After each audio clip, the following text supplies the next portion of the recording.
that the Supreme Court did, and this is where the problem really lies, and this is where we all need to pay attention, is what the order that the Supreme Court granted was an interim order. So I'm in the close circle of very few legal analysts who believe that the order was an interim order, which clearly it was, and that the Supreme Court did not renew the order. Now, an interim injunction or an interim order is supposed to just preserve the rest.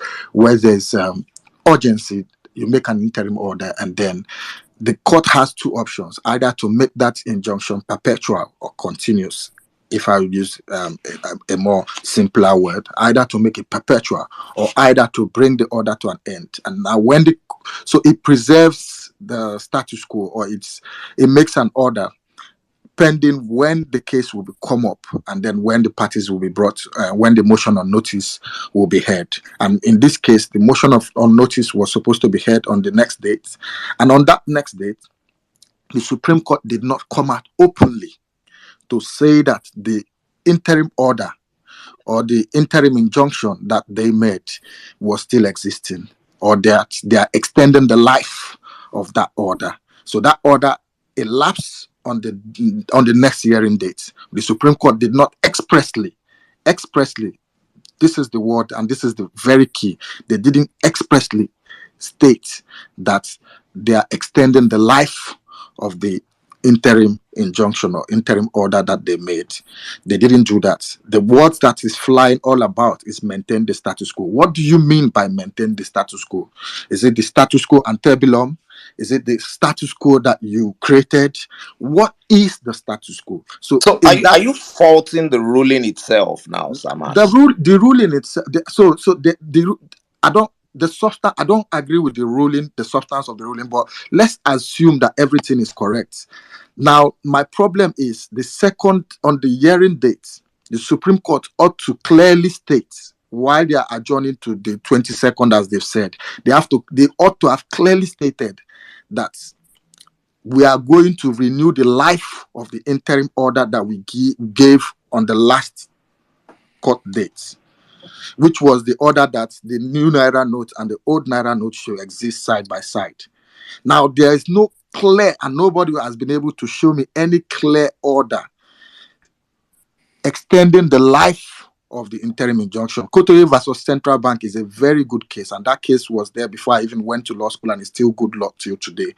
It says an interim order would only last for a short period of time, and on the next adjourned date, what happens is that the life of the interim or injunction dies, and the court will now have to make a perpetual injunction or renew the life of that order. Kotoye and Central Bank, still good case.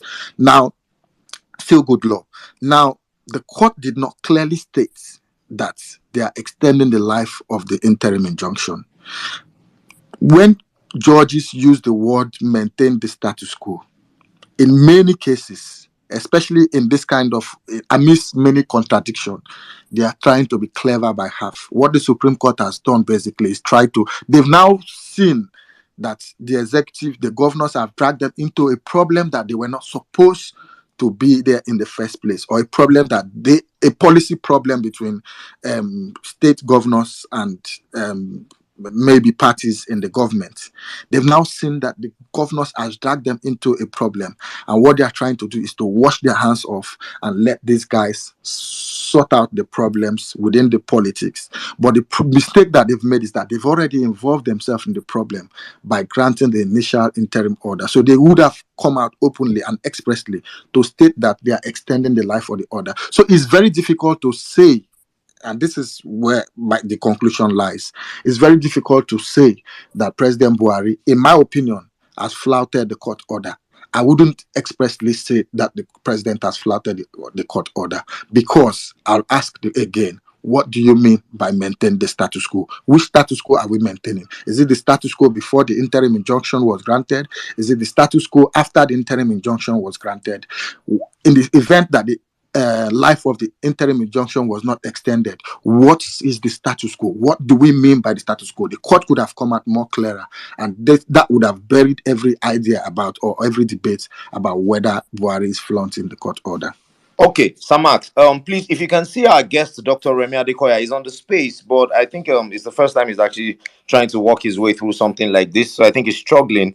If you can see him on the space, Jimmy, please help me bring him up. I cannot see him yet. If he can log out of his Twitter account or close the application and then relaunch it, that might help. Samax, I want to touch on what Jimmy mentioned. Jimmy said these particular currency redesign was carried out in India, and we've seen it happen. Even when the Queen passed away in England, the British had to change their currency, and the way they've handled it is pretty different from the way we are handling it. So there's a balance in how they flow out the existing currency and how they flow in the new one. It gives people ample time to be able to get by, and maybe change all of the ones that they have in their possession.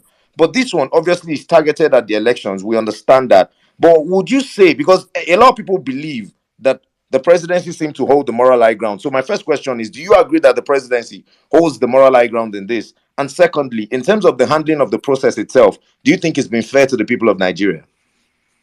I'll answer the second question first. I do not think that I think it could have been handled in a better way.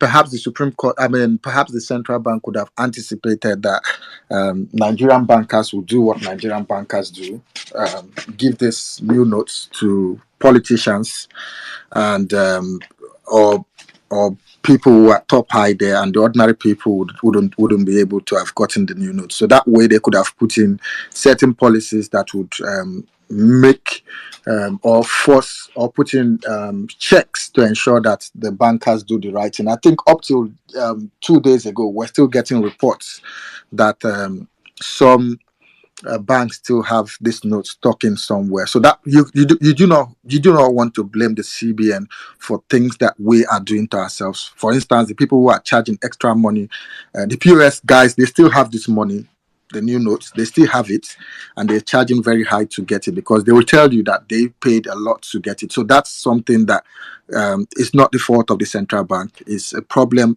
clearly from Nigerians like you and I who work in bank, who have seen this opportunity or seized this opportunity to exploit our fellow citizens. So a lot could have been done in that angle. But whether to say that President Buhari have the high moral ground in this situation, I wouldn't go as far as saying that because again, I'll tell you, because I look at outcomes. So if you want to look at intention, you could probably argue that okay, he has the moral high ground, moral high ground. But I look at outcome, and the outcome of this will not be known until maybe after the election, and then that's a time that would be a better time to say, you know what, in all this man had it, because we do not know, in all honesty, his true intention. I remember arguing with N6 last week.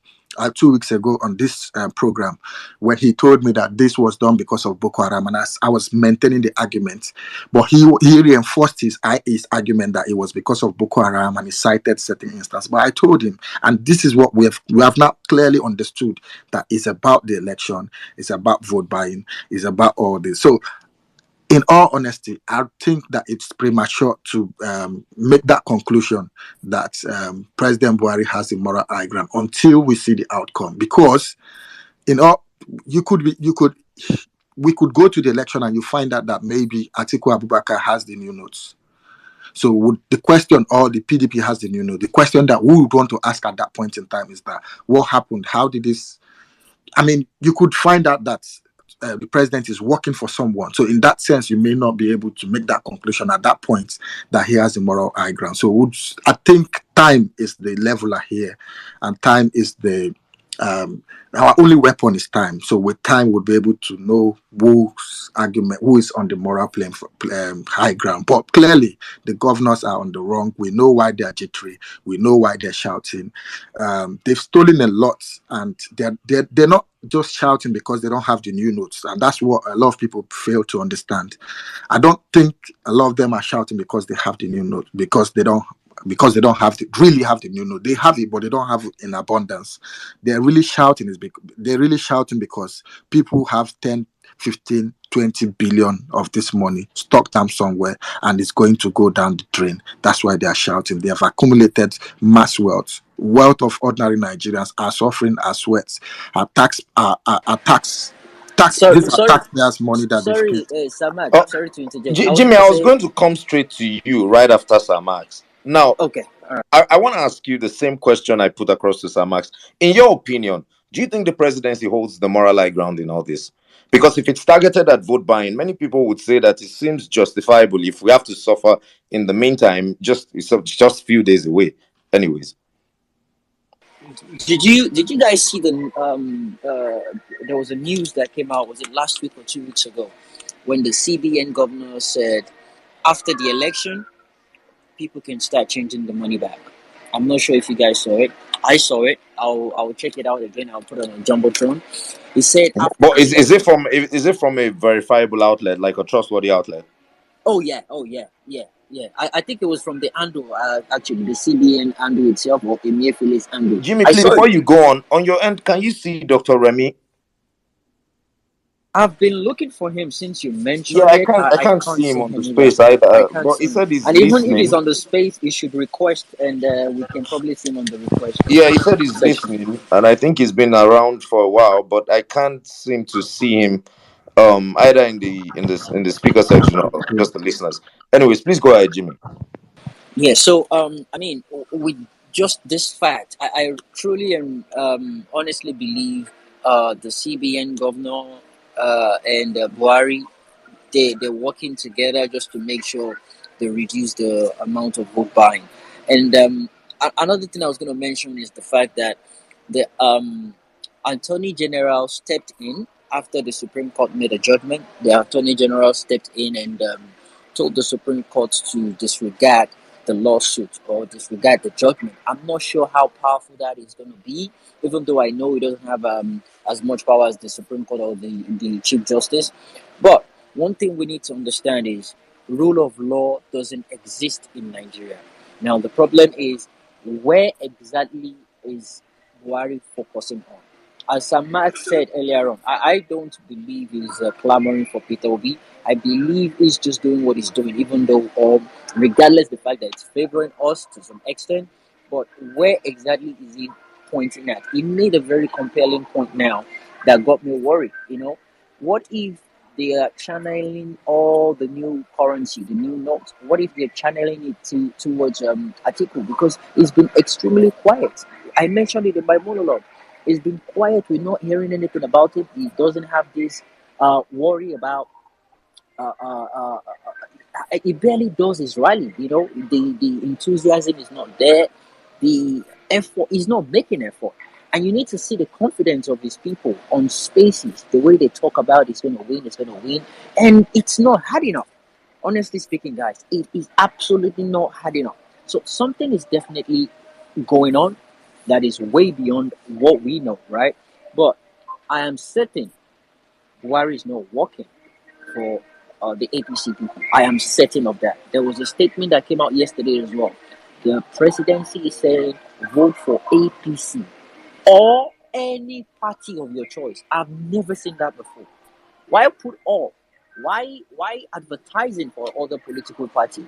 You're meant to condemn them. You're meant to let them know it's your party, you are in charge, and you use everything. You have to be biased, obviously biased, but that's not the case in this instance. Jimmy, So Jimmy, I'm not gonna cut you short, but I think we have. I think what is happening. I've heard this commentary again. I have to come in. Sorry about that, but Omar, I think we have carryover from bad governance, and we don't know. Most times we fall short when we see best practice, and we don't really identify it. In all honesty, um, when the presidency is releasing a statement, it's not supposed to be in favor of one party or the other. I think in the US they have what they call the Hatch Act. You're not supposed to campaign when you're, I mean, a public officer. You're not supposed to do certain things. By rights, when you are releasing a statement from the presidency, you're not supposed to use it to campaign for any political party. Ideally, that's how it's supposed to be. But we've not really done the right thing. So when the right thing is done, I've seen a lot of people talk about it. When the writing is done, it's now as if That's not how it's supposed to be. But in all honesty, Jimmy, when a statement, the presidency represents all Nigerians. So somebody should not use the presidency to campaign for any political party. So the way that statement was framed is not bad. It's not even right to even say vote for APC and any party of your choice. No, you could just say, you could just put it, vote for any party of your choice. The presidency represents you and I. It represents Labour Party, it represents PDP, it represents APC. That's the right thing to do. And I don't want us, we're in public forums, I don't want us to. Yeah, but Sir Max, for the benefit of the argument, though, I've lived in different countries, African countries precisely, that practice the democratic systems that are quite similar to ours. And we've seen incumbent presidents campaigning for their successors. It's a normal thing. I remember John Mahama, no, it wasn't John Mahama, Atta Mills passed away in power. You know, we did not really have that kind of transfer of power in Ghana. But at the end of the day, when you look at countries where a president spends 8 years, he's leaving office, he automatically just campaigns for a guy that he believes would continue his legacy. I don't think it's I something agree that is with you. I peculiar to agree us with as a you. nation. I agree with you on that. But that's different. You need to understand. A president campaigning for his successor is different from a president writing a statement in the name of the presidency supporting another party. There are two different things you need to understand. When a president is campaigning for a successor, he does that as someone who is campaigning for his political party. But Yeah, releasing a yeah, I statement agree. from Yeah, the I think presidency. I get your point Yeah, now. so we Yeah. need to separate that. In many ways, we need to separate that. Another thing Do that you really do you think many Obedients are looking forward to a day where President Buhari will come out categorically to say that he's supporting Peter Obi? That's impossible. God it's bless not you. going to That is my happen. point. It's That not is going to That's my happen. point. But impossible. As another a thing matter of we fact, need to be very careful. This political season, what is happening now is mind game, and a lot of people have not really been involved in politics, so they're not getting it. And even most commentators that have been involved, we are missing that. First thing first, we need to understand. Omar, I need to make this point, and I hope that our guests would, share more light on most Yes, of the please things that we've kindly said. help me be on the I've lookout I've for said him. I've searched, I've not seen him, and hope he comes up. But this is it, Omar. First and first, there's a lot of mistake we're making.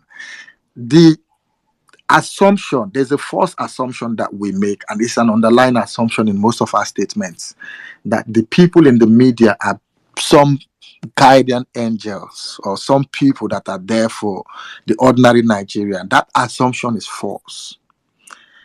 Nigerians should not just ordinarily think that the people in media are there to are there for public good or to promote things that will lead to the emancipation of the country. That assumption is false for two reasons. First, the media companies are owned by the elites. And three, the people who work there most times are people who were handpicked to represent certain quarters.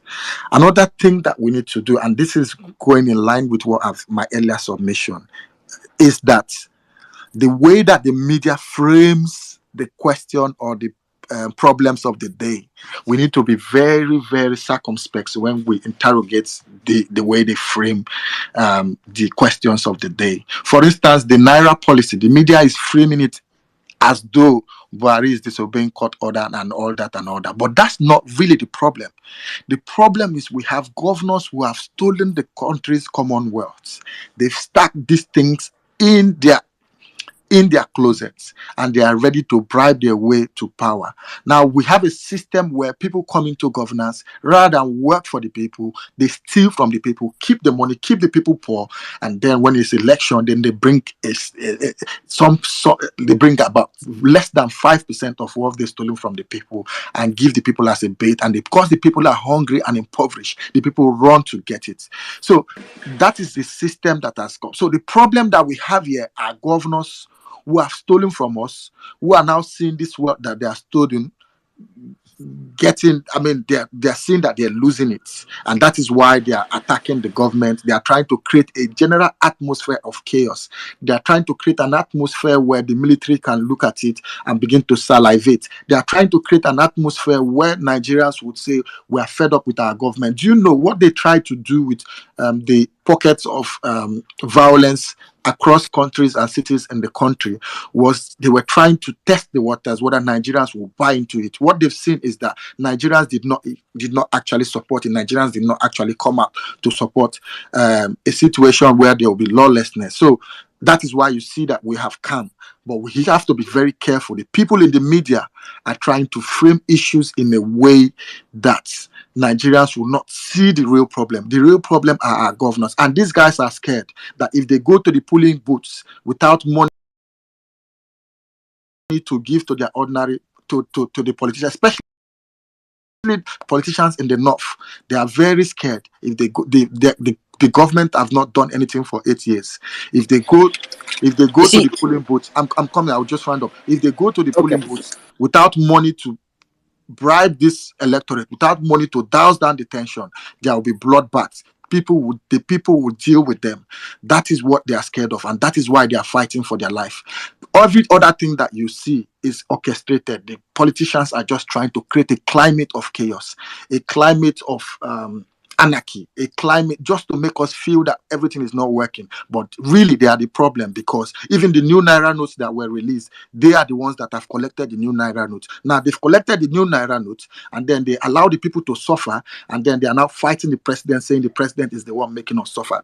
Buhari has not gone to any bank to withdraw any Naira notes. Buhari has not gone to the bank gone to UBA to tell them to give them their new cash. No, Buhari did not do that. But the governors have done that. And they have tried to make the media forget about them. Media has now tried to paint a different narrative and change and the main questions are not asked. The main question is that who are the people who withdrew the new Naira notes from the banks, and where are the new Naira notes? It's these same governors, these same politicians that have taken it. They turn back now to blame the president. Buhari is not a saint in anything. He's a total failure. However, we need to look at the real problem. The real problem are our politicians, our governors, and political leaders who have shortchanged the people, who have stolen from the people, and now using that same resources that they've gotten from the people to bribe the people to continue to put them or remain in power. That's where we need to look at. Yeah, I mean, I was just gonna say to back up your point. I mean, 2 Sundays ago, I gave out the definition of the democracy we practice in Nigeria. That's money of the people, stolen from the people to buy the people, and that's exactly what is going on right now. So I totally agree with most of what you said, but we're here to agree and disagree, and I mean it's not an echo chamber. I'll pass it on to Omar now, so he can do the honors of picking speakers, and we take it from there. Thank you. Are you Omar? All right, thank you very much, my brother Jimmy. Dr. Remy Adekoya is available, is on the space, but I can't seem to locate his handle. I've sent him an image of what it looks like if he's on the space and how he can request the mic. I'm hoping that he can pick that up. I don't know whether it's a Twitter glitch. I think we had that on the violence space. I think it was the day we were having Mike Achimugu. I don't know if it's something similar that we're having to face here. But yeah, having mentioned all of that, let's go straight to our speakers now. Polonium has been waiting. Good evening, Polonium. Oh, Sama. Omar, has he been able to join the space? Has he been able to join? Yes, he joined. He So said he joined. tell him if he's joined. If he's joined, let him send me a DM, and then I'll be able to see what I can do. I'll be able to send the mic directly to him. Let him send the DM if he's joined. Okay. Yeah. I mean, I don't know. I think it might get to the point where we might have to restart the space, but that would be like, the nuclear option at this point. I don't know if that is what we should do. That would really hurt because I don't really like restarting spaces, but I don't know if he's getting if he's getting it, but yeah, let's keep it moving for now with Polonium. Polonium, how are you doing? I'm fine, my brother. Good to hear. Good to hear your voice. Yes, good Thank evening, you so happy much Sunday. for the opportunity. Yeah, same to you, Jimmy, my man. I see you, bro. I see you, Max. I see you. All obedience. I see everyone. Thank you so much for all you're doing. Um, I had indicated to speak when Max was speaking because Omar, the questions you asked him was what Mr. Falana SN spent about Reno space last night, and he literally took on all these issues and he carefully walked us through the process and the decision of the Supreme Court and all that. Some of the takeaways from that meeting was that, first of all, I think Max zeroed in on the issue of the ex parte order and all that. SAS San told us that the Supreme Court had the authority to extend that ex parte notion. I'm not a lawyer, so I mean, just forgive me. I'm just speaking in layman terms. He had the right to extend it infinitely to in whatever extent that they wanted.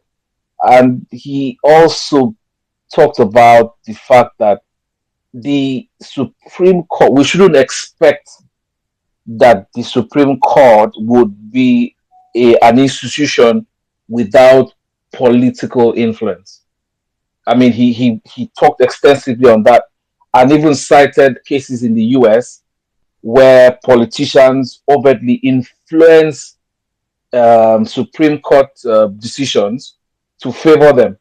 He gave a lot of illustrations and zeroed in on the fact that Nigerians should not think that the courts are the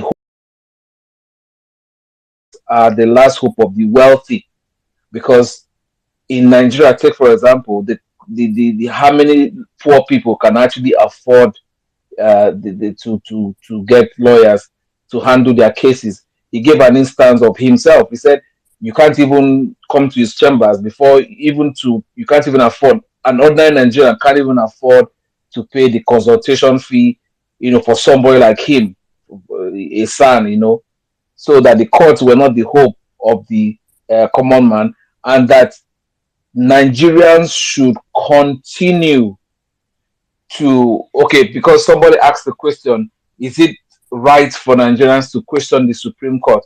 And he made it very clear. Yes, the decisions of the Supreme Court is final, but it doesn't mean that the judgment itself is right. So the fact that the Supreme Court's decision is final does not equate to the fact that a particular judgment from the Supreme Court could be right. And so therefore he called on Nigerians to continue to engage the Supreme Court in any way. He carefully, in fact, on that space, he mentioned obedience and charged obedience to continue to tackle the Supreme Court. Speak about their judgment, share it. He carefully said we should share it, talk about it on Twitter. Any opportunity you have, talk about the judgments of the Supreme Court. Make sure that you put them under pressure for them to begin to do the right things for the country, to think about the people and not the people who they're serving, the politicians whom they're serving. Regarding the policy, I posted something on the Jumbotron. There's a gentleman who does some level of investigative journalism, and he tweeted some threads, about this issue and the reason why the central bank and the president even decided to undertake this journey.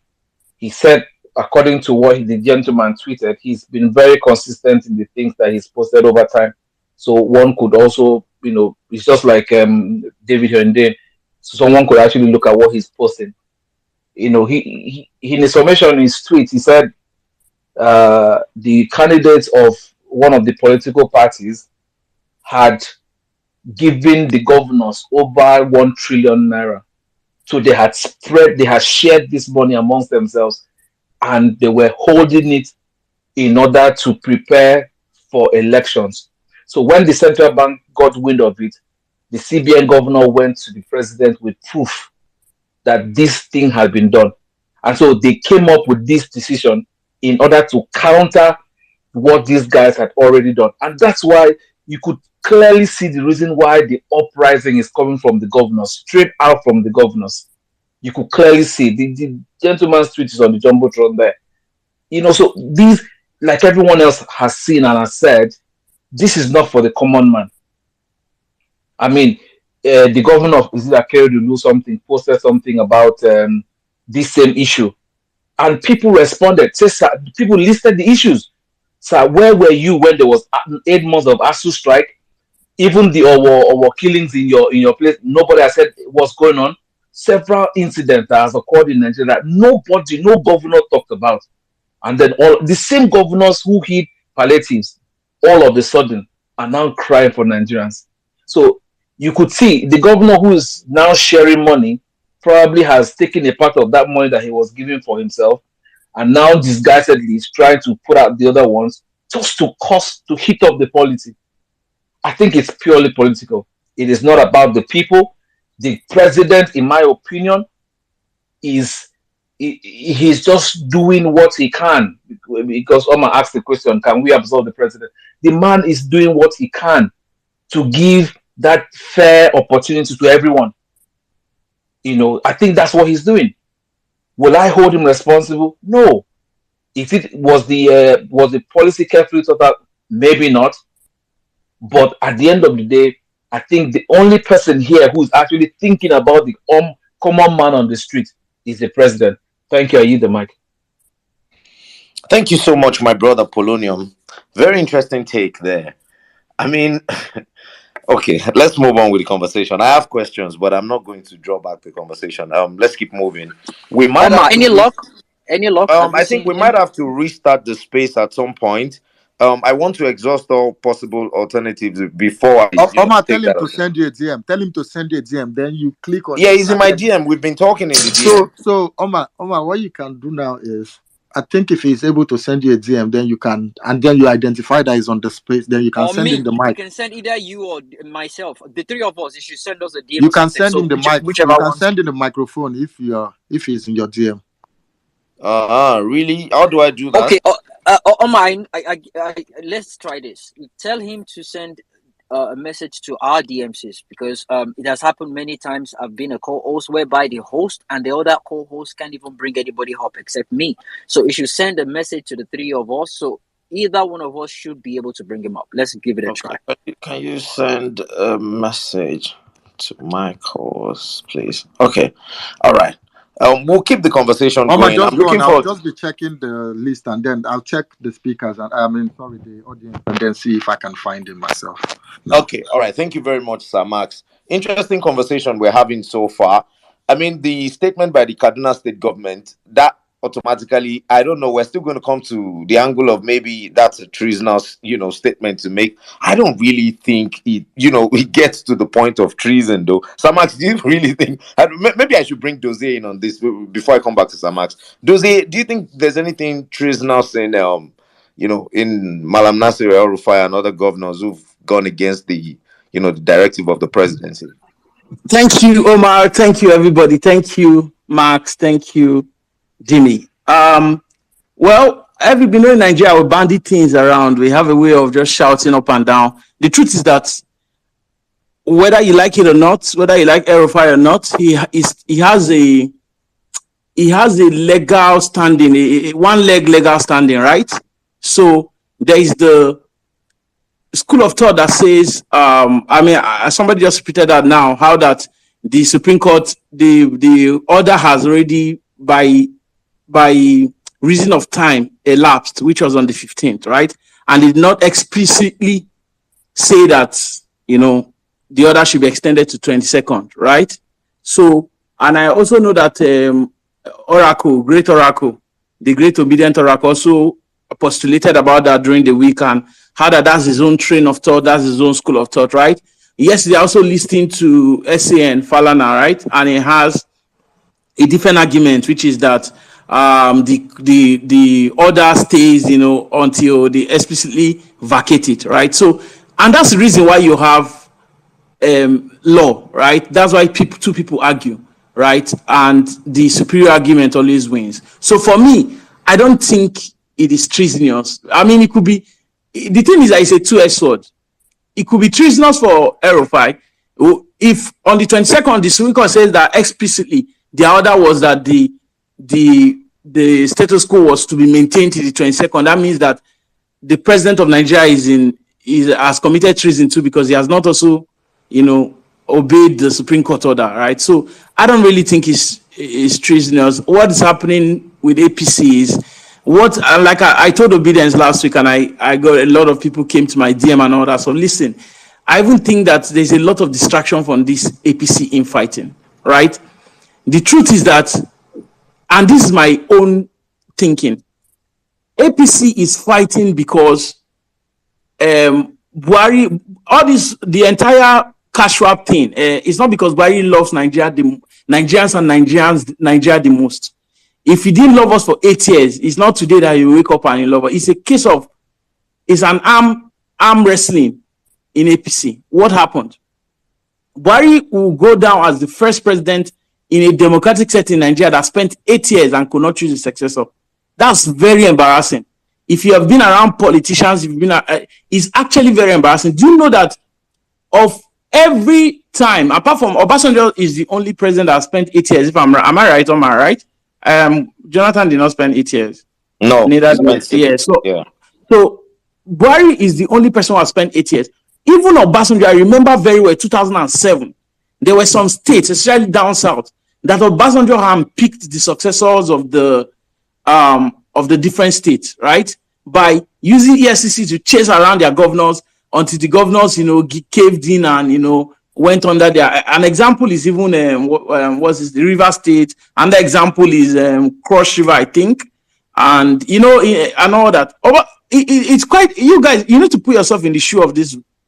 And politically speaking, you are in a party with governors, and you say, "See, it's a free for all here now. We are going for election. Every governor choose your successor. I will not put my hand in it. I will not influence the party primaries. I will not do anything." All right. This gang of people went around, 16 of them, whatever, how many number they are, 20 something of them went around, picked all their successors. What happens? One of them, who is the current governor of Kaduna State, comes to you because he's your very close friend. You confide in him that these are the people you are thinking will succeed you. He goes around, gangs up with the other governors, and installs the money bag of the party, right? Who is Tinubu in this case now. And how do you think the president will feel, right? A president was like, okay, fine, you guys have gone around, you have shown me that you think you know politics more than me. See what will happen there. Since your trust is in money, right? I will leave the playing ground free and fair. Let everybody just go. If you think you're popular, go and do your thing. And that's why Erufai is wailing up and down everywhere. It's nothing much more than this. They refused the president from picking his own successor in the party. And he's shouting like as I even saw him release a statement a few moments ago. He's shouting like as if he has any morality left in him. Erufai has no morality left in him. This guy chose, in fact, he even told us on Channels TV, or was he on Arise? Either Arise on Channel, one of these, his media round that he went around the other day running around.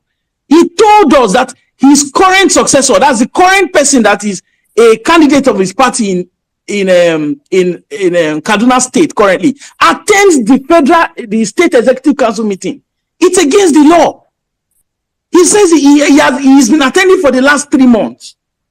How lawless can a person be? And the speaker in the TV station asked him, okay, so why didn't you extend this to maybe even, if not all the candidates of all the parties, the candidates of the major parties in the state? Because what happens is that this man has no security clearance. He's hearing the things he's not supposed to be hearing in the name of, transition and all that stuff.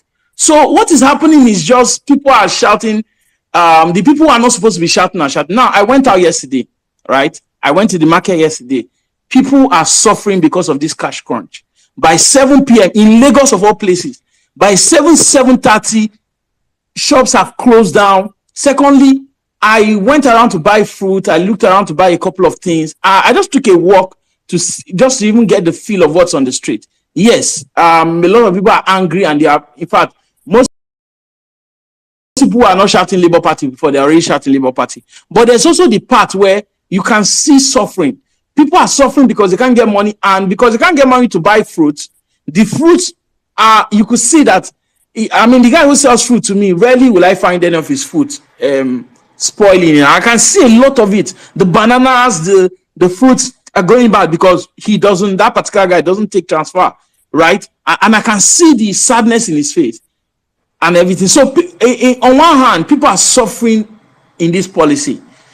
On another hand, it's a master stroke from Buhari because this essentially his last card, right? It's essentially his last card, and he has played it. And we know Buhari, he fights to the finish.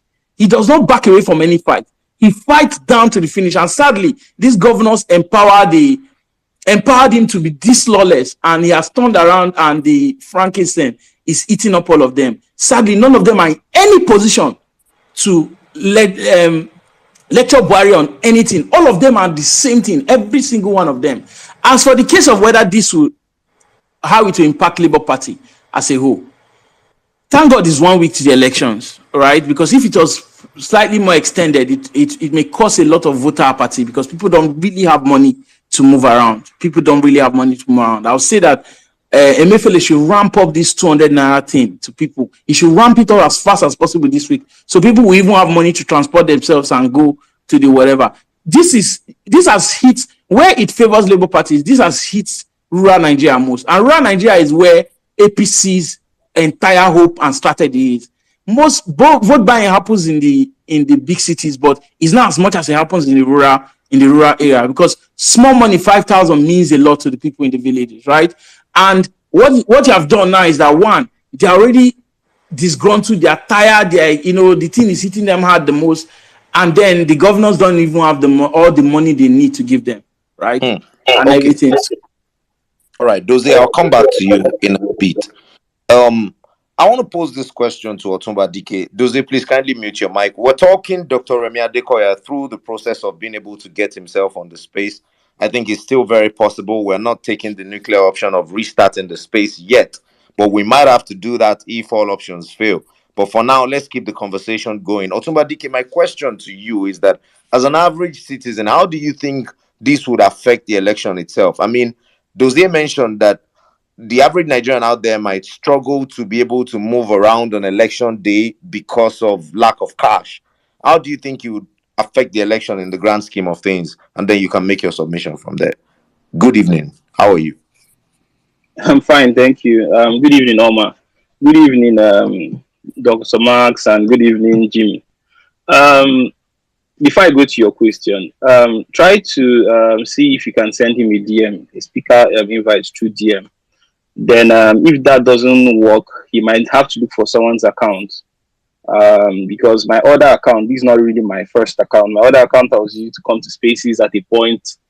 I'll be on a space, I'll send requests. The request will be sealed, but you won't see my name to accept it. So I had to just open this new one. So that might be an issue with him. I might have to go and look for someone around Twitter account to come back on the space. Okay. Okay. Yeah, that's it. Then the last one is I'm just exploring all possible this thing. The third one is maybe someone has blocked him within you or your co-host. That's one. So that's the three options that are possible for him not to be able to. No, I don't think so. I don't think so. I think both of my co-hosts can see him. They can see his handle, so I'm not sure he's blocked by now. Wow. But thank you for the options. Please go ahead. Okay. How would this affect the common Nigerian? Dr. Mark said something that is on my mind. Like, there are two things here. Are you sure PDP doesn't have this new notes beforehand? It might just be a plan. So that time is the only thing that will determine if they do have it. And if they do have it, then we're in big problem.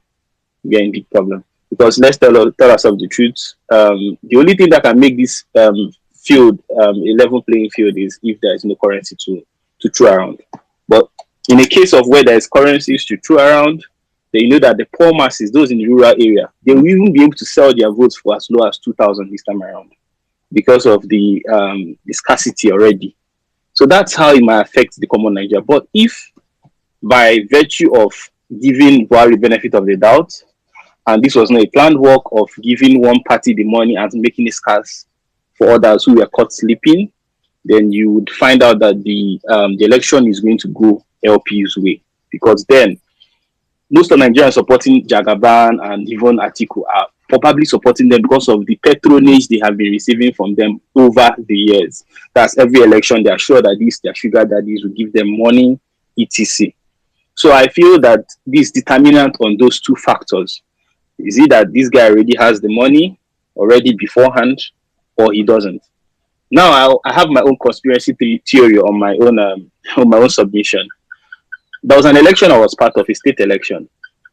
The DG, director of campaign of a governorship candidate, was in the parlor of the opposition, answering call of his master, or the person that thought he was his DG. So that's how politics is in Nigeria.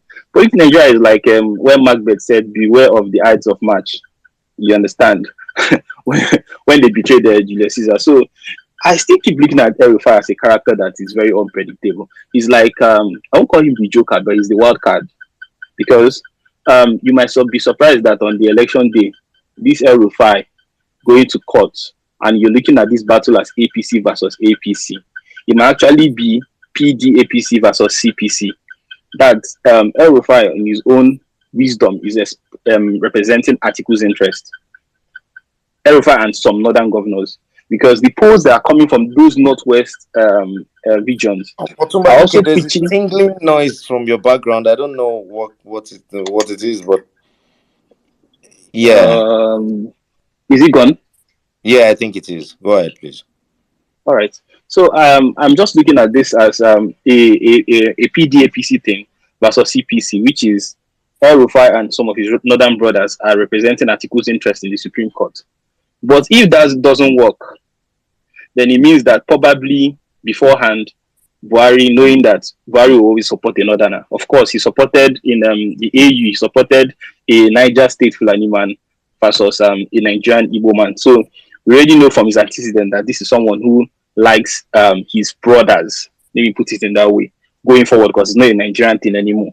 So it's possibly that this guy must have received a trench of this money even beforehand, because knowing Nigeria very well, the CBN governor and his own family must have gotten their money. Let's tell ourselves the truth. They must have gotten these new currencies even before that October. That's why when people say, let them release the list of how this money was being shared at the banks, it will be very hard for them to release that list, because some people have privately gotten this money way beforehand. So if that's the case, then you're looking at Atiku having an upper hand.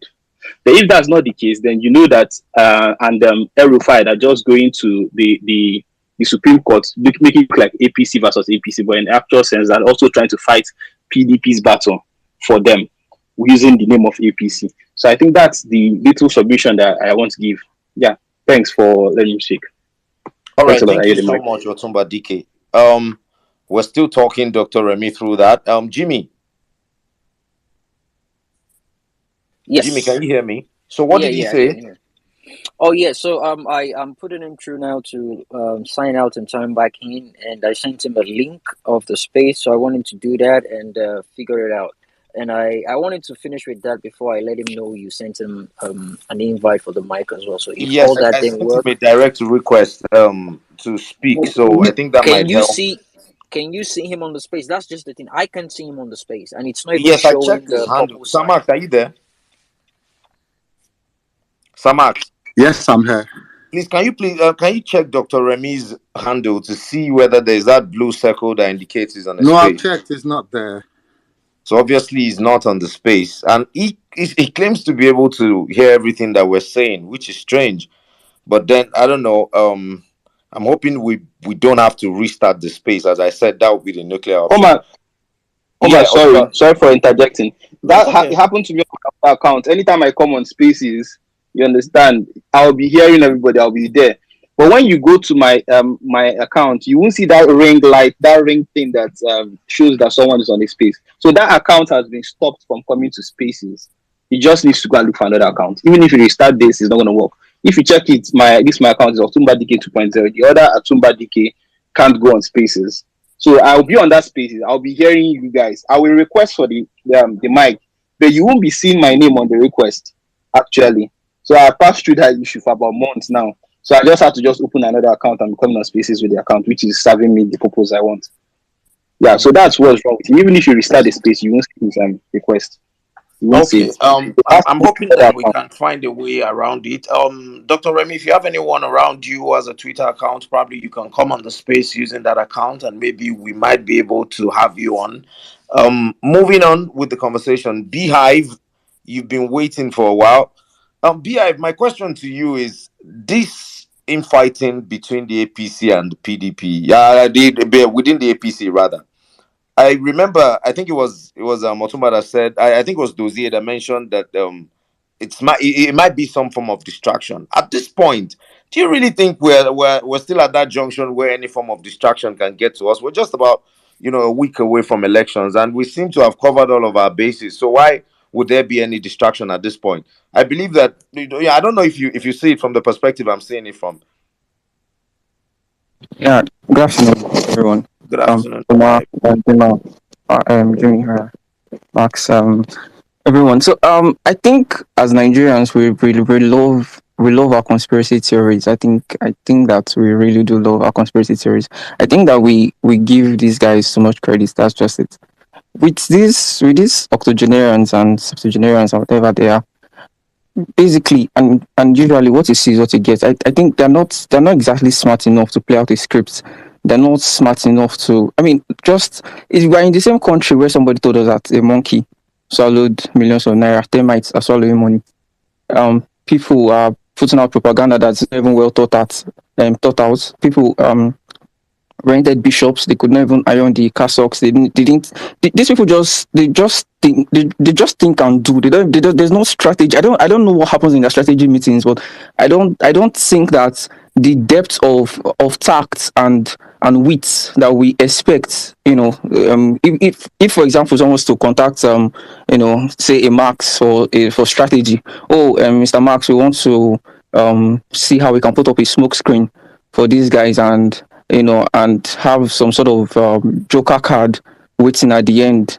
I think we'll be able to come up with some sort of Oscar winning performance, if you like. But I don't think these guys even, is either they don't bother to outsource strategy, or they just or they I sometimes I marvel at the at the kind of if you say pedestrian strategies that they pull out. Imagine somebody, even as early as recently as today, I saw a photoshopped image, with I think it was a couple of hero beers, where in that photo that went viral about where our principal and the Lagos Goba candidates were in the airport resting. Just poorly done jobs, hatchet jobs.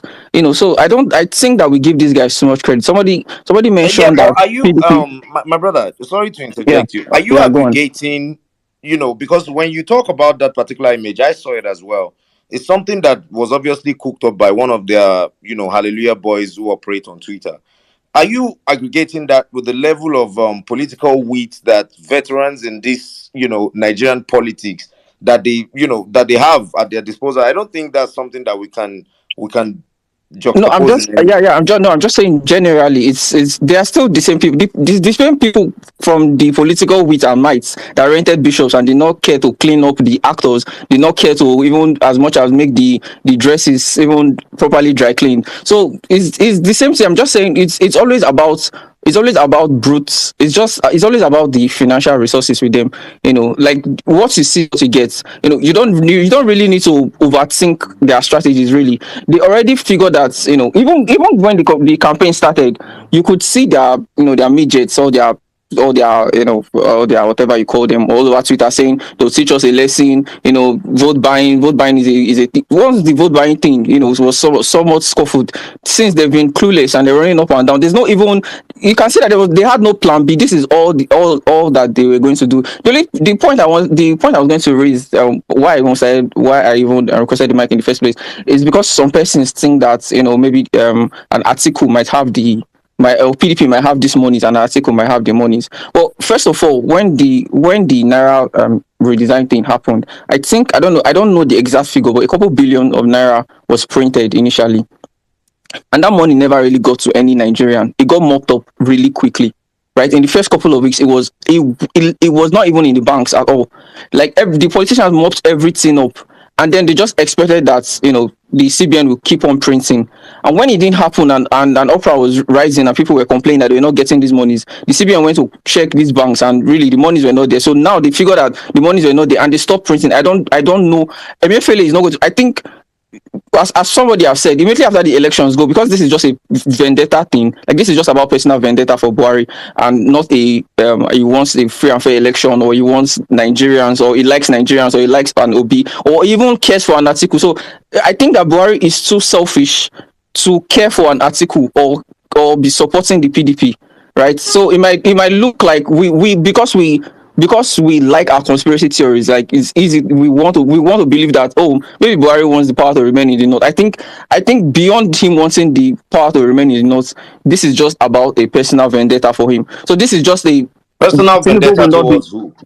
towards a Tinubu, for example. I think it was Dozie that mentioned how he wanted to pick his own successor. That I think anybody that has been following the political space in Nigeria since this time last year, we know that Buhari wanted to pick his own successor. Who that successor is not particularly clear. There have been postulations that it might have been Jonathan. So person said it might have been what's his name, the current Oshibajo, Senate, yes, Lawan. Osibanjo, Senate, the current Senate president, yes, all of that. So we don't know who the particular person is, but we know what we know that for sure 100% is that Buhari wanted to pick his successor, and when that did not happen, he has made it a point of duty to make sure that he foils the plans of the Tinubu and his cohort. So this is just personal vendetta. You can see the military going in droves in the southwest, Ogun State, and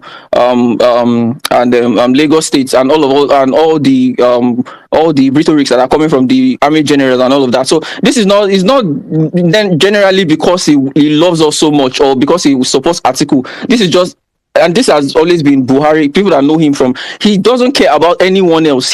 When we were suffering, he did not bat an eye. And this is why I know that even if Nigerians complain and hit the streets from now till election day, he's not going to bat. He's just going to look the other way, because it's not Okay, so about us. DIF, let me try and Yeah, understand you. yeah. From your own perspective, you don't believe that Buhari has any horse in this race? He doesn't. Not at this point. This is just, but foiling Tinubu is enough horse for him. This is the satisfaction I want, because he's that selfish. He's inherently So selfish foiling like Tinubu that. and then holding a free and fair elections and letting the best man win, right? Yeah, you said letting the best man win, but he doesn't care about that. It doesn't matter if it is the devil that wins. That is beyond. That is giving him too much responsibility at this point. He doesn't. What happens after is not his business. The thing is, APC will not win this even if APC was going to win. In fact, I have a feeling that if the free and fair election was conducted, and somehow by some miraculous unforeseen powers, Tinubu wins, he might declare that election void. He might be that vindictive. That is the extent to which Buhari is vindictive and selfish. But I think he already understands that was never going to happen anyways. And the only reason why, because some persons have argued that, since he knows the governors that have hidden money, why doesn't he use the ICPC or the EFCC to go after them, rather than drag us into this fight? Because obviously Nigerians are having to bear the brunt for this personal vendetta that is on. But the reality is, just as as some persons, maybe some persons might know, the governors have immunity, so he might not actually be able to go after them. So most of the monies are no longer with bats, as you know. He has already distributed this money, so the state governors, they are under the control of the state governors, and the governors have immunity, so they can't necessarily be investigated for fraud or anything of the sorts. So he's limited in that regard, in terms of going after the governors and investigating them. He can only do that once they leave office, and there's no time for that. He needs to foil their plans now, and this is the only way. Just change the currency and make that money useless in their hands, right? The only one other thing I would like to say before I go is, I think that obedience and people that are, especially those that are higher up the campaign organization, they should be careful how they construct the interpretation of this policy in the public space. And I think it was Marx that mentioned it very early in this. I think when he was giving his monologue, and that was actually the real time when I requested the mic, because it's easy once we start to phrase these things like it will favor us, we might actually turn some persons away from, because that is the narrative that the APC wants to say. And I was in the space, in Reno space yesterday, when the Sun was saying that we might have sort of shot ourselves in the foot by appearing like we support the policy. So it is not necessarily the policy in itself why it's not bad, right? If we are supporting the policy, we should state that we support the policy in terms of its economic benefits, right? Just like our principals have said. If you read Peter Obi's tweets, when I think a couple of weeks ago, he said the long term benefits of the policy is that to drive down inflation and and reduce insecurity and all of that. So you talk about the benefits in that line, not in terms of the vote buying, because otherwise it just seems like you are selfish. And in the same space, once you talk about the benefit of the policy, you must also hit on the APC government for the sufferings of Nigerians. Because if you go out and say things like, oh, we don't care, we'll bear the suffering, we don't care about the suffering, we just want the policy to stand, then it sort of come off as you are being insensitive. I was listening to Wiki's campaign in River State, where he was sort of tacitly campaigning for the APC. He was telling his people that, oh, we're not going to support any party that supports the policy. All the parties that support the policy, they're against you and they want you to suffer. And if you can deduce from that he's saying the Labour Party and the PDP, because we have been very loud in the media. Okay. Slow down. You've taken us really far, so just slow down. Just mute your mic. Samax, at this point, do you think we should restart the space? Jimmy, what do you think? If you want us... You know what? Hello? I'm here. I can hear you, sir. Omar, not yet. No, Jimmy, this is it. Jimmy, this is it. Jimmy, leave the space, please, and then try to open another space. Let him join. Let's see if the problem is him being unable to join spaces, or the problem is this space. So if he's able to join that one, then we have to shut down. Yeah, I'm trying to use the but if he's unable, account to... then he has to use a different account to log in. So Jimmy, if you can leave kindly, please, if you can leave the space, open some other space and let him join, and then we'll see. We'll see if So let's experiment with that before we consider maybe restarting the space. My sister Nelo, good evening. How are you doing? Nelo, can you hear me? Yes, I can. Hi. Happy Sunday. How are you? I'm doing great. And Fine. you? I'm good. Hi, Max. Hi, everyone. Hello, love. Hi, okay. Yeah, I'm good. Okay. I think I came on when you were asking if we have covered all our base in just 7 days to the election. And I was like, oh, wow, please. So 7 days, they always say politics is like 700 years. In fact, up until 24 hours, things have known to go from zero, from 100 to zero. So we cannot rest on our oars. We have to keep mobilizing, keep talking, keep working, basically. And honestly, Labour Party, we've done a lot, but again, in a week, we can still cover so much.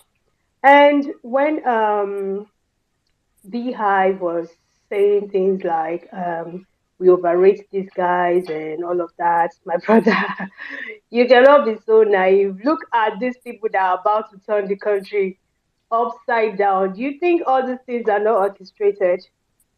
You think everything that is happening right now is something that you would just throw away and say, oh, these guys don't know what they are doing? Listen, you're dealing with people that have the best of the best brains working for them, strategizing, planning, doing everything.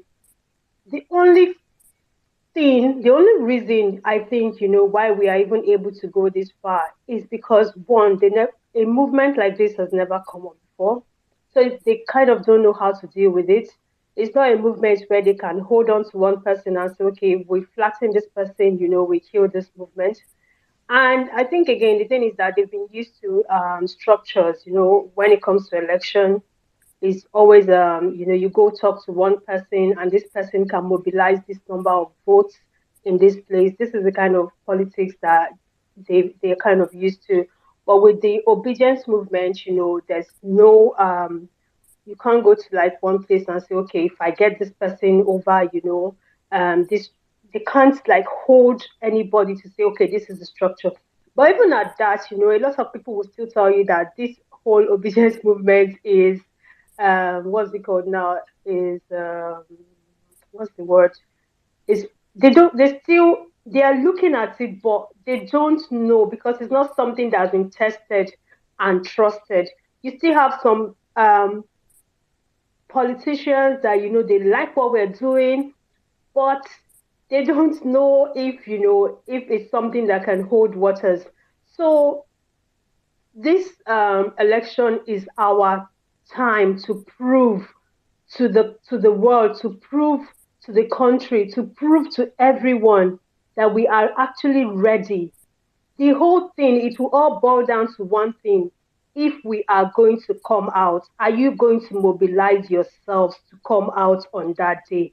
Because prior to now, elections are down to mobilization, and it's down to, these their structures going in to get people to come out and vote. But we are now saying that, we are the structure. So everyone is still looking, and this is what everyone keeps saying. Will they come out? Will you come out? Beyond you just coming out, will you also mobilize other people to come out and vote? And not just vote, but stay back and do the whole process. Stay back, count your votes, follow your votes to the last, to the last lap. Because again, I repeat, these are the things that structures do.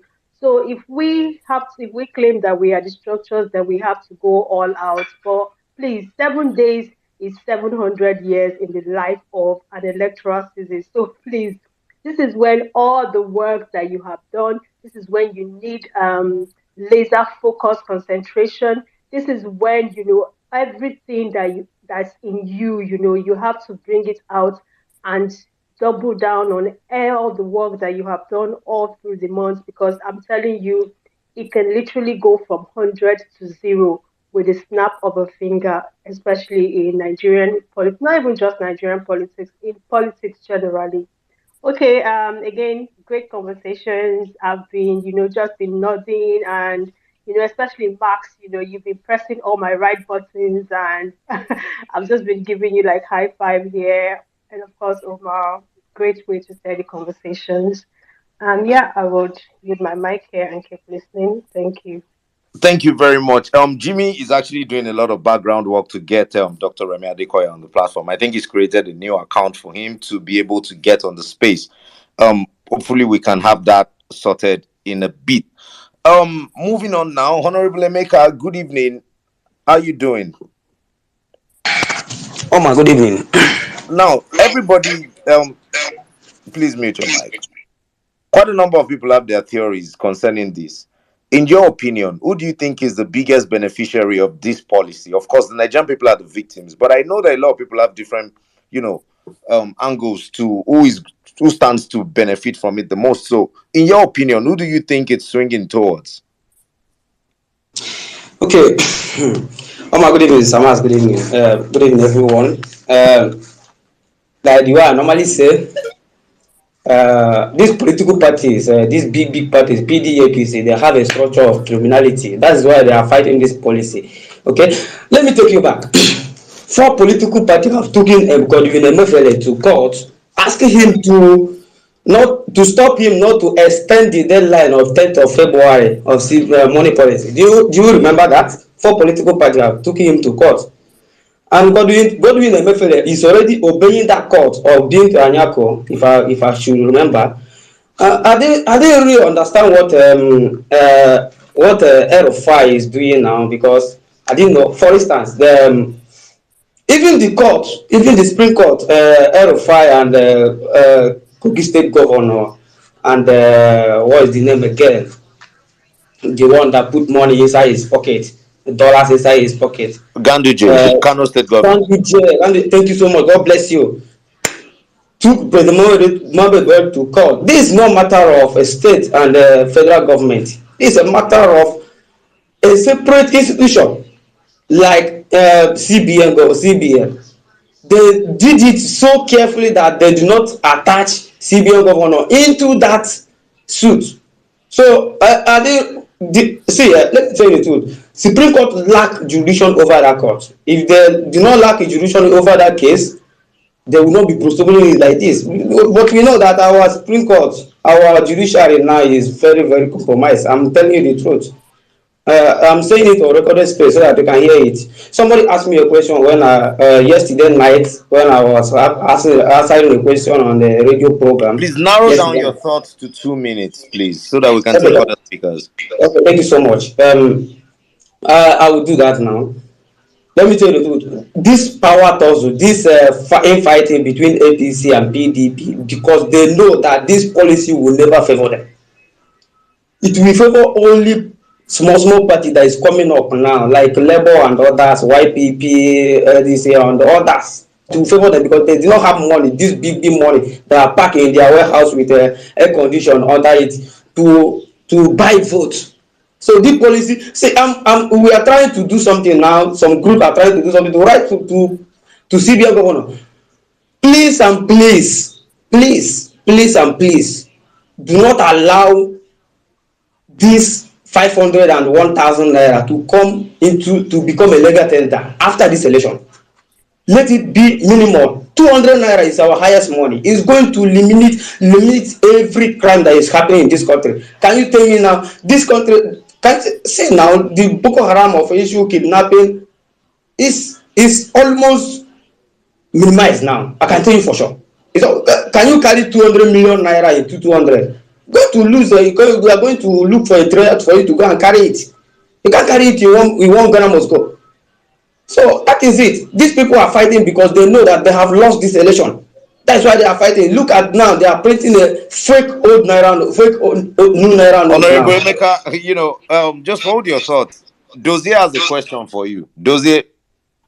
On the record, sorry, you said something. I wanted to just get clarification, please. And you said that this morning there's air conditioner under it. Please, can you please explain to us what you mean by air conditioner under the money in the warehouse? Thank you so much. Have you not seen the money people released, the video that leaked, where we cited some about how many billions of naira released from Kaduna State in one warehouse. Before now, we are citing a trailer carrying conversing a billions of naira. Where did they bring that money from?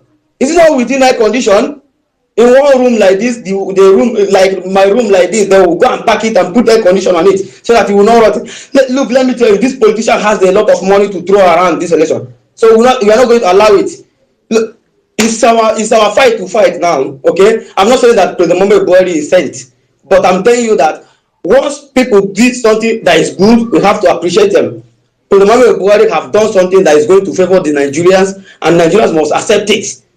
Forget about All right. people that is talking about All right. that. Honorable Emeka, where you're in the Buhari camp, so that's understandable. I'll come back to you in a bit. Just mute your mic. Thank you.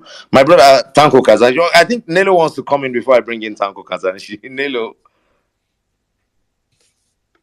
Nelo, can you hear me? Yes, yes. Okay, I wanted to quickly say something about the Buhari Tinubu fight.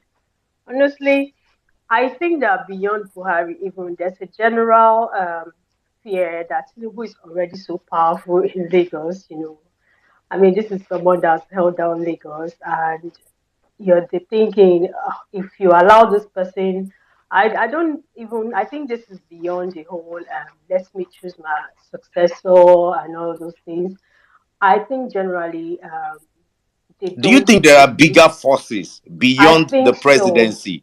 Beyond the Honestly, presidency that does not want Asiwaju Bola Ahmed Tinubu to emerge as the president of the country? Honestly, I have this belief that the man is already very powerful as he is. Imagine with all that power, you have Lagos, that's like the commercial capital of the country, you have that under your purse, and then you have, in fact, relatively the bulk of the southwest, and with that kind of power, you then ascend to the center. It's just going to be too much power vested on one person. And I think that, the vested interest in the country are very wary about that. That's my opinion. Anyway.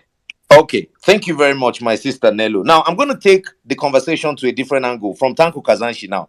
Tanko, The northern governors have been at the forefront of championing Asiwaju Bola Ahmed Tinubu's campaign so far.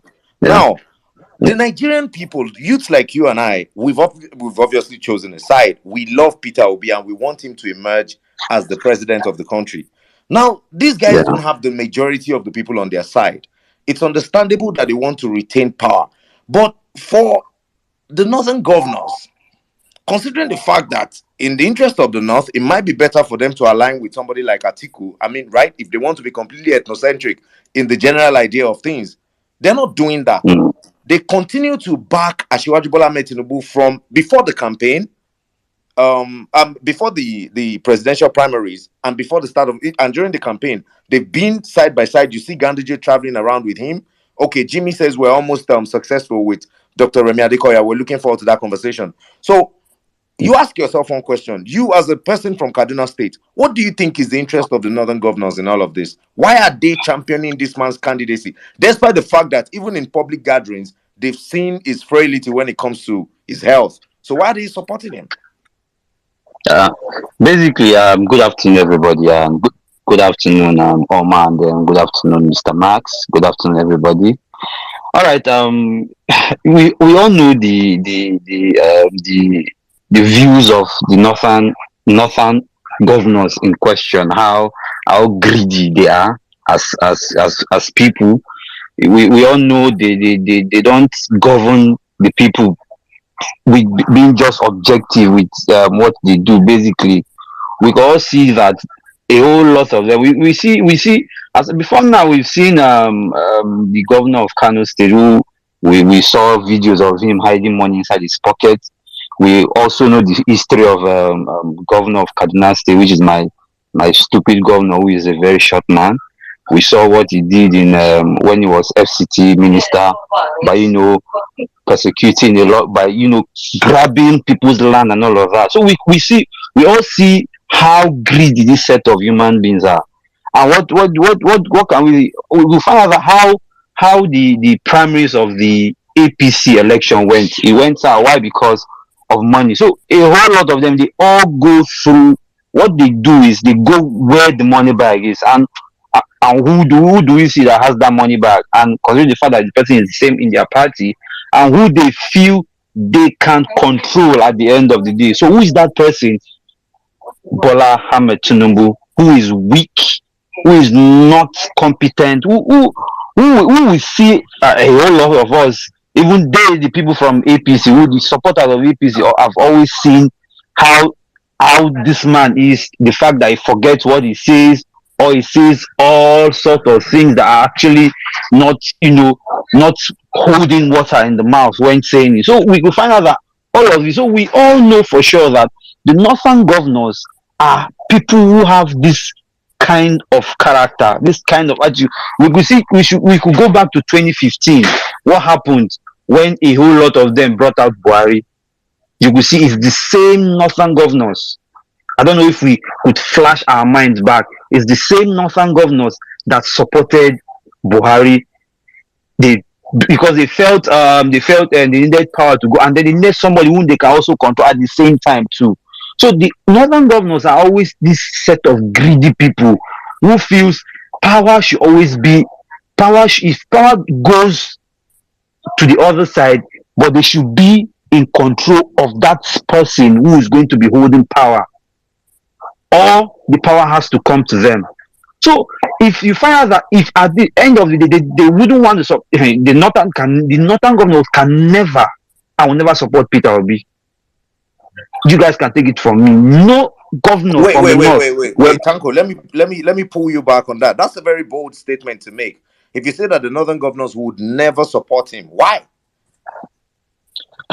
It's the same thing I just said earlier, that the northern governors need who they can control. If they are not going to be holding power, then the power has to go who they are going to be controlling. Okay, that's now Tanko, hang it there. Let's spread this conversation around. It's interesting that you said they're looking for somebody they can control. Mute your mic. Let me take this to Mr. Bankole Otegbe. I'm coming back to you, Tanko. Mr. Bankole, when you look at what became the APC, the merger of the ACN and the CPC, you could tell that both members of the party at the time, their careers have taken different trajectories. You look at somebody like Bashir Ahmad and all of these people that obviously belong to the CPC or the not no centric side of the APC. They seem to enjoy all of the perks that comes with having access to power. And the ones on the ACN side, you look at our dear brother, the one that was talking about roadside economics and all that. I don't want to mention his name because I'm not trying to attack him personally or anything. You look at those on the southwestern side who came from the ACN angle. They haven't really seemed to have that much access. So now, I think this was a private conversation I was having with someone the other day. When you look at both people, God forbid they ever end up in power, don't you think there will be a power struggle between the ACN side and the CPC side? Because Tanko is saying now that the northern governors are supporting him because they will be able to control him. Do you think that if he surrounds himself, don't forget that the ACN side also has a lot of powerful people, like the current Speaker of the House of Reps, people like Wale Edu, and all of these people that surround Asiwaju Bola Ahmed Tinubu. So they're not pushovers either. Don't you think there will be a power struggle that will ensue going forward that will even be bigger than what we're seeing right now?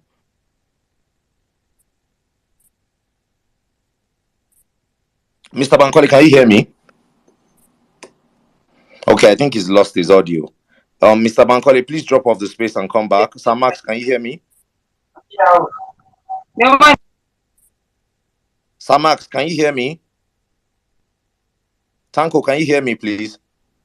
Yeah, I can hear me too. Okay, so definitely we've lost Mr. Bankole. Quite unfortunate. Tanko, continue with your submission. I'm hoping that I can just balance it from the, Omar, Okay, yeah, I was hoping we could balance it from this the southwestern side too. But go ahead, please, Tanko. Because you could find out that you see how it is when you bring your mind back to because the same Asura has a lot of cabals. So who are these people who are actually the cabals? They are still the same northern politicians, even during the Jonathan era.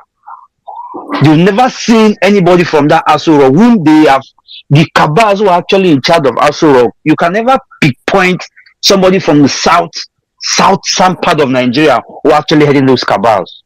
They are always the northern politicians. So they are always the one who actually want to be in control. That is why I always have that. Because I school in the north, I've done a lot of even those school college, and then I've also sat down with a lot of these people, and I know for sure how these people think. They have that greed. That is why they have weaponized poverty in the north. Because you can't find that's why I can only say the only person who has actually done well in the north is possibly Kwankwaso, because he made sure a lot of people went to school. But aside from him, who else again? All of these governors have actually been weaponizing poverty. Why? Because they will still use, when somebody is not educated, what do you think happens? You find that he is angry, and then is already a liability to the society. So those are people you can easily manipulate and bring them to that same system, to fight that same system. The same thing that happens to banditry and Boko Haram. So, okay, now Tanko, let's look at it from this angle. Let's say we're going to have Dr. Remy very soon. So in order to just swing it into that side of the conversation, let's analyze all three candidates now. Peter has crisscrossed the country. He's spoken to everybody that you can possibly imagine. He's engaged Nigerians directly more than any other presidential candidate has ever done in the history of this country. Now, Peter has obviously shown the desire to be the president for everybody. We need to underline that. Yeah. Now, he's tried to sell his message to the North as much as possible. He's tried to highlight the potential that the North itself possesses in terms of how it can grow. Now, if you have somebody like that is trying to help you grow your region, don't you feel like, I mean, you said that this political class up north, they're very greedy and all of that, but they failed when it comes to getting the job done. Why would there still be any form of hesitation to receiving help from the outside? Because at the end of the day, they seem to have run out of ideas, and they have a region that is practically going up in flames in terms of insecurity and unemployment and all of these other factors. So why are they refusing help? Is it just to maintain control, or what exactly is it? All right, well, Omar, let me flash your mind back. Do you know that the problems we have faced in Nigeria, every of these politicians, if not all, let me say, a lot of them have the solution and have the answer to these problems. But a lot of them will not, in any way or the other, try to bring answers to all of these problems. Why? Because they feel they will use that as a medium to still cause havoc. Because they feel once it's just like when you educate somebody, you've already opened the person's eyes, and then the same person want to be like you. So they want the system to always continue to always be like that. Because that is one of the main reasons why they are not actually supporting Peter Obi. Because they see, because Peter Obi has actually changed the trajectory of Nigerian politics. He has a person who is campaigning, he goes to how many of these candidates go to campaign ground with helicopters? How many of them go inside of their cars and come out and then start waving at people? Because we could find out how Peter Obi he was actually doing the 1 million march rally with a lot of people here in Lagos, and then his vice in Abuja there. So you could see that he has changed its trajectory. Let me just flash your mind back. You see this Naira policy. Why? So Buhari knew, and the CBN governor, they knew that there's something like this that causes buying of vote. Why didn't they implement this earlier before now? They didn't, because they know it was actually what they have done. They've used as a medium to rig election in the past. So now they are bringing it up because they feel for sure. Buhari said he wants to do a free and fair election. So if you are going to do a free and fair election, this is what you definitely do. Because you are trying. Okay. All right. Tanko, I'll come back to you in a bit. Now, we're talking about election, right? Sir Max, I want to put this question to you. The military presence that is gradually building across the country. Tanko, please mute your mic and please try and sort out the background noise in case I bring you back. Sir Max, the military presence that is building across the country, especially in Lagos, what is the message that you feel like the presidency is trying to pass? I mean, it seems very obvious, but what can you deduce from that military build-up? Yeah, thank you, Omar. Very interesting question. I'm looking at two issues here. The first one being that Buhari has seen that these governors are pushing him. Don't forget, we cut the PDP governors a lot of slacks. There are two things. Let's look at the strategy of the PDP governors in all this. What is happening to the APC governors? It's also affecting them, and they are jittery. Now, when the courts gave the initial interim order, you found out that state governors like the Bayelsa state governor and a few other governors went to court saying that the president should be allowed, CBN should be allowed to continue their policy. Now, they didn't join the suit because they actually wanted the CBN to continue the policy, because obviously I'm not absolving them in all this. They too have stolen from the people. They've probably got this money stashed somewhere. And also, I was in Yenegua a few days ago, and there are rumors and whispers, because I've been around government quarters before, so I have access to certain information. So there are rumors and whispers about people having this money and not able to spend it. Now, but their strategy was joining the suit so that the Supreme Court will not be able to give an order or look at the substance of the motion on notice on the adjourned dates. Now, people don't understand. There are some technicalities that lawyers do. These governors did not join the suit immediately. They joined it in batches. That is to make to delay the process until after the elections. That's one thing that they did. Now, another thing that they did, there are some that are now very eager, like the Sokoto state government. You see that they've now openly tried to go to the Supreme Court to tell the Supreme Court to to tell the Supreme Court to order the CBN to stop whatever they are doing. Those ones are now coming out because they are now jittery as well. All of them are they're all culpable in this. But the way to answer your question, I haven't given this background, is I'm looking at it in twofold. The first one is that Buhari has identified that the governors, not just the APC governors, the PDP governors, though they are doing their subtly, want to force him to abandon this very important policy that would either make him look weak or make him look foolish. Doing that will make him look one either of that, and even both in some cases. Now, the second issue is what they are trying to do is, if in the event that they are not able or they do not succeed in reversing the policy, in forcing the central bank and the president to reverse the policy, they want to create an atmosphere of fear, chaos, and tribulation. That's why you see the fighting and the burning and scattering of ATM machines and all that. So that's the second plan. So what Buhari is doing is two things. And that way, the second point that I've made, that way they'll be able to postpone the election. When you create this atmosphere of chaos and everything, you'll be able to postpone the election because they are ill prepared. They are ill prepared. So now what Buhari is doing is, if on a norm, he would have sent these troops 4 or 3 days to the election to different areas, but he's doing it now because we've seen deployment. He's trying to prevent. I'm coming. He's trying to prevent a breakdown of land order because he knows he's not going to back down on his policy, and the governors are going to play their second hand, which is to create chaos in the country. So in order to stop them from creating that chaos, he's now taking these troops to hotspots first, and then he will now begin to look at other areas there where he will take this. So, I mean, the way I see it, this is how we come across that. This is the strategy that the President Buhari and his team are doing. Another thing that we need to pay attention to is the media strategy going on. There's a media war that is going on, and I've talked about it earlier on, at the way that the media frames the issue. We should not just go with the media thinking that there are some force for good.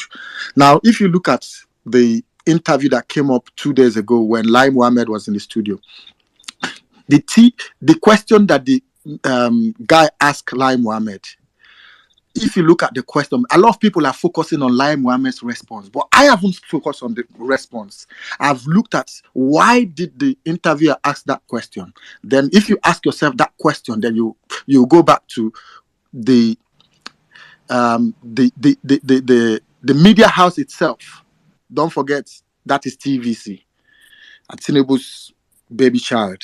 And the fact that the anchor was trying to insinuate or ask a question in order to separate Tinubu from the APC. That should tell you that that's another strategy that they are trying to employ on the other hand. And something very interesting happened a few minutes ago.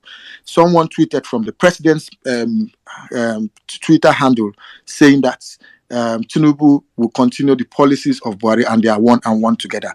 What that tells me is that there's a media strategy again trying to bind Tinubu not to run away from the Buhari legacy and not to run away from what Buhari has done. So there's a whole strategy, and the way that the Buhari team is fighting this war is very interesting to me because I am looking at it from a variety of ways. I'm looking at this media war, propaganda warfare that is going on, and I'm also looking at the actual political war that is going on. So in that sense, I'll just put it this way, that Buhari is trying to prevent a situation where this election will be postponed, and the best way to do it is to put the military present to prevent a breakdown of law and order, knowing fully well that he's not going to back down on his policies. That's very interesting. Now, let me circle back to the question I was going to pose to Mr. Bankole Otegbe the other time. Mr. Bankole, did you hear my question? Yes, I did. Okay. So you see, let's track our mind back. ACN CPC did not have a full-blown implosion until Tinubu's Abeokuta Olule rant. Prior to that, it was clear that the spoils of 2015 victory was divided between APC and ACN, not equally, but in a somehow fair way. If you are on ground as someone that was in Abuja and, small information and small things we know, many of the parastatals and agency, Tinubu's boys were there, heading them as DG. When it came to finance, you had Tinubu's people, ACN people, Fowler of FIRS, But along the line, because their own was too much, and of course Buhari wanted some things for his people, they took some of them out. But then Tinubu, the ACN, were willing to chest it on the belief that their turn is coming. I don't know if you can hear me, please. Yes, loud and clear. I can hear you. Okay, yeah. So on the belief that their turn is coming, and that is why Tinubu's health deteriorated so badly in 2022 when the realization hit him that Buhari and CPC were not going to play fair, and then the fighting began. Buhari and CPC were not going to fulfill their own part and let those guys' turn come. Then the fighting began, and Tinubu was willing to fight because he has the war chest, he has money. Where does Tinubu's money come from? Why is cash a problem? Cash is a problem because of the way Tinubu legacy and empire was built. Tinubu's empire was built on the streets by collecting informally, like a godfather, like the Italians of those days. So he's full of cash. And so we hold that part.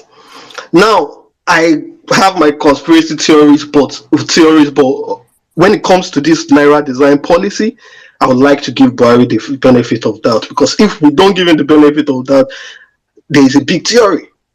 The CBN governor is from Delta State. The head of the military is from Delta State. Mr. Bankole, now hold that theory. Just hold it. 27 minutes ago, the presidency tweeted, "I'm fully aware of the current hardship being faced as a result of some policies meant to bring overall improvement to the country. I'm appealing to you to exercise further patience as we take measures to ease these hardships. God willing, there is light at the end of the tunnel." Please mute your mic.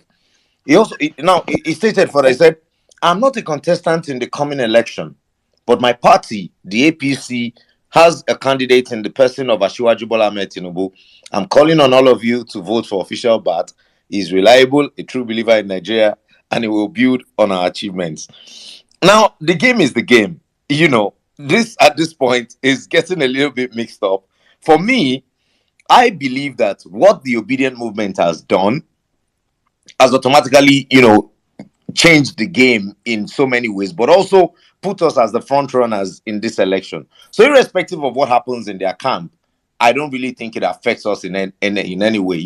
When you put in the work, you'd expect the result. That's my own opinion. But now, in the general conversation of the country, Samax. Yeah, so that's the tweet that I was referring to when I said that we need to also look at the media strategy, because 2 days ago, Lai Mohammed was on TVC or so, and the reporter on TVC was trying to separate Tinubu from the Buhari administration. It was the reporter doing it. But a lot of the reaction has been, people have basically been talking about what Lai Mohammed said, that they are one and the same team. People are not paying attention. Why is it that the TVC reporter was asking that question? Then again, you need to go back to the point that I made earlier, that you need to understand that these reporters and these media houses, we don't need to treat them as people who are there for the public good. They help politicians to frame the narrative, and what they are trying to do is to separate Tinubu from Buhari. Now, what this latest tweet is doing is to now bring back Tinubu to Buhari, that you cannot run from our legacy. If I have failed, you have failed. If I have not performed, you have not performed. So a whole lot of things, a lot of things going on. That's why I am very, very careful not to make a call one way or the other, because we need to really look at these guys. What are they doing? But most importantly, we need to understand that it's about the Nigerian people. We've taken too much of this nonsense. At some point, we need to stand up and wake up. And somebody said the last time, I think it was in the difference, sometimes it has to get worse for it to get better. And if we have to go through these pains for ordinary Nigerians to understand the evil of APC and the PDP, then so be it. One thing that we've forgotten one point that is lost in all this discussion is the new PDP angle of this. And Omar, I hope that you ask our guest questions on that angle. What people don't understand is that there's another very strong bloc that joined the APC at its inception. We talk about ACN and CPC, but we forget the new PDP bloc.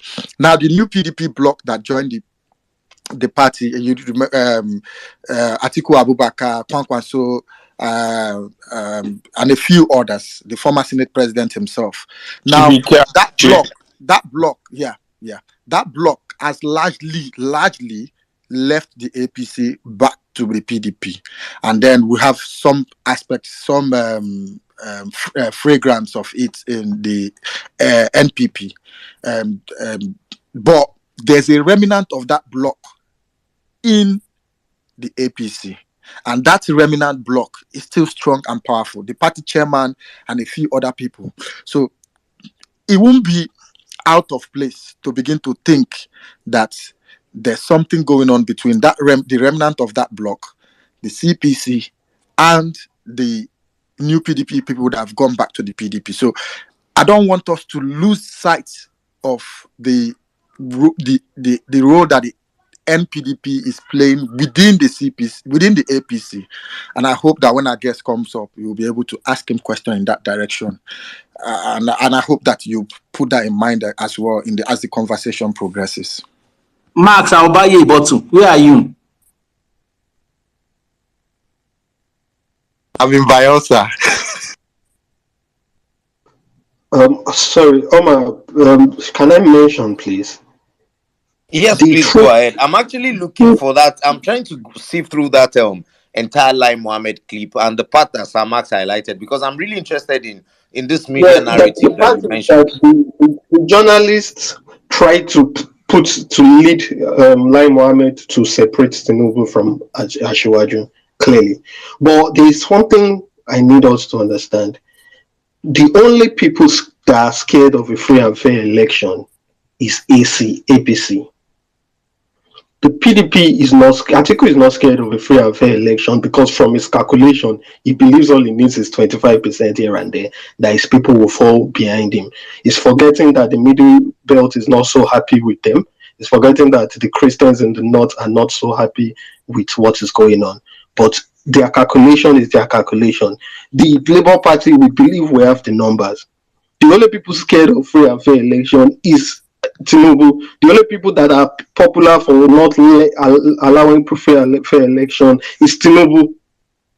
They use both combination of money and violence, and that is what Buhari has gone after, the money and the violence. So at the end of the day, whether Buhari is posturing, is not posturing for anybody. Buhari is purely trying to make this election a free and fair election because the only person to truly affect is Tinubu. Buhari might like Atiku, and the truth is PDP people are sitting somewhere believing that free and fair election, they will win because the Southerners and South will be gullible enough because they are the ones on the second half of that ticket to give them 25% at the least. So the PDP, don't make no mistake about it, they are not scared. They are not scared. We are supposed to go there and now teach them a lesson that, you can't think that you have 12 million. I hope some of our northern brothers will teach them a lesson that it's not 12 million. You are not getting no block. And the people in the south should teach them a lesson. You are not getting 25% because you are not standing on any ground. You are not standing on the ground of justice. You are not standing on the ground of equity. You are not standing on any ground. So that is the key to this election. Tinubu is out of it. Tinubu is handicapped by Buhari himself, who went after the two things. And Buhari is both morally right and at the same time is serving revenge code. Because you can't go and be shouting Olule up and down. So that is what's going on. That's why you are seeing the military in Lagos and in Ogun State. Take note that it's in Lagos and in Ogun State that the governors are openly against Buhari and challenging the GCFR, and at the same time we are seeing violence that looks state-sponsored. So he has every right to pump the military into those places to maintain the law and order, and at the same time it is killing two birds with one stone. But the PDP ain't scared. They ain't scared of shit. They are not scared. They think a free and fair election will favor them. I believe the South people will not be gullible enough, and that's why I was mentioning the trajectory of Emefiele being from the South, from Delta State, Okowa, Delta State. Irabo, Delta State. The calculation is there. It aligns. But they are not scared of a free and fair election. So it turns out they are doing the right thing. Now it is our job to now, because the people of Nigeria are the ones that are not happy. They are calculating that the North to give them block votes. Is the North happy to have PDP back? Don't they? The North they are confident in it, but are they going to be right? My brother, Mr. Bankole, please hold your thoughts. I finally found the clip, so I want us to listen because Samax made a very interesting point. As you said, scorecard 8 years of President Muhammadu Buhari. That's one thing. Project Tinubu is another thing. They are inseparable. Please, Mr. Polari, it's one thing if Ashwaji Atiku was contesting on an independent platform, which is not. Which is not available. It's a different thing if he was coming in from another party, say Labour, then he can now base his campaign on what he's going to do. But if your party has spent 8 years in power, and you cannot tell me what they have done, why should I vote for you? Okay. So what I've been doing is he keep. Honestly, it's getting really interesting at this point. It's getting really interesting because the TVC obviously is a media arm of the Tinubu, dynasty, and Lai Mohammed works for the government. But you would expect that Lai Mohammed came from the ACN faction of the of the party when that merger was happening. Jimmy, I don't know if you have anything to say on this. Omar, sorry, Omar. I have a context to that because I watched the entire interview, so it may help in this conversation. All right, please go ahead. How did that question come about, right? So callers called in and accused Lai Mohammed of not supporting Tinubu enough, right? In fact, one of the callers stated specifically that Lai Mohammed has been in only 2 rallies. Lai corrected him and said he has been in about 5. Lagos, Nasarawa, I think Ekiti, and then one other northern state anyway. And that to buttress his point further, Lai Mohammed said that he has started a program, which I'm sure that if you watch what's this guy, Sheun's show on Political Roundup, what's this Sheun show in the evening? And Early Morning Arise TV, he shows his something about scorecard, right? Where different people from different ministries in Nigeria talk about what they've done in the last 4 years or 8 years, as the case may be. So he was buttressing his point to that extent that this is part of it, and that part of what he's doing is showing that this is scorecard, and people were calling in to discount that and saying that it's not enough. So in this statement that you just played now, that's what he's trying to say, that you cannot say you're going to run for an election on a entire new base. It has to be on what have we done, and that I'm one of the main people who have gone fine. You get the concept around it. I think I understand what you're trying to say. Okay, Halim. Omar, I think I get the point that he's making. Your name is not Halimo. Very Halim, much, please. Raising and waving Halim, my hand. just hang on a second. Omar. Just hang on a second. Halim, can you hear me? Just hang on a second. Okay. So, Mr. Dozie, I get the way that you characterize the events leading to him answering the question, but what you've said is not what the question that the reporter asked him.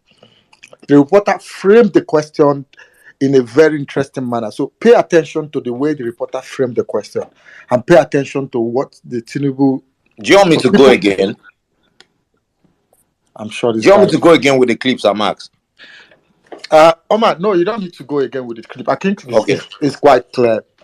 I understand him, what he's saying, but what he needs to understand is what he said, that the question that was asked that was put before Lai Mohammed from the callers is different from the way the reporter framed the question. Perhaps, Omar, if you have to go back, you have to go. Let's play the question the way the reporter was very clever.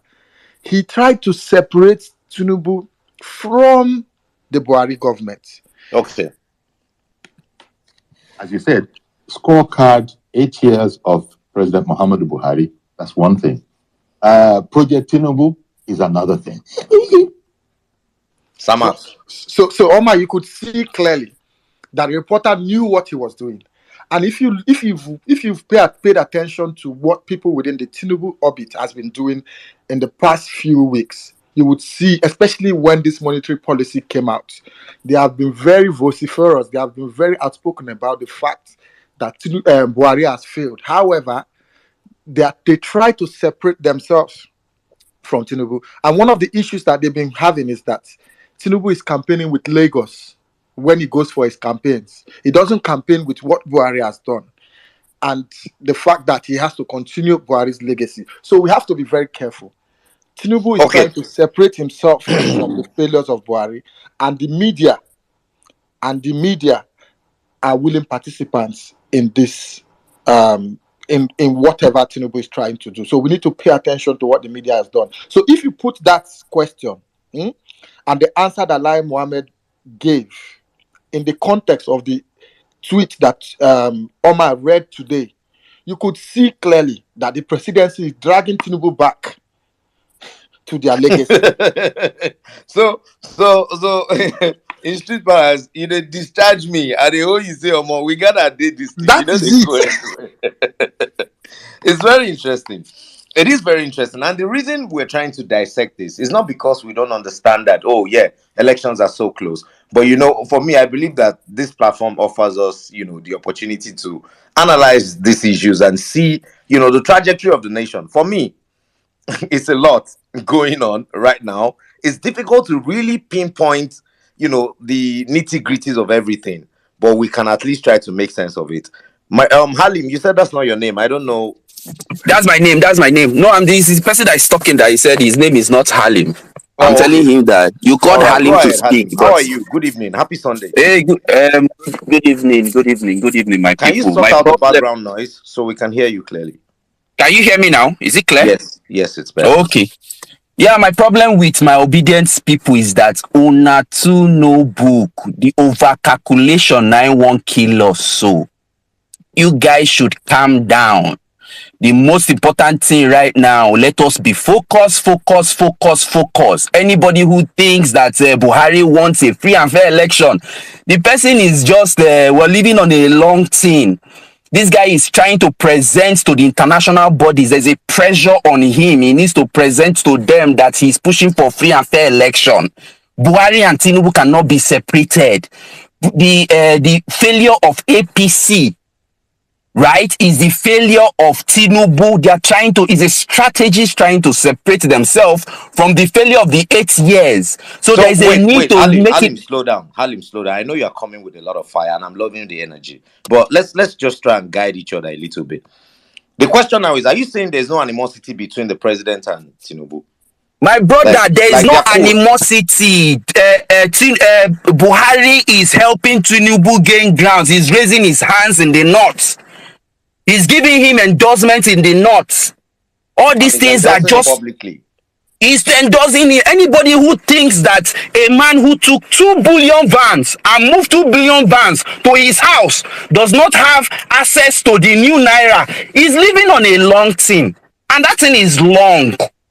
He's living on anybody who thinks that a Tinubu does not have that. We can go for the senators, House of Assembly members who will be running up and down for money. But when you come to this particular statement, all these things, how come this person is not behind bars? How come an Erufai will make a treasonable statement and is not behind bars? How come Ogun State governor will come out and make a statement like that? How come a small boy, what's his name, Sanwo-Olu, will make a statement going against what Buhari is saying, and they are not doing something about it? How come a Buhari is being presented as if? Slow down, my brother. If you I'm slow. I need to burn this fire. My my plane go soon come out. I'm coming to Nigeria this election, so that's why I need to pour as much as I can pour. Okay. Right? Okay. Yeah. So just allow me pour it so that maybe when we reach Nigeria, we'll go finish the talk. Right? The most important thing right now is that obedient, deliver your polling units. Guys, forget all this plenty talk. talk or no talk, the strategy is how do I deliver my polling units? Take that energy. There was a time, what's it called? INEC released this thing and said people should look at it online and go and check if there's any irregularity or one thing. Some people were smart enough to look at the people in their polling unit and took down the names. And then went street to be discussing with people. Do you know this person? Do you know these people? And some people have been smart enough to have identified most of those people who have PVC, who their names are in their polling unit, and have spoken to them. Right now is the time to consolidate. Start consolidating in your streets. Start consolidating. That is what we need. There is no need for over-analysis. As at this point. Now, Mr. Halim, I like to caution people on something. I get you. And I'm going to try to tap into your wealth of knowledge vis-a-vis the strategies to capture our polling units. I'm going to come to that. But I need you to understand something. For every conversation, there's the cardinal point. When we set up a conversation to speak, it's for a reason. Because we want to understand. You might not be interested in that. We also have efforts that we're, everybody's playing their part. I understand the message you're trying to pass across. And there are quite a number of obedient spaces where we strategize and talk and analyze. We have a lot of projects going on. We're still going to bring somebody on this space tonight. He's a member of the Big Tent and he's a national director, in his own right.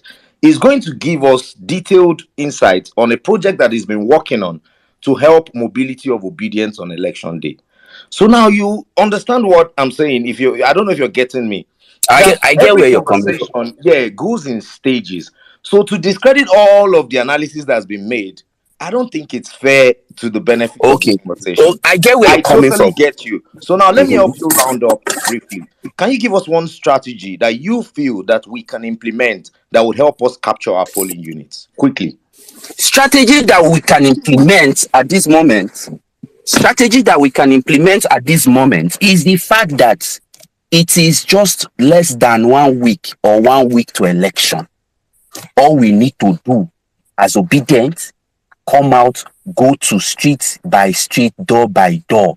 What you have to understand is that obedience vote is not for the buying, but Tinubu's vote is for the buying. I'm not saying you should go and buy vote to anyhow you want to interpret it. But one thing I know is that if Tinubu should get 5% in my polling unit in Lagos, I will have to change my name. So if you guys, what you people need to do, not you people, let me don't use the word you people, it is us, right? Omar, all you guys have been listening, I've been on different space, violent space. You people are doing fantastic job. And the one thing I like the most about what you guys are doing is the education of Nigerians. Makes sense. You're very on point. You're spot on Mr. Ali, that. let's go back to that strategy. I think I'm more interested in that. So now the strategy now is, since you cannot access, because right now I believe if you go online, you want to check, you go to INEC page, you want to check this thing unlike before, where you have a view to be able to see everybody within your polling units. You can see the people who have PVC, right? If you go now, I think it restricts.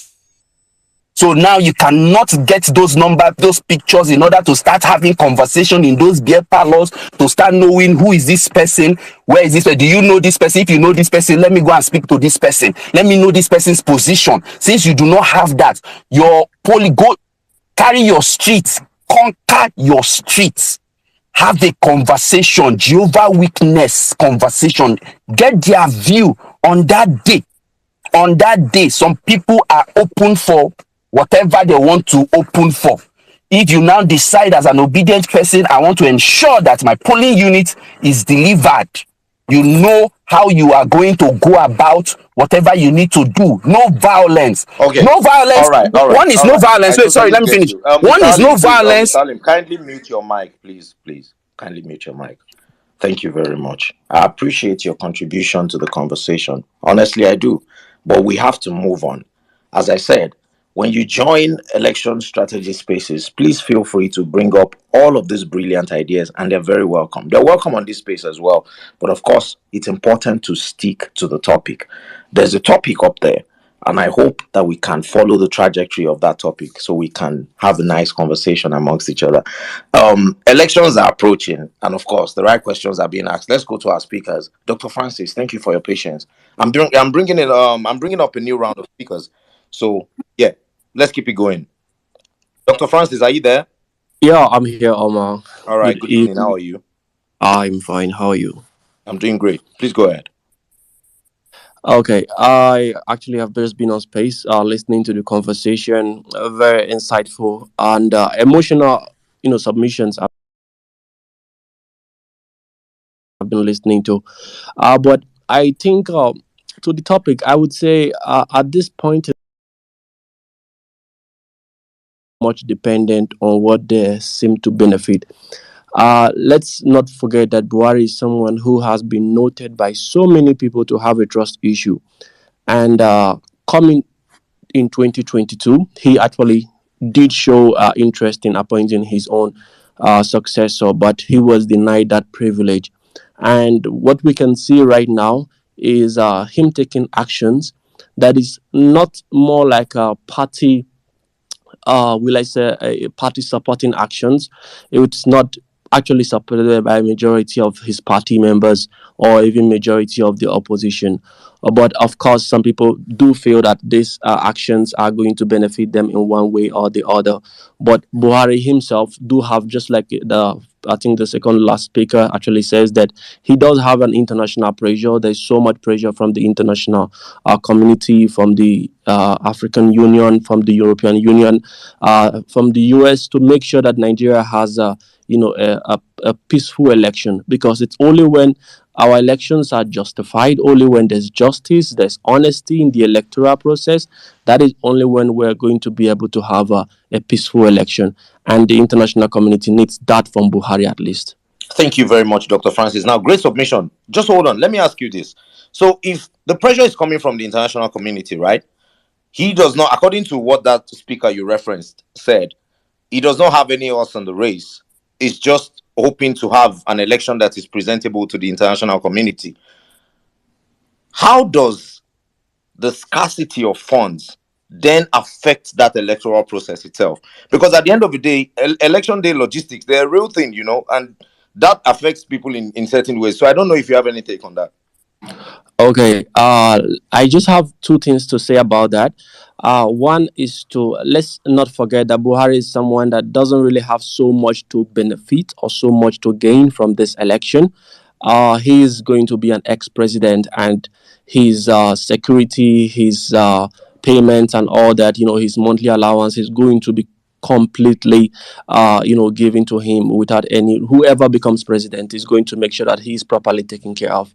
So in terms of need, Buhari is not such a greedy person also. We can see from his past life that he doesn't have so much affinity or so much attachment to wealth. So this is a man that is definitely has a stink of integrity in him. Now, the second part I would like people to really look at is the part of the in terms of Nigeria. Nigeria has always been known to have an issue with vote buying. Not even from 1999. This have always been the case way back in our independence. We are talking about way back 1960s and all that. Electoral buying has always been there. Politicians has always incited voters with one way or the other, gift, financial gift, food gift, and all that. And him bringing about this policy, if we look at this policy, has been in place for over 3 months now, but it was not really hammered on until 30 days to the election. And I can really tell that why it's been hammered on right now is because it is at this point in time, this is the critical moment. If they have really put so much pressure at the inception of the whole policy, I think politicians would have been pushed to really save a lot of new notes for their campaign. But it was left till the 30 days lapse, and then it was really hammered on. And that is why we are seeing so much reactions from politicians. Okay, I think we're still trying to get through to Dr. Remy Adekoya. I think he's finally making progress with getting on the space. Jimmy, Yes, it's gonna be with us in a minute. I just need him to join the space with the account I just made for him. The moment he does that, I'll let you know. I'm trying to send him the Okay, link now. thank you very much. Yeah, yeah. Yeah, thank you very much, my brother. Okay, so to keep the conversation going, I like the angle that Dr. Francis took it from, but let's keep it going, please. Kachi, good evening. Good evening, everybody. Thank you very much. I just want to also add to the angle of the pressure from international community. Sometimes we make allusions to this, but they are not adequately substantiated. Yes, that is true. And it's not coming from nowhere. There is a root to that. Nigeria has had a couple of human rights issues in the past, especially during the administration of Buhari. And some of this has been reported to the appropriate quarters, and you know where it is. The last UPR, if you know the processes of the United Nations, Universal Periodic Review, the special rapporteurs that looked into the Nigerian case came up with one of the strongest instruments of the United Nations, which is the opinion juris, which is one of the instruments of the sources of international law, opinion juris. They have this special panel constituted, special procedure, which has been described as the jewel of the activities of the Human Rights Council. One was constituted for Nigeria, and they came up with a report. And you can link this up with, the Nnamdi Kanu case. Sometimes we tend to sweep that issue under the rug, but we shouldn't forget that the issue of IPOB was so much important to Nigeria, and Nigeria has made every effort to brand IPOB a terrorist group. While all the indices were there, the United Nations refused to be dragged into that pronouncement because it will make the whole procedure change its course. It will be like, advancing a whataboutery argument. Okay, Nigeria did this. What about this other people? They didn't want to get into that. And I'm speaking from, Okay, so Mr. Kachi, do you think a free and fair election in Nigeria is an important subject to the international community? It is absolutely important, and I want to tell you how Buhari is tied into it. And again, you can look at my profile. I don't want to talk more than that. On 27th, we are entering into the 52nd Human Rights Council, and unfortunately, Nigeria doesn't have opportunity. Nigeria wouldn't be reviewed to look at the last instruction that was given to Nigeria, which wasn't carried out. And there is always consequences, especially when the person who is in charge loses his immunity as the head of the state. The implication is that whoever is that head of state could tomorrow, the way, so shameful that when these guys want to punish us, they will tell us, well, if you don't do this, we deny you visa. Well, they need the visa to treat themselves. They need it for so many other things they have to do. So you could be arrested when you come for treatment. They know this. And it was in strongest terms that Nigeria was warned to let this guy go. But then they quickly constituted the meeting, national whatever council, that decided that it was a security risk. But the note has already been taken, and it was by special rapporteur. There are many. I don't want to go into the. Yes, I'm trying to make sure that we stick to the topic. So now, yes, in all of this, Mr. Yes. Kachi, in all of this, you believe that the pandering of the presidency is largely due to the pressure coming from the international community? Absolutely, and that's what I was getting to.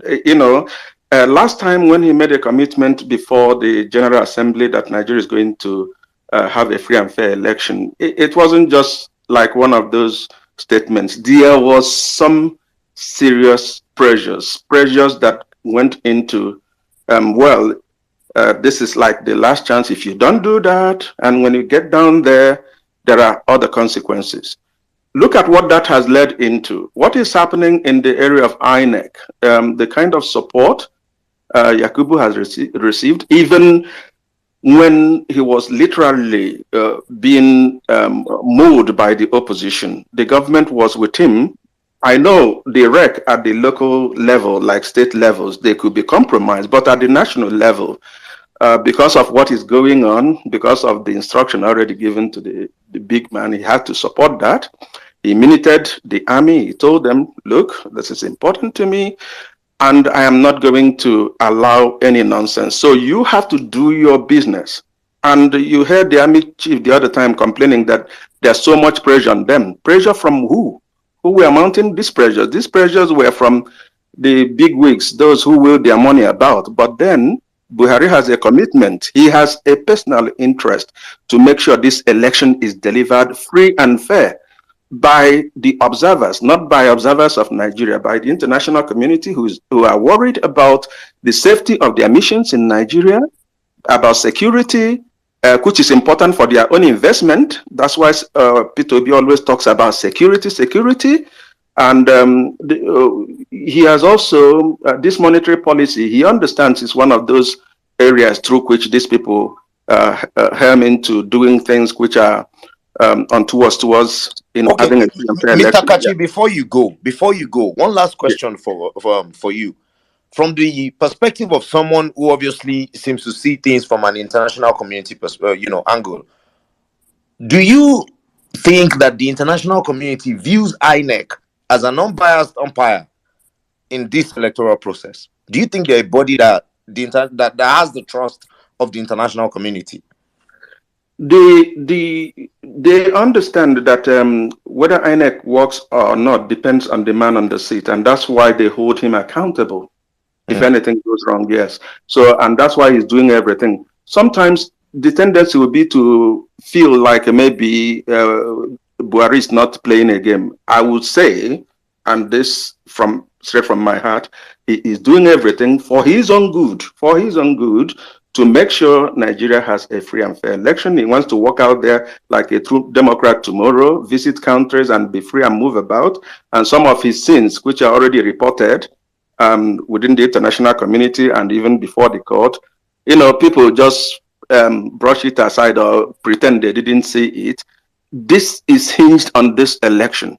Whatever he is doing, I want you to believe that he is doing it. He has no alternative. To be honest with you, he has to do this. It is for his own good.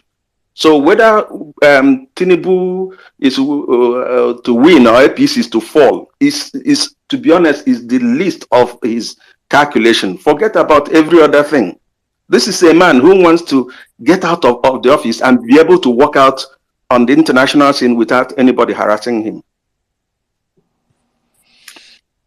Okay, that's very interesting. I would like to believe that since he does not have any case right in front of the International Criminal Court, he might not have anything to worry about in terms of He has. I'm not sure about that. Anyway, well, if Samax was there, I'm hoping Samax will get back in a bit. But yeah, let's move on with the conversation. Mr. Ola Bolaji, good evening. Good morning. Good morning. Oh, good morning to you, sir. Good morning. So just real quick, I'm driving around the mountain, so I might lose signal. But I just want to piggyback on what the last speakers just spoke about, the international pressure on current President Buhari. And also, I just want to also say that there's a sense of legacy that I think Buhari is trying to implement, because it became unhandling. There's some people that was controlling him when he became a president, and then he sees a way to leave a legacy, plus the pressure that's happening around them internationally. Because if you look in West Africa, there's a sense of uprising of Oh, autocratic Mr. Ola, I think the mountain range that you're driving around is making it difficult for us to decipher what you're saying. So please, maybe when you have some sort of settled network, you can come back. Okay, Yes. okay, I will do Thank you that. very much, sir. Thank you. Please kindly mute your Sure. mic. Yeah. You see, Majesty, you've been waiting. Good evening. How are you? Yeah, thank you, my brother. Yes, go ahead, please. Um, do you have any particular question, or you just want me to react to everything that we have been saying? Oh yeah, you can. I'm waiting. I'm hoping that you can make your submission, so I'll probably be able to pick out a question from it. But let's move on with conversation. The conversation, please. Okay. When we started, we are looking at was it right for the federal government to sub the decision of the Supreme Court? The problem we have in Nigeria is that most times we forget, or do we say that we just quickly have shallow memories. From the right time, or from the moment Buhari became the president of Nigeria, the first thing he started doing was to reduce the separation of power by making judiciary to look like a tissue paper, and everybody was cheering him off. Everybody was cheering him up. The people that are crying today that Buhari is doing whatever he's doing today to fight them, we are the people cheering him up. Erufai, who is crying today, I've taken more time to study him. Erufai has never respected any court order, starting from the time he was Minister of FCT, including the one he did when he was able to dismiss civil servants. They went to industrial court. Erufai came on national television and was asking what is even industrial court, limited and destroyed the image of the judges that gave judgments that Erufai has no right to dismiss those civil servants that way. No person we are talking about it. Series of time that the court has given decisions against the state governments, against the federal government, and no person ever questioned about it. Nobody talked about it. However, I'm not saying that Buhari is fighting for anybody, but one thing I know, that any policy that is being made and the ruling class are crying, somehow that policy will favor the people. I listened to you, Omar, when you try to talk about like the UK when they change their money. Yeah, but there is something about the UK. £50 is the highest denomination. That's the major currency. You hardly see £50. £50 is quite very scarce. Though I do understand that this particular decision, the implementation is 40. And when you listen to lawyers, every lawyer has their opinion. Every lawyer has the opinion. Some will tell you, oh, that the Supreme Court has this jurisdiction and that. Some will tell you, oh, Supreme Court does. That is what makes law a practice. That is what makes it sweet. But when you look at it from the aspect of a layman or somebody who has objectivity in him and being truthful, my personal opinion is that Supreme Court took a wrong decision in Dick. Supreme Court is just playing up. And especially on the second day of hearing, where the matter was supposed to come up for hearing, and they are adjourning the matter without stating either they are stepping down, because interim injunction is within 7 days. They never said that the interim injunction needs to reduce or that the interim injunction is being continued. Again, if you look at the manner by which Erufai, Bello, and the rest of them came into this thing, you will just discover that most times you can't even figure out what they are doing. I don't even know if Erufai is working for APC or working against APC. I don't even know where he stands. But then if you look at it, you will see like somebody who is so desperate, who knew that if Tinubu wins, that he has nothing to offer. So invariably, he's probably tipping for himself to impose Tinubu to win, which we know Tinubu will not make it, because he's looking like he's preparing himself that after Tinubu he's going to come out for president, because if Atiku wins, definitely there is going to be a little bit of dog ahead, not and all those things. But then these guys are not calling out PDP. PDP is a little bit calm. I'm just trying to look at this thing from so many ways. Yes, from so many ways. Now, you see, Majesty, let me just quickly engage you. I like the fact that you started and you said, if I have any questions for you. So now, the first question is, in the grand scheme of things, how do you think the president, because I don't think the president has returned from Ethiopia yet. No, not yet. The state governors continue to insist that those Naira notes are still legal tender in their states. So now, how do you think? What do you think is the possible reaction of the presidency to this? Obvious violation of a directive that comes straight from the top. This is the first time our generation is seeing this type of heavy anarchy in a country. Though most times in life you cannot approbate and reprobate. When you cut a tree thinking that people shouldn't enjoy it, one day you might decide to enjoy that tree. Buhari started by killing the ingredients of separation of power, by killing the rule of law. But then I just feel like I just pray that next week, already this week that we're in, I just pray that it doesn't, because if you just look at APC, they have just been engaging in meetings. I think today their national party chairman have to call out the governors for them to engage in meeting. But the constitution is very clear. The president has the power to make whatever decision. And policy matter is policy matter. By right, the reason why the CBN still stand on is because based on CBN law, which guides every policy manner, they did not breach any law. So Supreme Court to me is actually aiding in this whole thing. Supreme Court should have at least, they should be in a situation to help this to help this matter. And we don't even understand, because when an Attorney General of the Federation has power to discontinue any matter. So, and the question is that this ruling that they gave, does the Attorney General has the power to discontinue? Because Attorney General needs to come in when a ruling or a judgment have not been made. Now, the thing is that everybody is confused. People are suffering, but then on the aspect of people suffering, but we have been suffering for 7.5 years. These few days will not kill us. And one thing I'm so certain is that it's going to be a cool-off of pressure after election when it comes to this money aspect.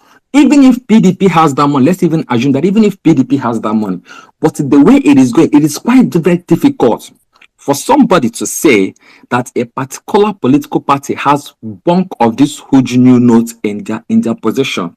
So to some I was going to say that too, because I think I heard somebody mention it. That I think that's a bit of a stretch, because when did they release the new notes? I don't know. Of course, a lot of people would say that many bank officials are in cahoots with the politicians. But No. Just to come in, and I believe most of us have some people who works in bank. So CBN, they actually doing what they are doing to make sure that they protect the image of this new naira. Now, CBN is releasing figures to say they are depositing this money to banks, but so many bankers are telling you that they are not saying that money that CBN is saying. So CBN is doing everything within their power to restrain the money from not getting into banks in a bank force. I'm not saying that some politicians don't have the money. They have it, but there is no person that is going to boast that he has the new currency in a bank way. And there's news flying around in public spaces now that politicians are actually printing fake new notes so that they can use it to buy votes on election day. And I think that is something that is very easy for Nigerians to fall for, considering how desperate they are for cash at the moment. I hope that we can sensitize our people as much as possible to advise them that you might be thinking that you're selling your vote and you're actually buying yourself some prison time. Because prison time would be the best bet for you. God forbid you go and sell his vote. This is true. You know why? Because for Aboki that sells suya, and that one decides to.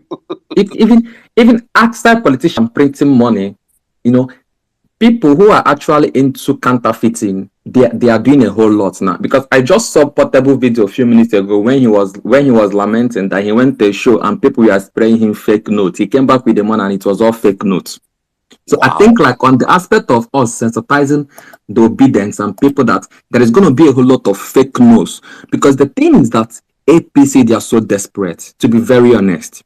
They are so desperate. But now the silence of Atiku needs to be questioned. I do understand that, take it or leave it, Buhari hates Igbos. He might not have personal issues with Obi. Oh, whoa, my brother, slow down. No, I'm just coming to that aspect, because if you look at history, especially, Buhari has a little bit of more openness in terms of relating across region, but El-Rufai itself is just a devil existing. So, everything, El-Rufai was the first person who called out APC, questioning why they should give Tinubu ticket. He questioned why they should give Tinubu ticket. But on a later date, that the reason why El-Rufai is talking today is because they never believed that obedient movement will gather this momentum. So to him, he's looking like Peter Obi will win. And everything he see El-Rufai is doing is look at his post. He's not tagging PDP in any way. It is just like a little line we touch about obedience, Peter Obi, obedience, Peter Obi. So El-Rufai is ready to die just to make Peter Obi not to win. However, he made that even before the election. So, but regardless of it all, Bro, please just try and tone it down a bit, okay? Please, no, you know, don't forget that you're liable. I'm not wishing him death, bro. I'm not wishing him death, bro. But yeah, you're liable for everything that you say on the space, please. I hope that you understand. Yeah. No, yeah, the thing is, no. My point is, you know, most times, when a situation of a thing is pointing towards a certain direction, you can't stop it. We can't stop it. And then, I keep saying, you know, every person supporting P2B, I respect the people, regardless of the fact, because of, let us at least tell ourselves the truth, the moral truth. P2B remains the only person who has asked the world, if you can actually present any evidence linking to me being corrupt, embezzling public and private money in every aspect of my life, bring it out, I will resign. To me, you know, that is the first time I'm hearing that in Africa, and I've never had it in my life. Okay, and this is Majesty, 9 months. You see, Majesty, I'll come back to you. Just hang your thoughts for a bit. I like one thing that you touched on, which is the fact that the silence of the PDP is quite worrisome to a large extent. A lot of people would say, oh, obedience, let's stay focused. Look, one thing I would like to always re-emphasize is that the obedient movement has never been distracted. You know, as we are having this conversation, there are people who are strategizing. There are WhatsApp groups where you have a lot of things going on. I remember that on the violence space the other day, Otumba mentioned something that he and Saddam, they had some kind of gathering on Clubhouse, and then they met a different set of obedience, doing different things, you know, in their own capacity. So a lot of people have a lot of action going on, but of course, the analytical side of it can never ever be shelved, you know, to one side, because at the end of the day, you need to make permutations, you know, have projections about how the whole thing is going to turn out. And there are quite a number of political scenarios playing out in the country right now that you cannot ignore. And that's the essence of this conversation. Crystal Gunners, good evening, sir. How are you doing? Good evening, Omar. Thank you for giving me the mic. I salute you, Jimmy, Sir Max, and every other one in the space. Yes, actually, I support the submission of Kachi, who spoke about what is holding Buhari, you know, accountable for doing whatever he's doing, because he knows the consequences that he will face. I support that because I had an experience myself during the planning for 100 million man march. I organized the one in Munich, and you know how it is. You have to in Germany here. You have to register whatever events you're doing with the police. And when I feel that from it was a Friday, I was thinking, oh, how could I get it there? We have a number of days to do it. So I faxed it from my house to them. The first thing on Monday morning at 8 o'clock, I got a phone call. And the lady told me, yeah, Mr. I don't want to mention my surname. Yeah, I got your form, but please, I cannot give you the venue you asked for, because at that place there is the International Security Summit going on where all the world presidents are, and that place is barricaded. But can I give you another place? I said, yes. It's not a problem. We just want to, you know, celebrate. She said, but I'm seeing it as a protest. What? Because you are talking about solidarity with your people in Nigeria for the election and so. I said, yes, all what we want is good governance, fair and free election. And the woman said, wow, now somebody is talking about that, because we've been discussing it here around us. So now there is somebody from this corner talking about it. So please, guys, don't think it's not being discussed here. They know, but they can't solve every problem. We have to start it ourselves. So I know what is going on. But let me move on to another topic also. You were talking about strategy. I've been communicating with with Jimmy at the background. I sent him all what we planned. I come from Imo State. We created a situation room, and I am seeing all what is happening there. I don't want to go into our strategy very well because here is an open space people may know. But if you really want to know about it, you can contact Jimmy. I sent him everything we're doing. And we're also I'm talking with Waju for the Western Nigeria also, if it is possible, because we still have some days.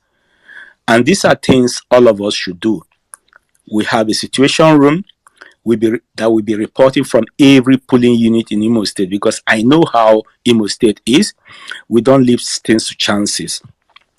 Yeah, and you know what, Christogonos, to add to what you just said, I'm using this medium to announce to everyone that the violence space is looking for volunteers for the violence space situation room on election day.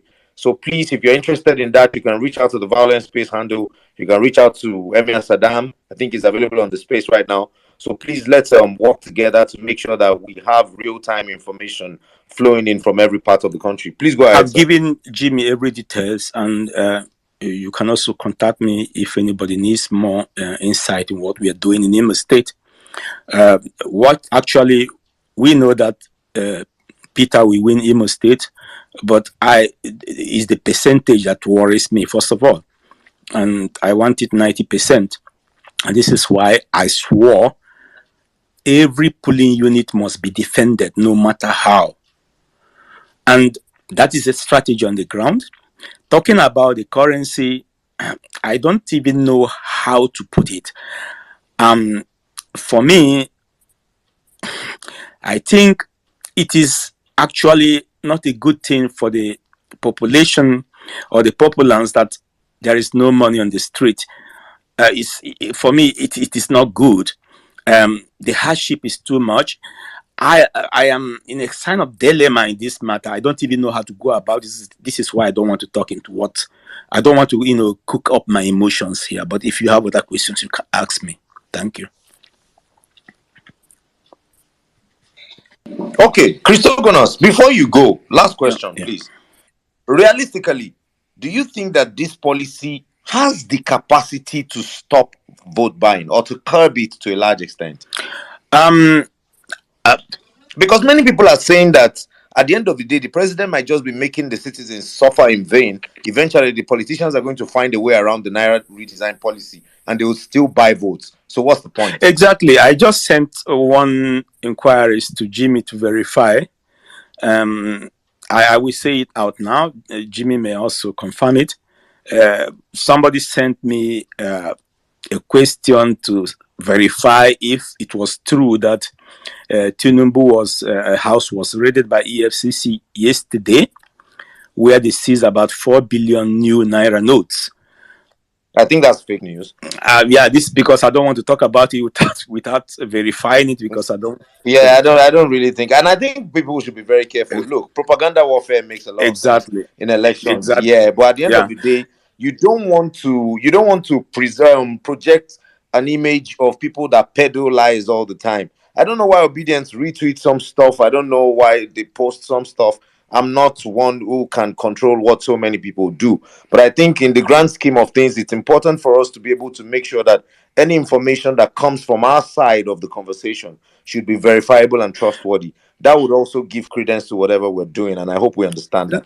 Christogonos, thank you so much for your contribution. Do you still have anything to add? Look, Jimmy, Omar, when I'm fighting, the best enemy or the best opponent you can fight is the one you can predict. You can predict his moves. We know that what he could possibly do to win the election, Tinubu or even Atiku, is to buy the votes. And now they're dealing with him. Let us just stop, worrying our brain about how it's going to happen or what will happen. I think they are all handicapped at this moment. Yes, Christogonos, who do you think is our main opponent in this election? My main opponent is actually not Tinubu, because he is handicapped. My main opponent is Atiku, who is building a strategy up north and thinking also that he could garner some votes in the south and southeast. that could give him an election. And also, I am also more concerned about the battleground that is this North Central, even though it's already in the bag for P2B, but I'm not quite sure how things are going on there because I don't have insight, experience of how the politics they are placed out. Okay. All right. Thank you so much, Christogonos. I'm going to go to Dr. Olu now. Dozie, I'm coming to you. I can see your hand. Otumba Dike, I see OIK. Kelly. Kelly, my brother, welcome to the conversation. Thank you so much. Dr. Olu, I'm going to come to you with this question. In the grand scheme of things for Nigeria's democracy, how important is a peaceful power transition in 2023? Wow, for the very smart question, my brother. The point is that, in as much as people don't want to admit it, 2023 election is more or less like election that make or may mar Nigerian unity.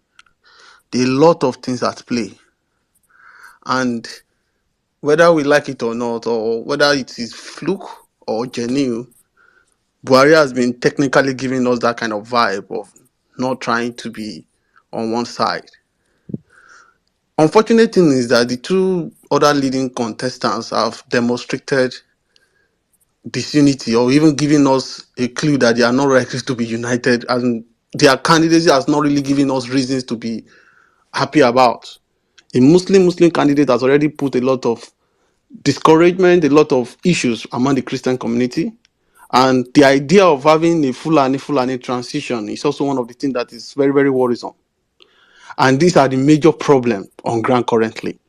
And that is the reason why in recent time, the Yoruba nation too, that have been technically non-existent, have started doing some kind of mobilization, probably to checkmate what is happening, what is likely to come from the north or maybe from the east. For us to have, it is, as I'm an obedient, so definitely the only ballot that can actually give us that peaceful cohesion that we are looking forward to is an Obi candidacy. And that is the reason why I cannot actually imagine what can happen if either of the two monsters wins this election. I cannot imagine what Nigerian peaceful or unity can be after the election. So, in as much as not to give myself unnecessary headache, as Ayodeji has actually been talking to me and we have been discussing, it is better for me to be very optimistic. I'm very, very believing that Obi winning the presidency is sacrosanct, because by the time you calm down and you start thinking in that direction of if either of those two wins, my brother, I cannot really predict what can happen, and we need to have. Yeah, but the headache no be here. I don't even, I do my best not to accommodate that reality, at all, because you can feel like it's a downward, path from there. But anyway, let me just round up your submission. Sorry, let me just help you so that you can make your own submission.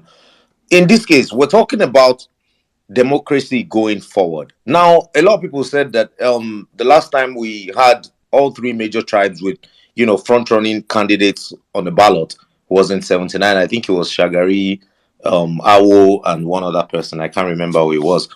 I think maybe Alex Ekwe. I can't remember anyway. But the fact that all three have significant backing in their own right, the only thing that sets our candidate Peter Obi apart is the fact that he has a support that cuts across all regions.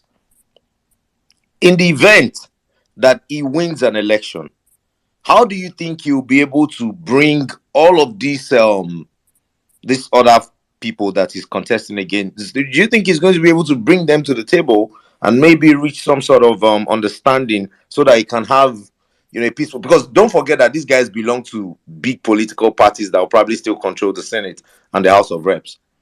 My brother, I can assure you that 100%, when Peter Obi wins, 100%, Nigeria will be very united. And I can tell you this fact. I think people must have restrained or trying to repeat this same analogy over time. Obi presidency is the presidency that is being championed by the people. That is one thing people need to know. Irrespective of any tribe, irrespective of any age, irrespective of where you are from, the campaign has being championed by 70% of the people, which means that it's solely resting on people's mandates. That is one. And I'm so happy, indirectly, not too happy, but I'm happy that Wike and other G5 governors have not technically been fully involved in his campaign. So nobody can, technically, he has no godfather, which means that people are his godfather.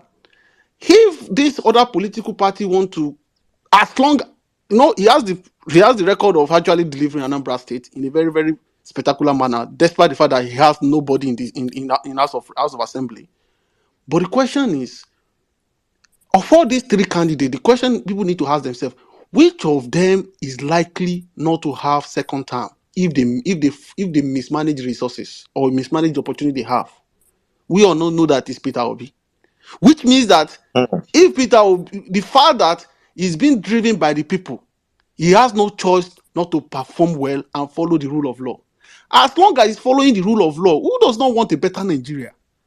Who does not want a Papa Greek lock that used to happen in Lagos to become something of the past? Who does not want good security?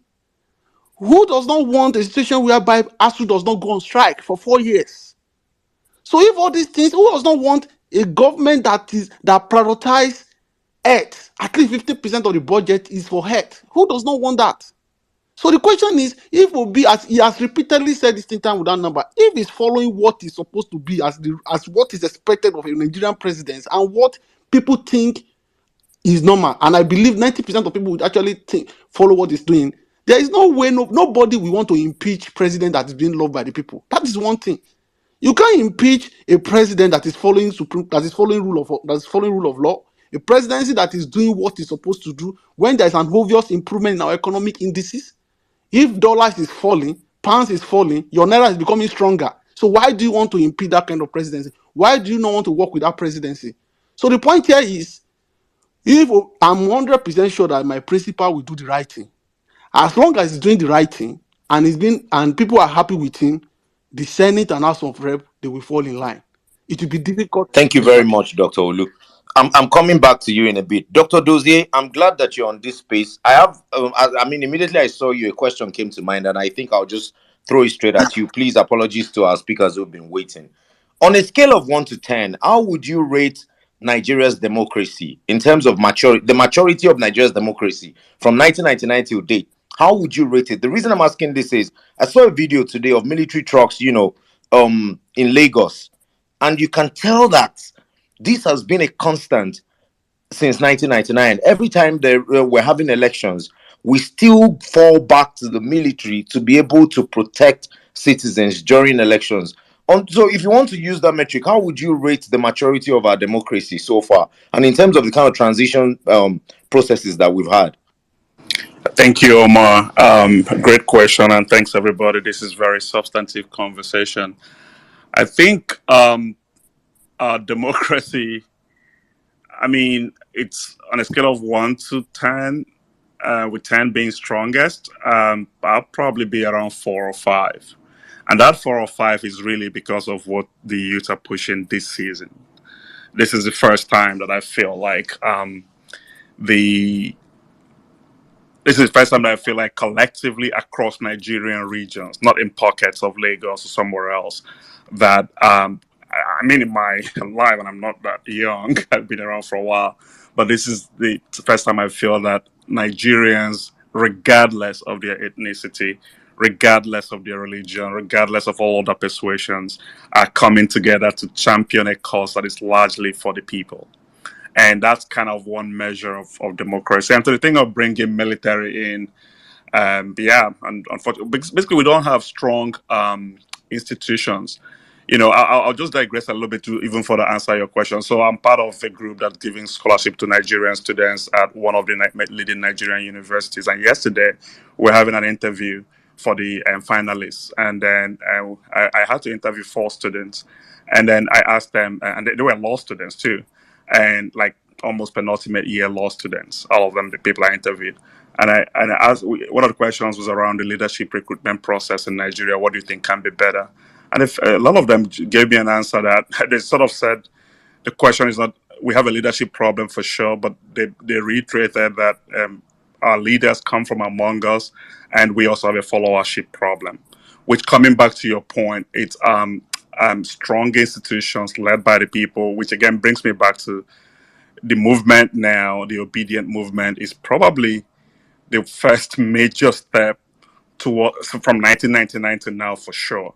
Because what we've had until now has been information asymmetry, where I'm from southeastern Nigeria. The way elections used to be run is quite a few people who are, government contractors or whatever, gather people in their house, they share money there, and then they come to the polling booth if you don't have money. And I know this firsthand because before I came out of Nigeria 20 years ago, somebody was running for election, and I was, a little bit naive volunteering for them. And a friend of mine who was working for the political class at the time says to me, "Oh, so you know this guy?" And this was in the morning, Saturday morning of the election, before even one vote was cast. So you know this guy, oh, he's going to lose. It was for federal House of Rep thing at the time. I was like, why? And then he described for me, those were the days of Ghana Must Go. How many Ghana Must Goes were distributed by the elites at somebody's house that morning, and how that was going to enable things. So we had a political process that was largely by the few, powered by money in a time of information asymmetry. But what you now have is through media like WhatsApp and so forth, people have information can be easily disseminated. So you don't have to go to somebody's house, and it doesn't have to be associated with money. So that's empowered citizens. And then a lot of young people are standing up to be counted. And the final point I would make is around the idea of emerging strong institutions. Now I'm seeing things like yesterday I saw two different places where people are saying, well, for presidential election, vote Peter Obi, but for all the other elections, vote this, that, or the other. Like PDP has been in Abia State for a really long time.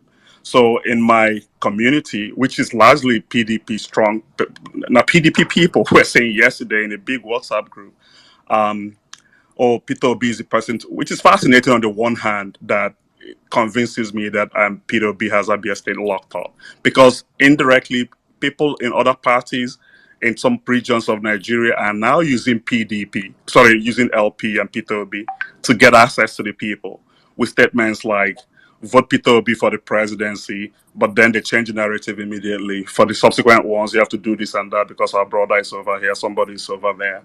And that's good on the one hand, speaking to Peter Obi's credibility, but something that obedience have to watch. I think I saw another example in Lagos where people were saying, vote Peter Obi over here and then come down to PDP or somebody else. So I hope I took a long time to answer your question, but I think we're sort of... Yes, you did. You did great justice to it, sir, Dr. Dozie. Thank you so much. I'll come back to you in a bit. OIK, thank you so much for sticking around. Before you make your submission, let me just throw one question to you. If you were to narrow it down to three things, what would be the factors that you consider pivotal to the success of the 2023 elections in Nigeria? If you were to narrow it down to just three things. To the upcoming election? Yes. What are the three factors that you feel like are very important if we're to have a successful, free and fair election in Nigeria in 2023? Basically, is to create a level playing field, so to say. I mean, there's never going to be a level playing field that is so level, but at least kind of level. And I think that is what PMB is trying to do in the Nigerian parlance. So that's one, level playing field. And of course, security of the citizenry. You know, if you're saying you want the elections to be fair, everybody should have a right to go vote.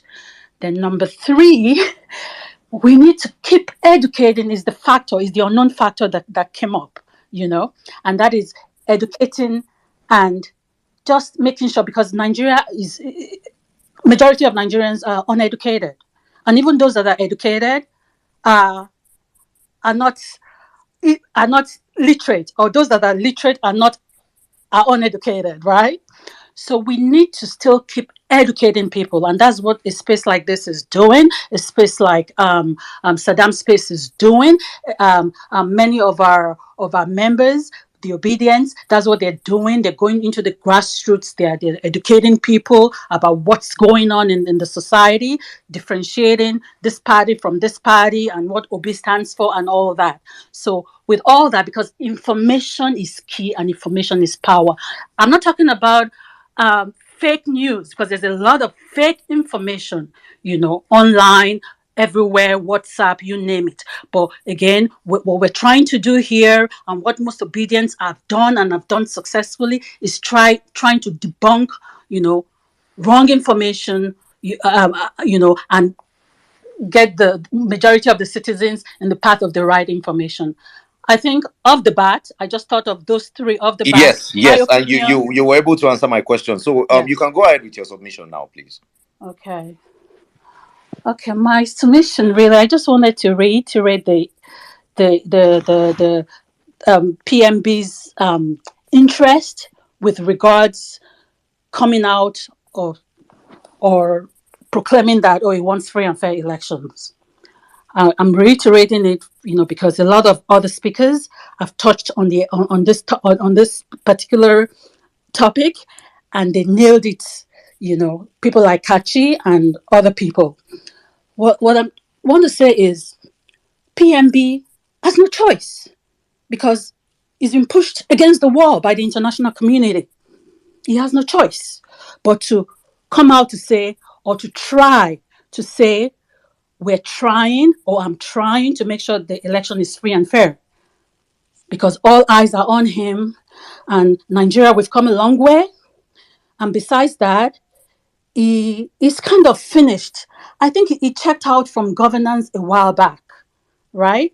He checked out from governance, but he was doing his bit, but he's looking forward to being an elder statesman, so to say, like Obasanjo in a way. And the only way it can be post presidency, that he can have a respectable position, so to say, in the sense of being called once in a while, being recognized once in a while, to come do this for Africa, do that for Africa. And of course, yes, because Nigeria is one of the biggest is one of the biggest black, not black, is the biggest black country in the world. Yes, probably the most populous black nation in the world. Yeah. We are a force, and the international community is interested. When I say they're interested, it's not to say they're 100% interested.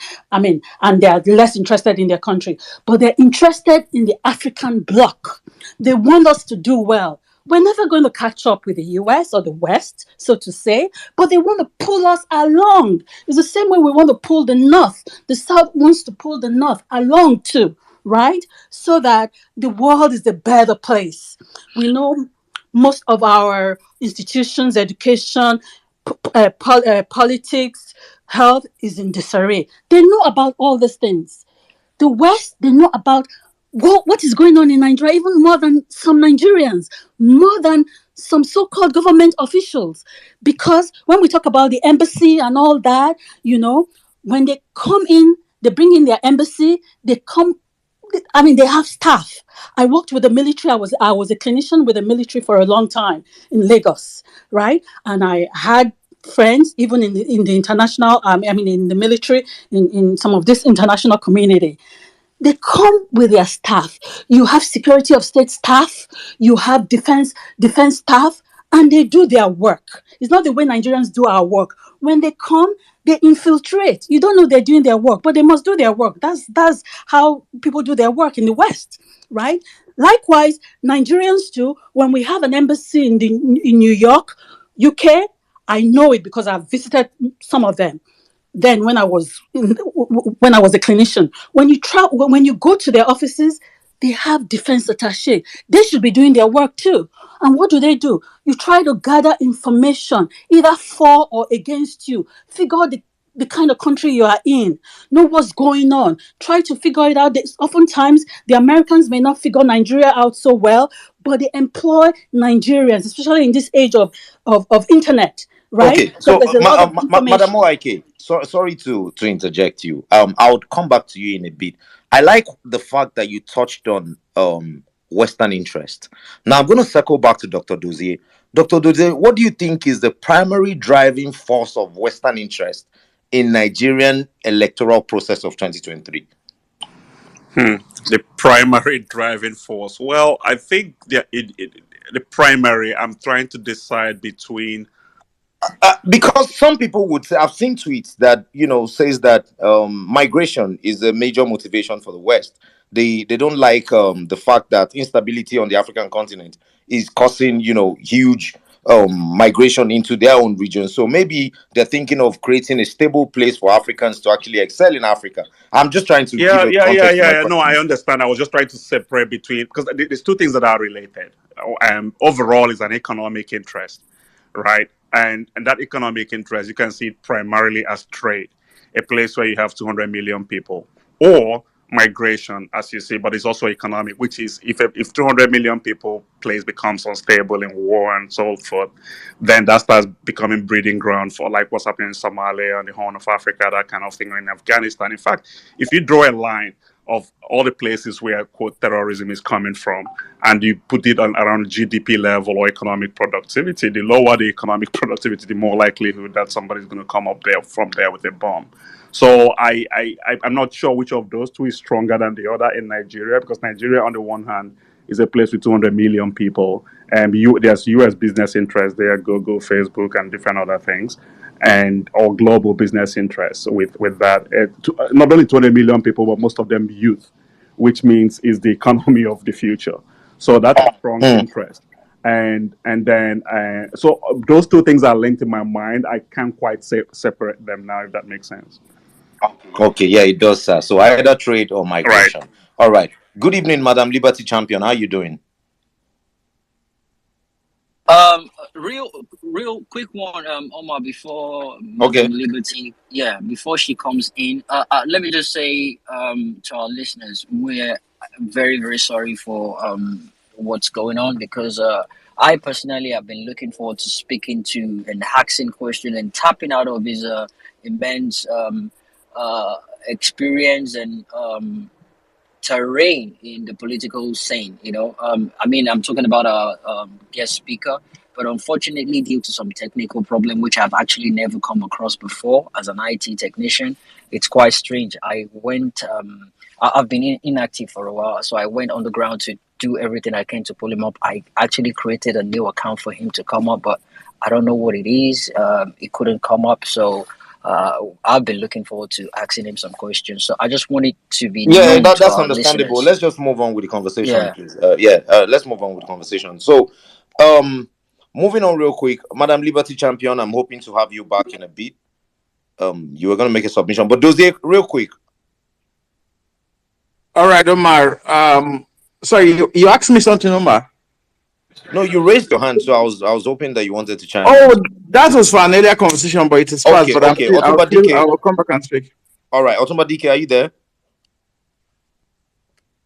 Yeah. I just want to be able to. I want to clear up the speaker section so we can take new speakers. I have quite a number of requests there. All right. Otumba DK, are you there? You wanted to say something, please? Yes, I wanted to say something on a couple of things I've raised so far.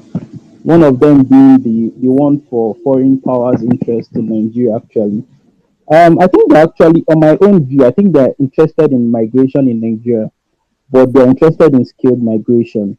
They don't want unskilled migration, like people who are not skilled or educated, trying to gain access into their country. I think this poses the problem for France when Francophone speaking African countries has on. Yeah, bro, your audio is a bit muffled. I don't know what you're using. Wow. Just okay, give me 2 minutes, let me fix it up. Yeah, I heard most of what you said though, but the audio is just a bit muffled. All right, Smart. Yeah, can you hear me? Yes. Okay, very good. Yeah, good evening and good afternoon, wherever you are. So thanks, Omar and everyone that is keeping this torch burning. So I think one of the things that was in my mind, I've heard a lot about it today, about all this issue about CBN, and my own is advice to obedience, that we should begin to distance ourselves from this talk. Let's be observers. APC is playing a game where they want to benefit from Buhari's popularity and at the same time distance themselves from his unpopularity. So if you listen to KMO and all the other rest, they are trying to say the policy is coming from external influence. And that's why APC is now the one fighting for the masses, which is not true.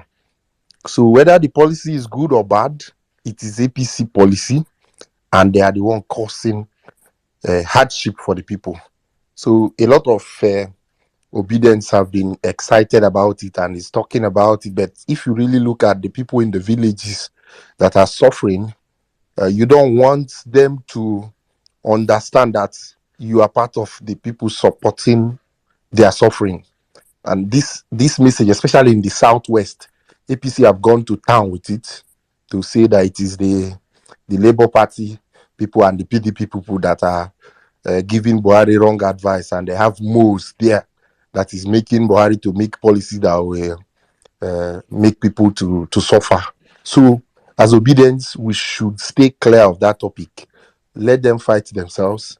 We will be smiling from afar. Let's not be active in that fight. So that's one. I think the other part is that we are looking. I've been wondering and trying to figure out Buhari, what he's playing at, and I guess that is one thing everybody has been trying to do on this space as well. We're all wrapping our head around what Mr. President is up to. You know, my best guess now is that Buhari is like a television, and whoever is holding the remote is determining the channel. So when the cabal that wanted to bring Mefele and all them people which I can identify as a Malami cabal, so they seem to have the upper hand, and Buhari is just reading whatever they ask him to read, and he's doing it. But the other cabal of Erufai are also fighting to grab hold of that remote to begin to. So the guy is sending mixed messages, which is just the same way he has been. He's not in charge. He's not in charge, and the SPC government is just messed up. So he's one way he's tweeting, oh, he's supporting Tinubu. Tinubu is his candidate, and then on the another breath, the Tinubu is insulting him. Look at even his own minister, Keyamo, insulting him, say he has been sold a dummy, and the people gave him wrong advice. So he's almost saying that Buhari does not know anything, that anybody can just come and tell him anything, and he does. So, and he is not able to take disciplinary measures. I mean, if you can't punish governors, what of your own minister that is insulting you? And the guy is still a minister in your cabinet. So this Buhari is confusion, and it's going to be worse if somebody like Tinubu enters there, because at least Buhari can even speak. If you give him book, written paper, he can read it. This guy cannot read. He doesn't have that mental capacity again. He cannot speak extempore, and whenever he starts speaking gibberish. So it means that if by any chance Buhari Tinubu enters, we are getting Buhari Pro Max. So whoever will be holding the remotes will be playing the tunes, and the country will be worse. I saw something that Erufai tweeted today about a poll, even though it was not a poll. So I read it, and the thing was basically saying they are predicting that Buhari will win, not because they did any opinion. What's his name? Buhari or Bat. They are the same thing. But I want to believe that you they are one and the same. So the Bat will win because Nigerians will vote by ethnicity and religious sentiment. And you can imagine a governor, retweeting that post and touting it. To be honest, I've also read a lot of material, especially from international media, that continues to suggest that religion and ethnicity would play a huge role in this election. But for me, I think I want to just move on. I'll come back to you, Mr. Smart. Okay.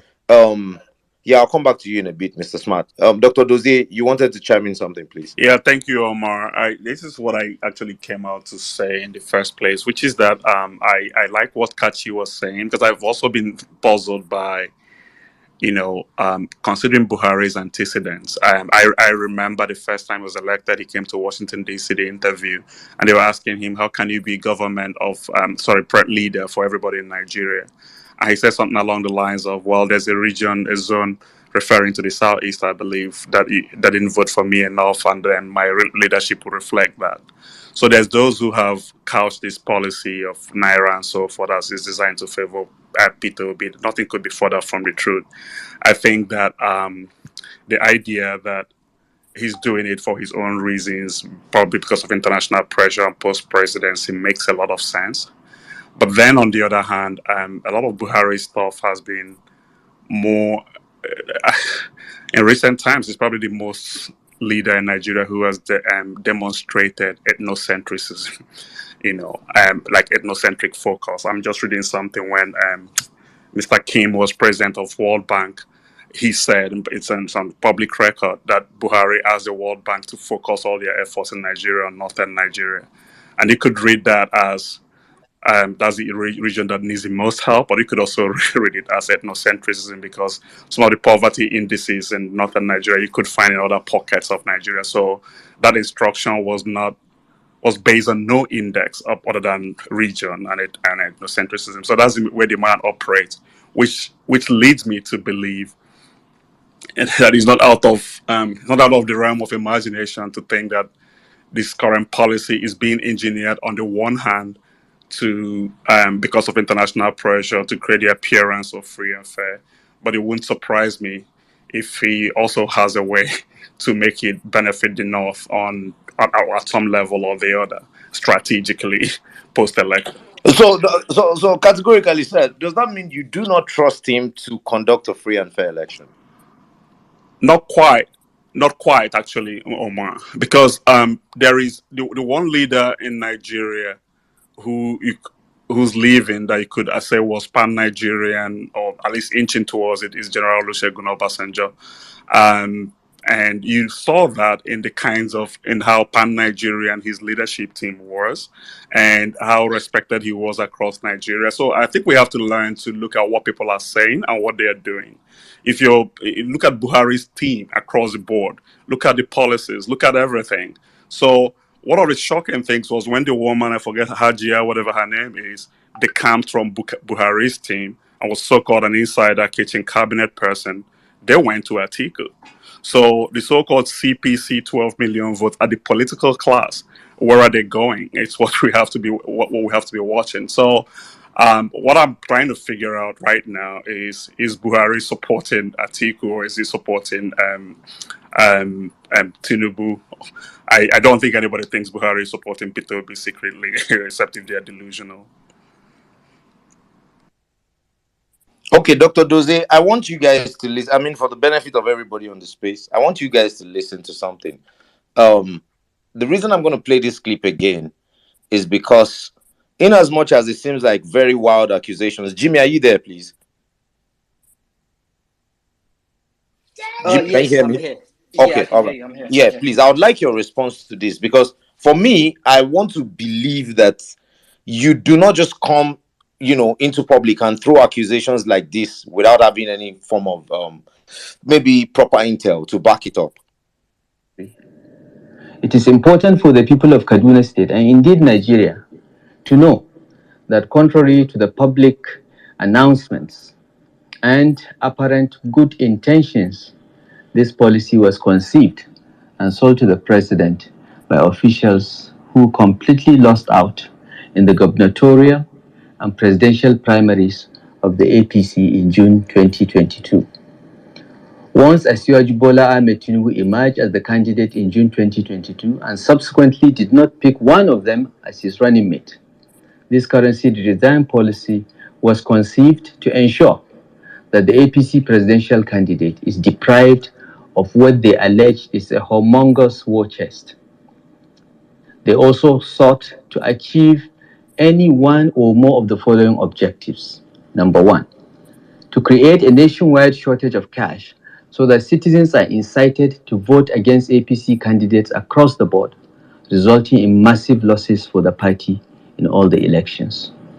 Number two, ensure that the cash crunch is so serious along with the contrived and enduring fuel shortage existing since September 2022, that the 2023 elections do not hold at all, leading to an interim national government to be led by a retired army general. And number three, sustain the climate of shortage of fuel, food, and other necessities, leading to mass protests, violence, and breakdown of law and order that will provide a fertile foundation for a military takeover. Now, I'll leave it at that. Now, Jimmy, I want us to focus on points 2 and 3. It suggested that this particular policy is being implemented to orchestrate some kind of crisis that would lead to an interim government to be led by a former general. He then went ahead that this is actually to set the template for a proper military intervention. These are massive allegations. What's your take? Well, I think Rufai is a very devilish politician. He knows what he's doing, and he's playing ahead of the game. Okay, what he's actually doing is predicting what is going to happen, and Buhari has actually promised the whole nation, the world, that he's going to make sure there's a free and fair election. And if you can look carefully around the states that these uproars are actually happening, there's been what's it called, military appearances. There've been military presence in those areas. So him saying what he just said now, and people listening to that and seeing all this the military appearances or presence are just for peace, right? Therefore, people trying to rig election, people trying to, when I say rig, by sending out talks and all that, and I'm not sure the military out there are actually present right now in all the states all over Nigeria. I think they're being placed in some strategic areas, the areas they need.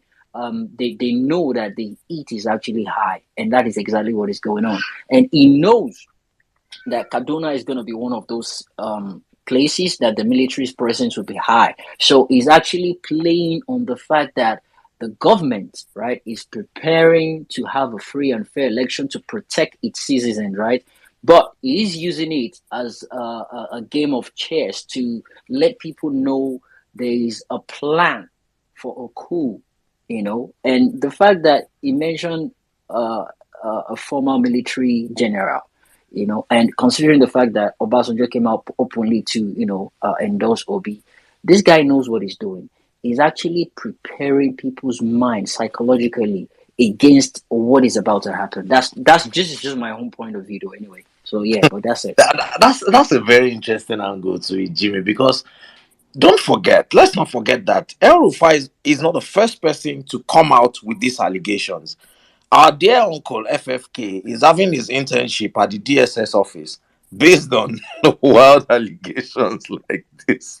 The reason I'm laughing is because, in my own opinion, the world has come a long way. Nigeria's democracy has matured so much that the wild idea of, suspending the constitution, bringing in an interim government, it just seems like a long shot and so much of a conspiracy theory that it's just, I don't know. But yeah, the only reason I just brought that up is because he's not the first person bringing out that point, and they are starting to make it look like, oh yeah, there's some big deal in it. But I don't know if anybody has anything to say concerning that before I bring in my brother. The thing is, has any PDP person said anything similar to that? Has any other neutral person said anything similar to that? No. There you go. So it's a psychological warfare, and in politics, it's one of those things they use against people, especially when they see they have a good advantage of using it. So yeah, I like the OBJ angle you brought in, because I never thought of it that way. Actually, OBJ is a former general, so they're thinking, come on, OBJ as an interim head of state in 2023. I'm sure even Baba would not want to. He will just find that kind of suggestion very funny. But anyway, good evening, good afternoon, good morning to you, depending on where you're spacing from. The great real level best. How you doing, my brother? Happy Sunday. Real level best, are you there? I'm hoping that you can connect. Yes, are you there? Yes, I'm an independent. Okay. This is where the phone number. Good morning. All right, we'll have a best. Too much noise. Too much noise. Yeah, that was Yeah, too much noise. It's okay. I think you're at that event, right? The one where PO is meeting with I think you tweeted about it. Let me check. You tweeted about it. You said you're at that event at the Federal Palace Hotel, the Sun Banquet Hall, where PO is built to have an interactive session with POGGA stakeholders. I don't know what group that is, but yeah, real ever best. Thank you. You can give us updates from there when you have some quiet place to speak from. Madam Bolanle, I see your request. Happy Sunday, ma'am. I'm looking forward to have you. Yeah, in this conversation. Let me try and clear up the speaker section. Sir Max, are you still there? Yeah, yeah. Okay, do you want to chime in before I go to 1 minute Nigerian, please? No, you can go ahead. All right. 1 minute. Good evening. No trivia question today. No trivia question today. My trivia question was supposed to go to Dr. Remy, but yeah. 1 minute Nigerian. Yeah. All right. Good evening. Good evening, Omar. Good evening, Jimmy. Samax. Good evening. Good evening, everybody on the space. Well, election is coming closer, and give me that accurate time thing that you're doing. Okay. Okay. Election is literally 5 days, 13 hours, 59 minutes, 29, 28, 27, 26 seconds. Counting. Bro, you know you're not helping my nerves at all. Ever since you started this thing, every time I listen to it, I was just like, exactly. Yes, you know, I'm confident in the victory that is coming by God's grace. Go ahead, please. Yeah. When I started this 70 days ago, 70 plus days ago, I mean, I too thought, I think I was trying to do it to make it easier for me when it get closer, but it doesn't come easy, and it just shows up. Actually, I wasn't planning to request the mic for a long time. I was just going to listen as much as I can. But someone said something earlier that prompted me to want to react. But I said, okay, let me not react because I think Omar, you also. I mean, it wasn't so much bone of contention, but until someone again came up, so I'll just address those two issues, and they also relate to the topic to an extent. First, someone said earlier that. Okay, first of all, I think we've established this fact. Yeah. So we have these discussions for analytic purpose, for history purpose, and all those things. So I don't think the aim of this session, and I'm just saying to whoever tries to, think about this as, we are not trying to research and discover who Buhari is supporting, right? We are trying to just, do some permutations here and there. So it's not as if at the end of this session we'll not say, we've discovered it, who Buhari is supporting. And we've said it so many times that, I mean, to be honest, we don't know, right? I personally have two how will I put it now? Two thoughts in my head, Two theories. Yeah, two theories, exactly. Two theories in my head. One of them. What's the first one? Yeah, I think one of them is, like everybody have said, it's international recognition, personal gratification. Of course, one thing I'm sure, Buhari is not doing this because he loves anybody, right? That one is sure. So maybe personal, what's my friends to call aggrandizement. When people say international community, for me, I don't see Buhari as somebody who needs a safety net when he leaves office. No, he'll probably just go back to Dara and probably never travel out. I don't know. Maybe bring his. One thing I've come to, we've established that Buhari is not, quote unquote, a vain. No, not someone that likes to embezzle money like our vain is the word. I don't think he's a vain person. Yes. In terms of. But one thing that we know is that Buhari likes enjoyment. At least I think him being in presidency, I've exposed him to the good things of life, and I discovered that stealing is nice. I don't necessarily need to steal money. I can just live that. I mean, that's what I think. But like what I think is related to some form of international recognition is that anybody would like what Goodluck Jonathan currently has. Anybody, even the Buhari would like it. You see this thing where everybody all over the world sees Goodluck Jonathan, who before 2015, a lot of us we didn't send him. right? But now everybody sees Goodluck Jonathan as that emblem of democracy, that man that, oh, AU is writing today, EU is writing the next day, UN is writing the other day. I'm sure Buhari would like to have that. So, I mean, that's why a peaceful transition whitewashes your image post office. Exactly. So, and that's one of the theory. The other theory, which is more like also like literally just a conspiracy theory, is the part that there could be an Atiku factor in it, but I don't really know. For me, if that's going to stand, I don't think it will be Buhari. I think that's where you cannot separate presidency from Buhari. You know, there are people that attempt to separate presidency from Buhari. I've seen that happen. Yeah, I've read it. I even heard it from one of my APC friends the other day. He said there's the presidency and there's the president. Exactly, there's the presidency and there's the president. All right, but all that's been said, I just want to let us know that whether or not we like it, right? I don't really want to like it, but the truth is that there's a collateral benefit, although there's also a collateral damage that is due to Nigerians, and I usually sympathize. I sympathize with every Nigerian that you guys are suffering with this. We all generally, I know, even if you're a diaspora, you suffer this because I know you've been hearing a lot of calls from your people in Nigeria and all that.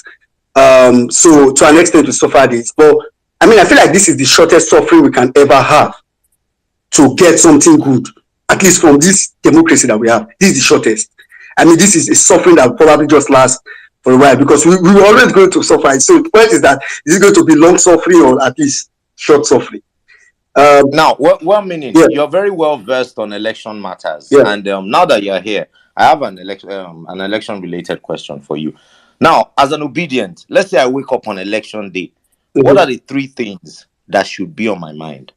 I like that question. Wake up on election day. 3 things that should literally be on your mind is how to get people to come out in mass. So that's the first one. The first one should be how to get people to come out in mass. And I've said it so many times. If we come out in mass in this election, I won't even be afraid of rigging again because there will be no amount of rigging that will be done that will lose. This in your mind will be how to keep your sense. I mean, I don't know how to put it now. Your FBI sense, your sense of observance to be at the highest that day. I mean, being at the polling unit. Then the third thing that should be in your mind is that just know that you are just plan not to come back that night, that day, at least for that day. I mean, if you come back early, you'll be lucky. I mean, so what will determine the time you come back is when the collation at your ward finishes. And that's to really answer it. There are so many other things that should be in your mind, but since Omar says 3 things, I'm just going to say those 3.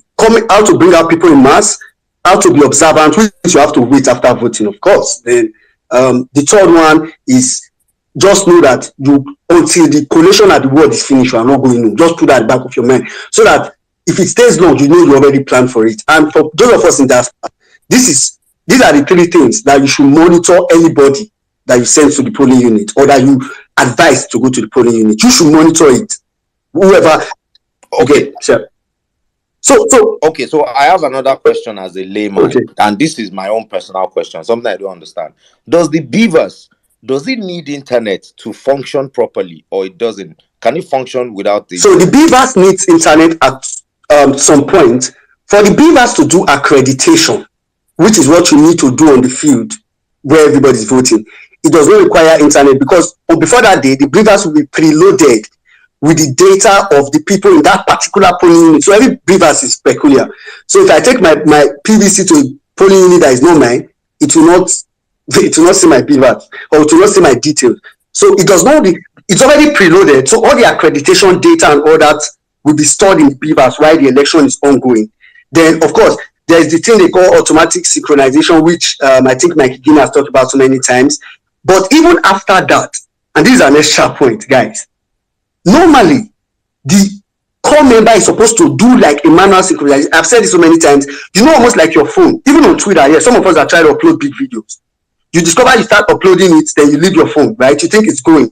Then you come back and you discover that it was not tweeted. You have to go back to your draft and send it again. So the official is supposed to do that. So that one will require the online factor for it to function. But for you to do accreditation, it does not require let me just say the 2 things that requires internet, right, is for you to synchronize the accreditation data, which would already be resident inside the beavers. That's one. Then the second is for you to transmit the result. Okay. One other. I'm sorry. It Go keeps coming, ahead, and I'm glad. I'm ready. Yeah. One other question. It's going to be a secret ballot, Yeah. right? Okay. They call it open Will secret mobile ballot. phones be allowed at the polling units? Okay, so mobile phones will be allowed at the polling unit, but mobile phones are not supposed to be allowed at the polling booth. Okay, how will I put it? Okay, let me not put supposed to. Mobile phones are not allowed at the polling booth. The polling booth is where you go to thumbprint, right? The polling unit is the entire area where the election is ongoing. So you can bring your mobile phone to that area. But when you are going to thumbprint, you are not supposed to have your mobile phone within you, or at least you are not supposed to bring it out. Let me just say it like that. So I've said this, obedient. If you see anybody there bring out their mobile phone when they're about to thumbprint, as in fact, I don't want to tell you what to continue.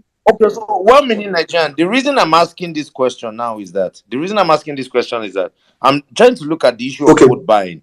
So let's say these polling unit agents now, let's say they come, to the polling unit, and they come with cash and they offer people cash. There's no way they can know whether those people actually voted for them or not. So okay, let me answer this like this. First of all, before I go answer that, guys, know that the money that you'll be seeing in this election is fake money. I've heard some people talk about they are trying to do transfer. Also know this and know please. Tell your people to also know it. That a lot of these politicians, the bankers are their friends. So I will not be surprised. Whatever money they transfer to you, it is reversed when you get home. Just know that. Just know it now. Or you even end up in trouble with the exactly, Omar. How you going to take all this thing? Or at the end of the day, it will be a very easy bait for vote buying. Very easy one. When they are looking for people to prosecute for vote buying, they are coming for you, because how will they be able to explain that they did 10,000 naira transfer to 300 people? Only 300 people, not to talk about millions of people in a day. So believe me, I don't advise you that day, even if you not be vote buying, avoid doing transfer that day, make you not put person for trouble, because these things will come to bite you. But like we said, the only way they will be able to know. I've seen different ways they employ, even before the use of mobile phone actually. The only way they will be able to know, of course, in the modern days, mobile phone, they want you to snap your ballot paper and come and show them, right? But there's no phone allowed at the polling. That's why INEC does not allow phone at the polling booth. But do you know why initially when I wanted to say it before, remember I said supposed? It's because I've come to realize, I've come to accept within myself that this election, we need to know the concept of stronghold and not stronghold. And I've said it so many times on places. On places that are obedient, that should be the most peaceful place and all that. But like Otumba Dike said one about space, and I'm going to repeat it here. He said, in places that you find yourself that is not an obedient stronghold, right? Your job there is to be a spoiler. You know who is a spoiler? For those of you that watch football, you know who is a spoiler. You will spoil. He even went as far as saying that if it will take you to connive with the other opposition. So, for example, a polling unit can be a stronghold of APC, right? And PDP will know that what they need to do in that polling unit is to spoil the election in that place. Not with violence. Take note. Not with violence. Not with violence. What they need to do. Yeah, because I was going to ask you, how do you... Okay, let me tell you how you spoil it. For example, when they are counting ballot paper, you see some that will look as if it's touching the line. You will argue and argue and argue. Just make the place uncomfortable. Literally. Yeah, but would that not be, technically interrupting the process? That's what you said technically. Technically is not a relative term. You're preaching what in football they call it technical foul. Yeah, exactly.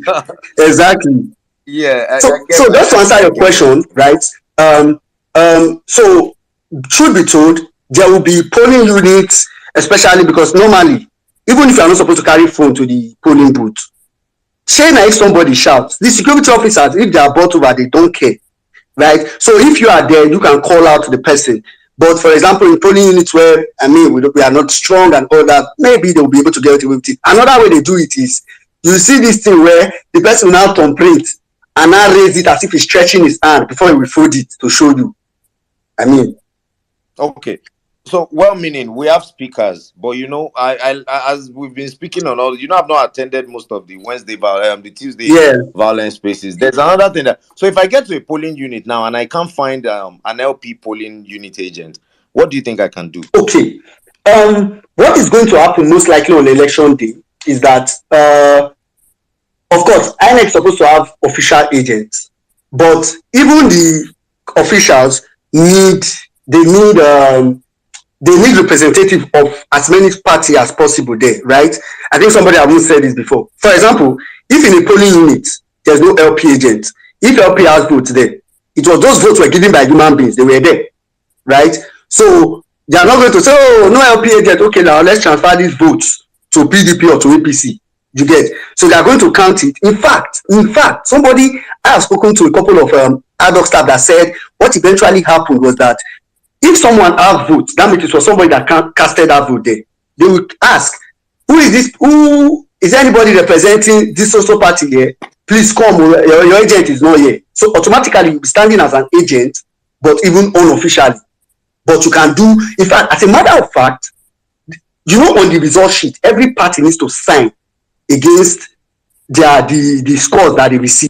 As a matter of fact, at that point, because the official wants that space, because you cannot leave that space blank. I don't know if they're allowed to leave it blank, but in most cases, no Nigerian, you just want to make sure you fill that space. He will call the representative to come and sign, even if he's not an agent. So if you get to a polling agent, a polling unit, and LP does not have agent there, first of all, let me put it like this. If it's a unit where there are many LP members, and somebody has advised this before and a good advice, you guys can come together.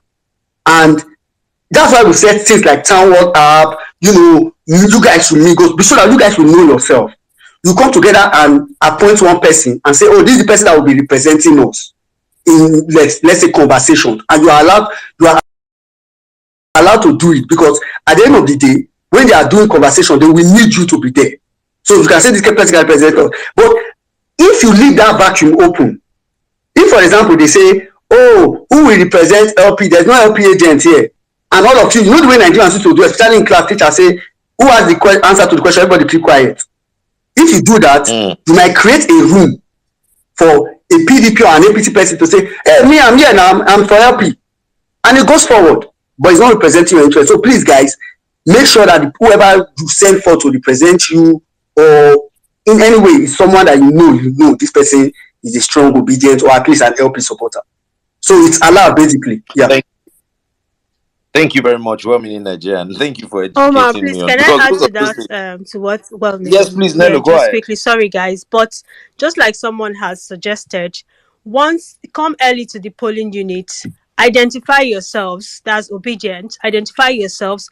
Pick out 2 people that will represent, like volunteer, that would keep an eye on your agent, because you cannot even leave the so-called party agent. So come early, identify yourselves, nominate 2 people that would keep an eye on your party agent. Those people can mingle, they're like volunteers, while the rest of you. So just in case there's no agent, you already have 2 obedients that you're sure of. If they need to stick up for anything, they need to sign. And also, very, very important, at the end of the counting and the signing, these INEC ad hoc officers, they are supposed to paste a copy of the results on the polling unit, so that even you as an obedient, you can take a picture. You're sure that what was counted was what was submitted, so that there will be no mago. So demand for them to post that picture, because it's part of the new electoral act. They must paste it on the polling unit at the end of it all.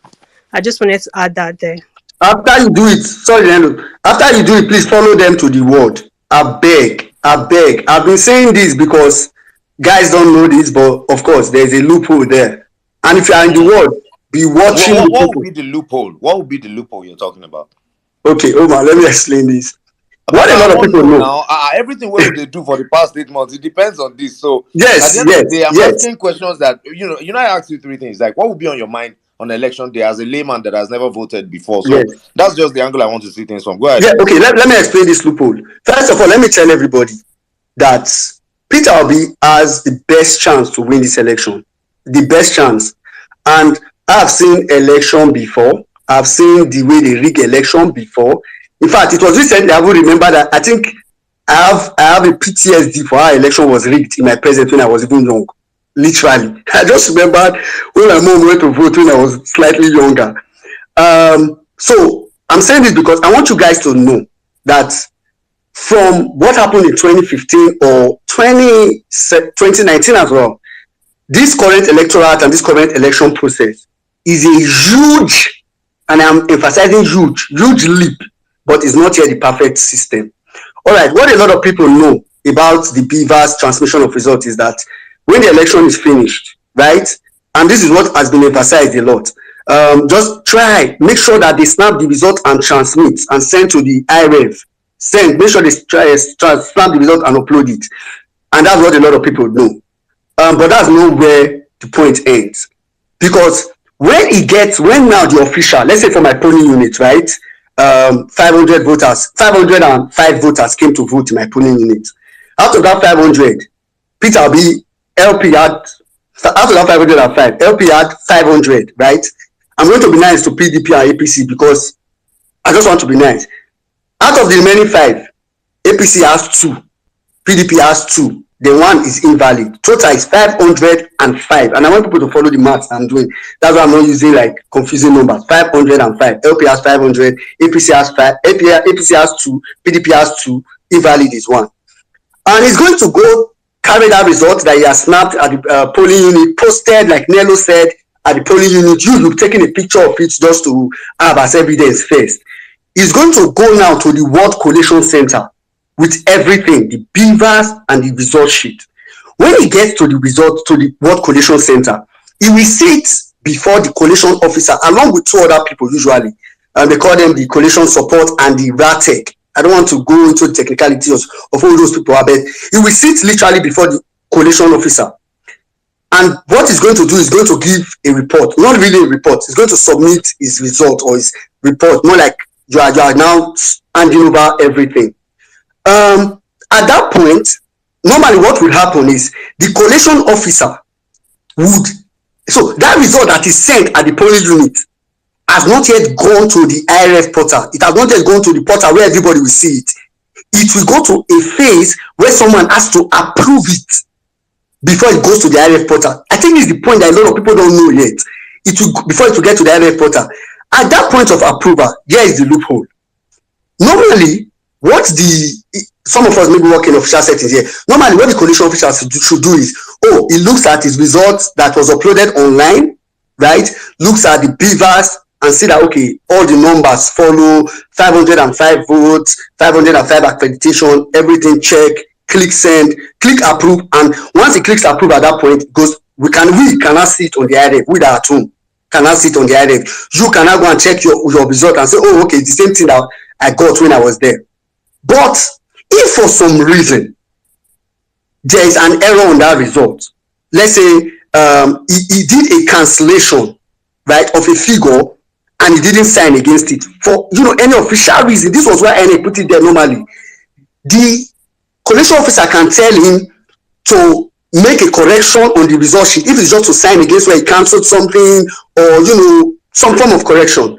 Make a correction, snap it, and send and resend it.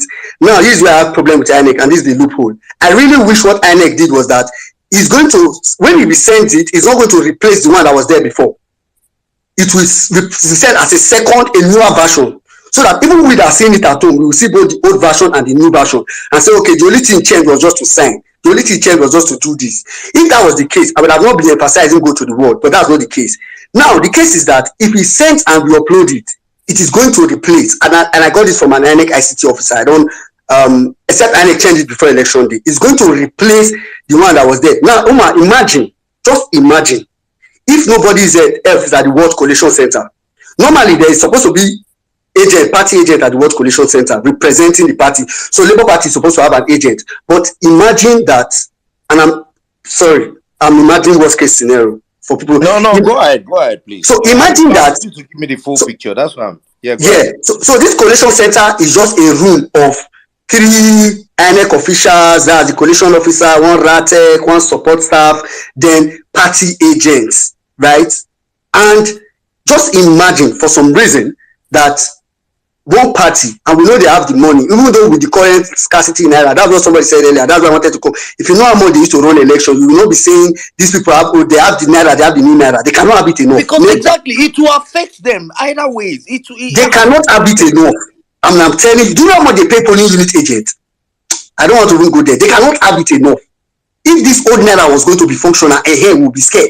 They cannot have it enough. It's why I said the collateral benefit of that monetary policy. Let's enjoy it. I'm not saying let's Lord Buhari and all that, but let's just enjoy. Let's for that push for it and be hopeful. Literally. So I'm not saying they will not have money at all. Of course, they are politicians. They will still have money. So that's not to say they don't have money. Anyway, let me go back to what I was saying. If for some reason a political party have bought over about 10 people in that room, let's imagine the 3 INEC staff, the coalition, the world agents for all the parties that are in that room. And when the presiding officer walks in, all the coalition officer is just supposed to tell him that Alpha, Copper, take 500k.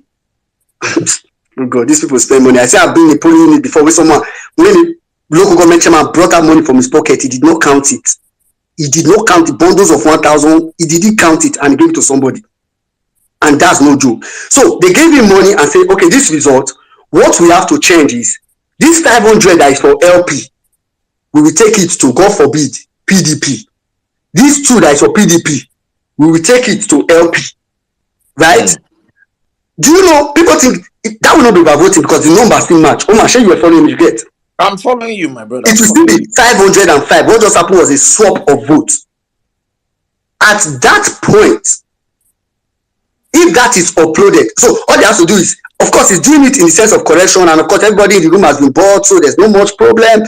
All they have to just do is snap the new result, check them, upload it on the portal, bam, and because we are working together, he approves it and it goes to the portal.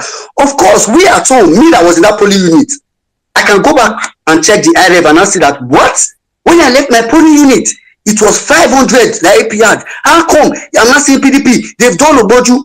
Yes, but the truth is that we can use that to make noise on social media and get attention and maybe even get the court to reverse and now give Peter Obi the presidency. But why would we want to go through that stress?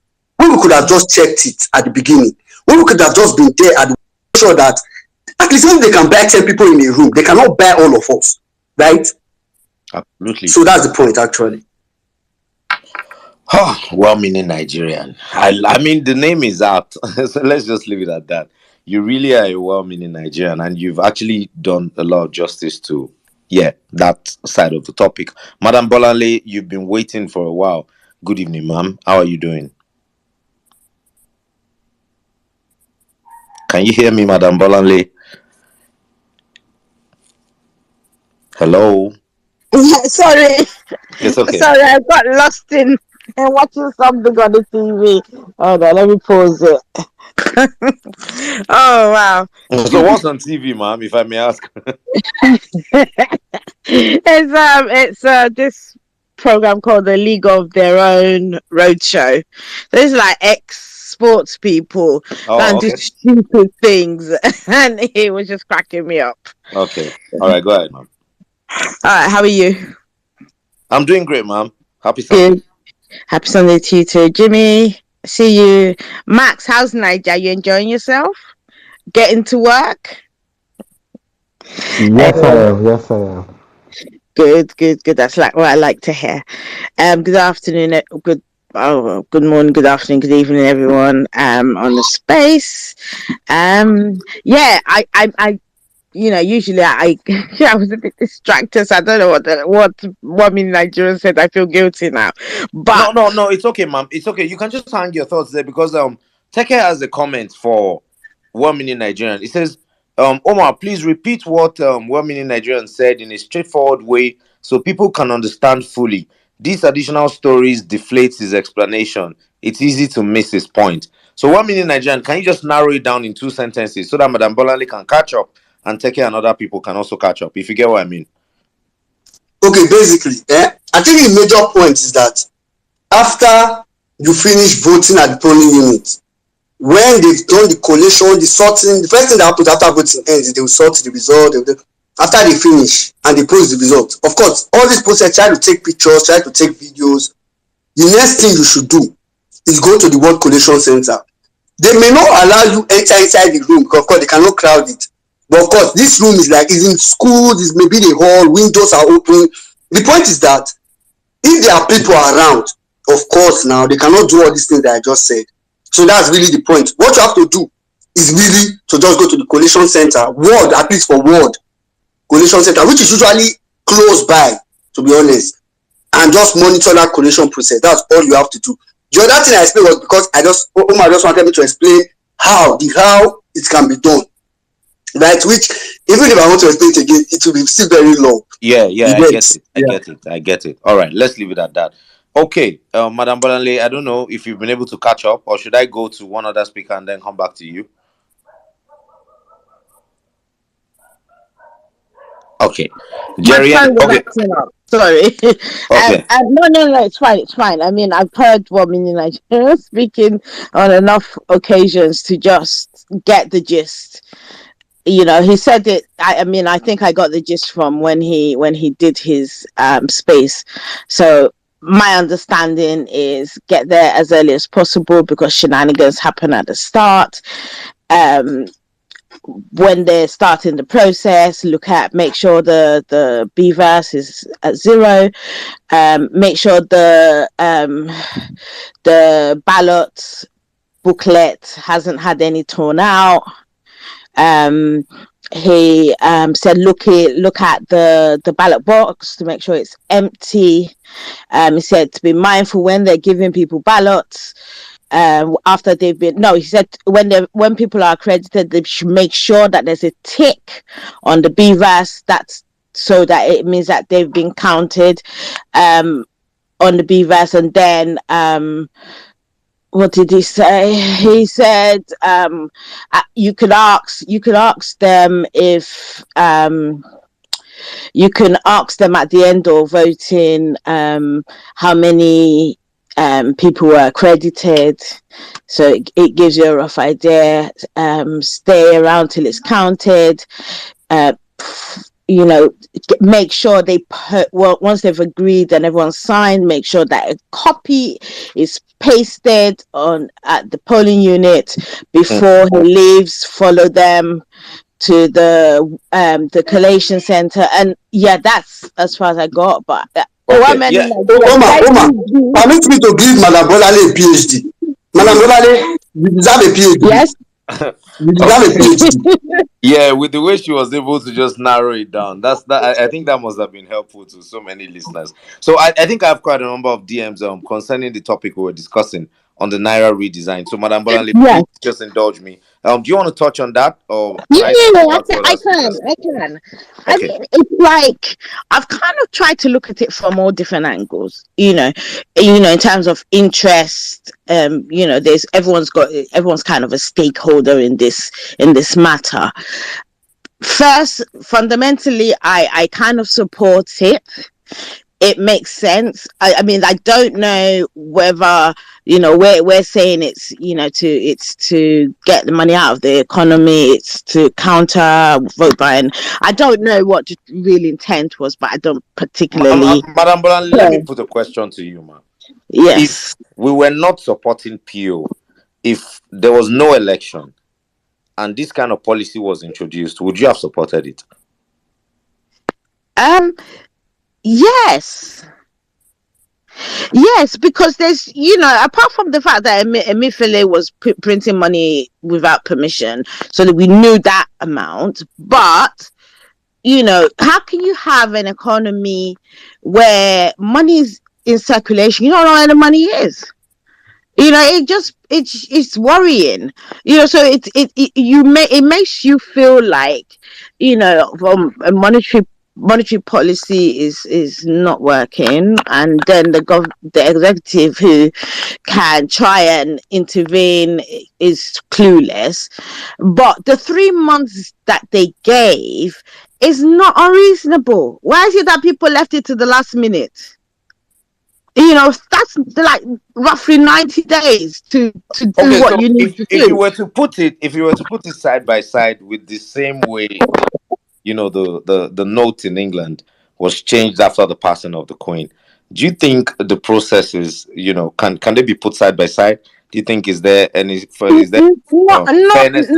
Not necessarily, because they apart from the fact that okay, they're gonna try and gently ease, the old notes in, I feel like theirs is not as important. That's why they're not in any hurry. They want, they're gonna so they're gonna allow, how notes come in normally. So, they're not gonna tell us to all go and hand it in, because they have strong systems, and so it works. Nigeria does not work. But that, having said that, I kind of just, when I went to church. I've not been to church more than twice this year, so I went, right. And the moment I went, this thing about putting things on WhatsApp works. So had lots of church members come to me and go, "Oh, we didn't know you were interested in politics. We want to know this." And then so we talked about the Naira redesign, and they said, "Look, they don't think it's a bad policy. What they think is bad is that there's such corruption in the system that even the banks that are supposed to, be giving out money, if people are handing their money in, you should be giving them money." They said, "Look, they've taken all the politicians. No one should lie to us and say that, it's the banks haven't got a big enough supply. They do, but what they've done is done deals." And so one person was telling me about a friend of hers who works in one of the major banks, and there was like, it's so bad that they got a consignment of money, right? And people queued and queued. They didn't give any out, and then later on, some people who she recognized as being aides to some political leader turned up, carted money away, and apparently the bank manager, senior bank officials made money on it. So it's like, we can't. The whole system is just.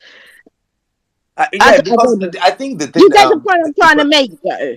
So the only reason why people are fine, forget the politicians. The only reason why the common man is crying is because for some reason there's a bottleneck in the system, which we know is as a result of banks not doing what they were supposed to do.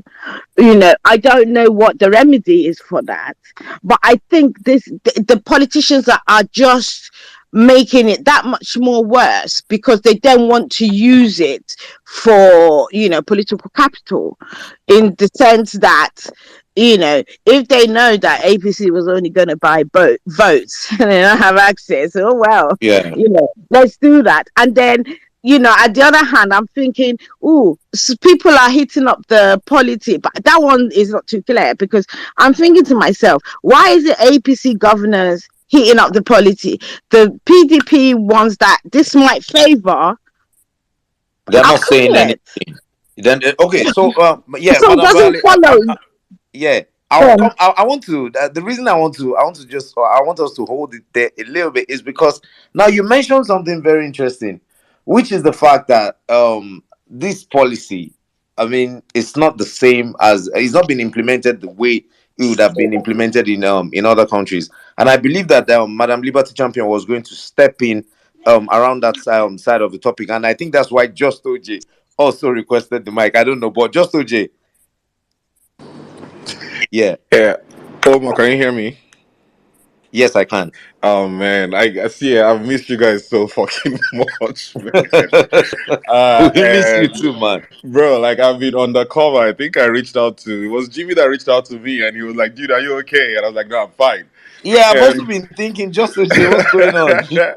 I mean, it's been good things going on. I was really busy with work, first of all, and then I had to deal with the mortgage process for the first time in the US, and that had its own bittersweet feeling. I mean, the stress of it, but then the joy of also owning a home. And then I'm also in Nigeria currently. So literally, when I saw the topic for today, I was like, damn, are you asking a weekly review? Because I can give you boots on the ground review. Okay, so now give me boots on the ground, because Don't forget when this whole naira policy change thing started. I remember that you were one of the first interested people, in this Yes, topic, and yes. yeah, on this space. So now that you're on the ground, seeing how it affects Nigerians, looking at the political permutations we've been making since, what is your take in all of this? So give me 1 second, I beg. Sorry, 1 second. No, take your time. Yeah. So the way that I put it is this: Nigeria is a tale of two solid divides. That's just the way it is. Because I'll be honest with you, I've enjoyed some weird benefits of the cashless policy. I literally was going to my hotel just now, and a police officer stops me, stop and search. And because now my mindset is, what are you searching for? Did anything happen in the area? What's going on? Oga started to drag me. But I did at the end of the day what he wanted. But there was no way for him to ask for it because he knew that the reply that I would give to him is, Oga, I don't get cash. And that literally has been saving my neck because that's the solid reply. Everybody's going through it. I don't get cash. But now the two divides is this. You have one half of Nigerians who are literally living life to the fullest. I've been here going on 3 weeks now, and I literally have not had to spend cash. Wherever I go to, I'm using my ATM card or I'm doing a bank transfer. I've been in areas where if your ATM card doesn't work, they will be the one to apologize to you because that's their fuck up. That's on them. So the cashless side of things, yeah, it's getting better. But every time I drive past a bank, I see the Nigerian who probably does not have a smartphone. A Nigerian who lives on a cash to cash basis, meaning I receive cash on Monday, I have to spend that cash on Monday or deposit it into the bank. Impoverished Nigerians, people who are semi-literate or illiterate, and I've seen lines. I couldn't count the amount of people on those lines, and it hurt me because the truth is, should it be this way? Absolutely not. But we also know what game is being played. I mean, you look at it from the perspective. I shuttled Lagos and Abuja. Everybody's complaining about the same thing. You're either lining up for fuel or you're lining up for naira. And if you are lucky, you can live cashless. If you're not, you have to line up each day. If you give somebody a new naira note now, the way they will kneel down and pray for you, you would think you've blessed them for eternity. But then it's because we are now literally, they say when two elephants fight, it's the ground that suffers. We are the ground.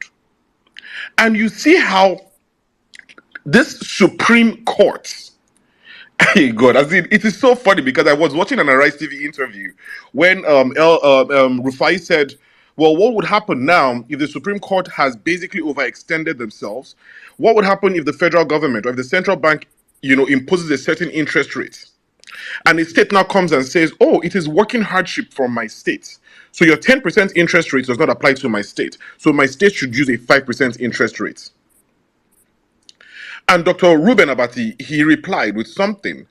And I can't remember the name of the lawyer who they interviewed. And they said, oh no, it cannot get to being that ridiculous. And the lawyer said, guy, we are already delving in the ridiculous right now. So everything is on the table. Literally, you are seeing a side of Lagos, for example, which is so funny because it's like you don't want to be happy about it. There's no traffic, Baba. We do 15 minutes, mainland to island, because nobody's driving. So you're like, oh, well, thank God. But you're also thinking about the reason why. Literally, before I got down from Third Mainland Bridge, I drove past 7 Nigerian military trucks. And they were driving one way.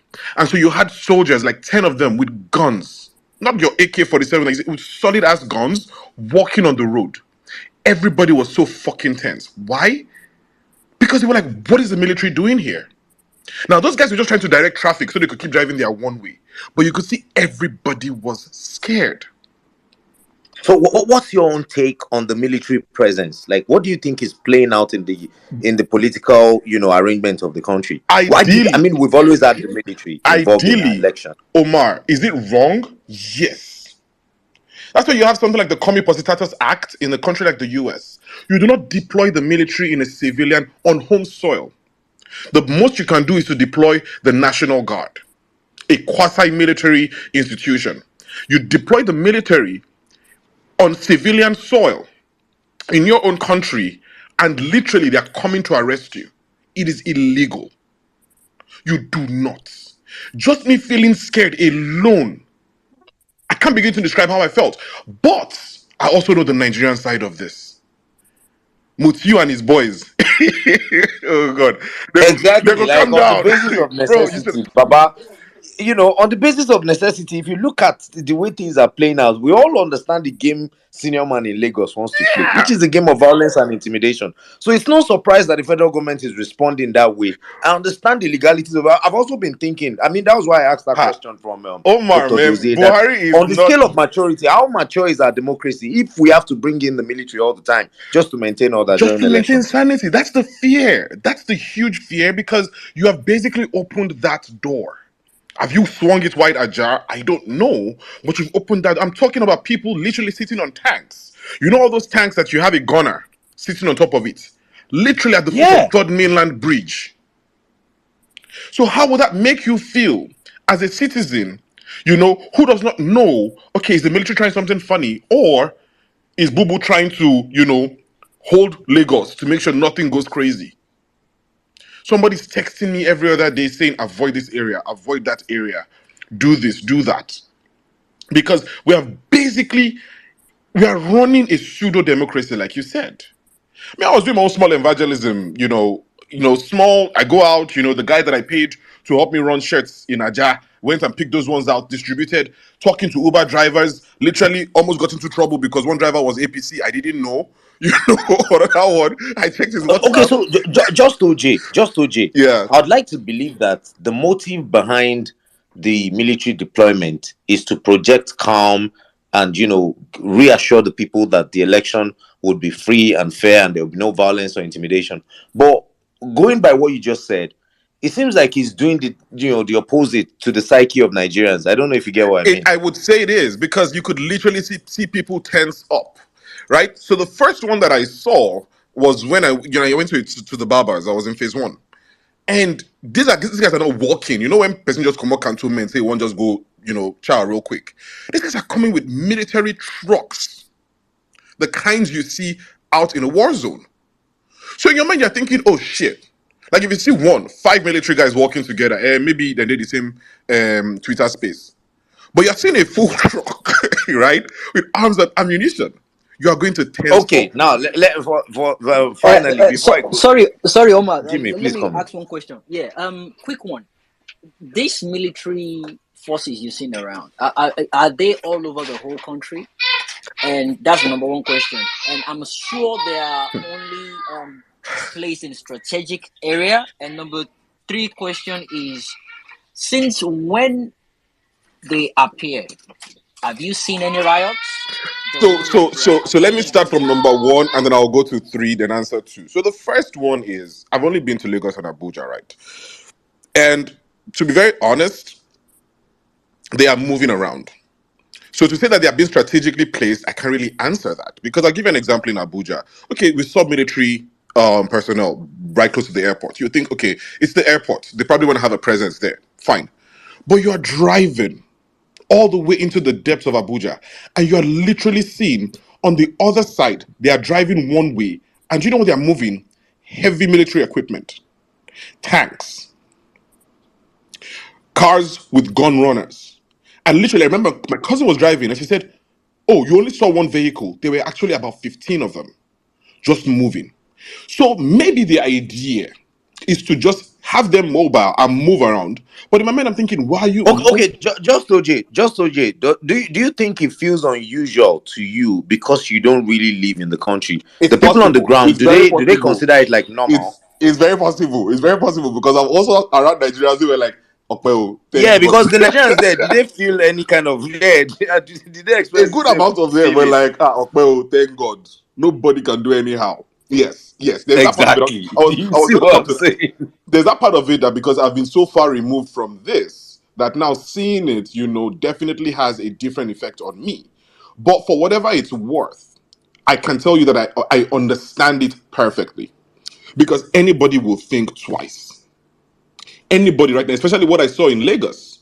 Like when I'm there, because I try to enter into different groups, gist with people, and I'll wrap up with this, talking to like the local barber and his friends and everything, and I was really expecting like a huge bat conversation. Where this naira scarcity, blah blah blah blah blah. Except for one person who probably misunderstood Obi and was like, "Oh, they've called sit at home, blah blah." Every other person was obedient. Like these are your local boys, though. This one not be say this one. They were like, in no guy wants a bad reach. That they are ready. Even if they don't have naira, they will stay at home. And I was, bro, like I have been so friggin' happy. I literally, my last Uber driver, I went on his WhatsApp and I saw that he was an obedient. And I basically used him for the whole day and tipped him way more than he expected. This guy was almost crying. I said, I'm doing that because you're making the right decision. People are ready. The presence is there. It's scary for people like me, but the vast majority. I'm so excited that this is like having a People's Parliament correspondent on the ground. And it's interesting because Bro, Nigeria you're is giving me. ready, man. Even AVJ. Like I go enter some guys settings with old people. I'll be like, should I raise the topic? I'll come find one small way, twist them, enter the topic. Everybody will just say, don't worry, we are standing firm. People were showing me PVC. I said, okay. I think the political class are in for a massive shock. Ah. Like a massive.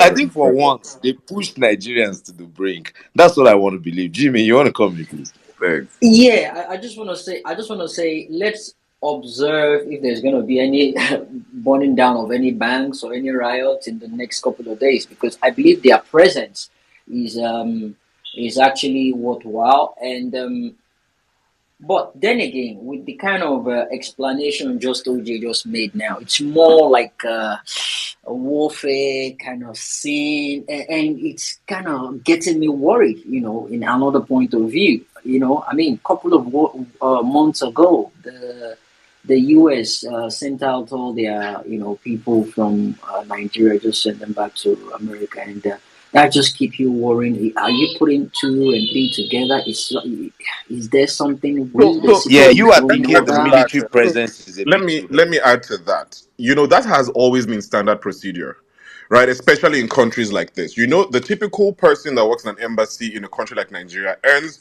maybe 3 times more than somebody who works in an embassy in, the UK. You are getting hardship pay. Now, part of the contract is they would always airlift them.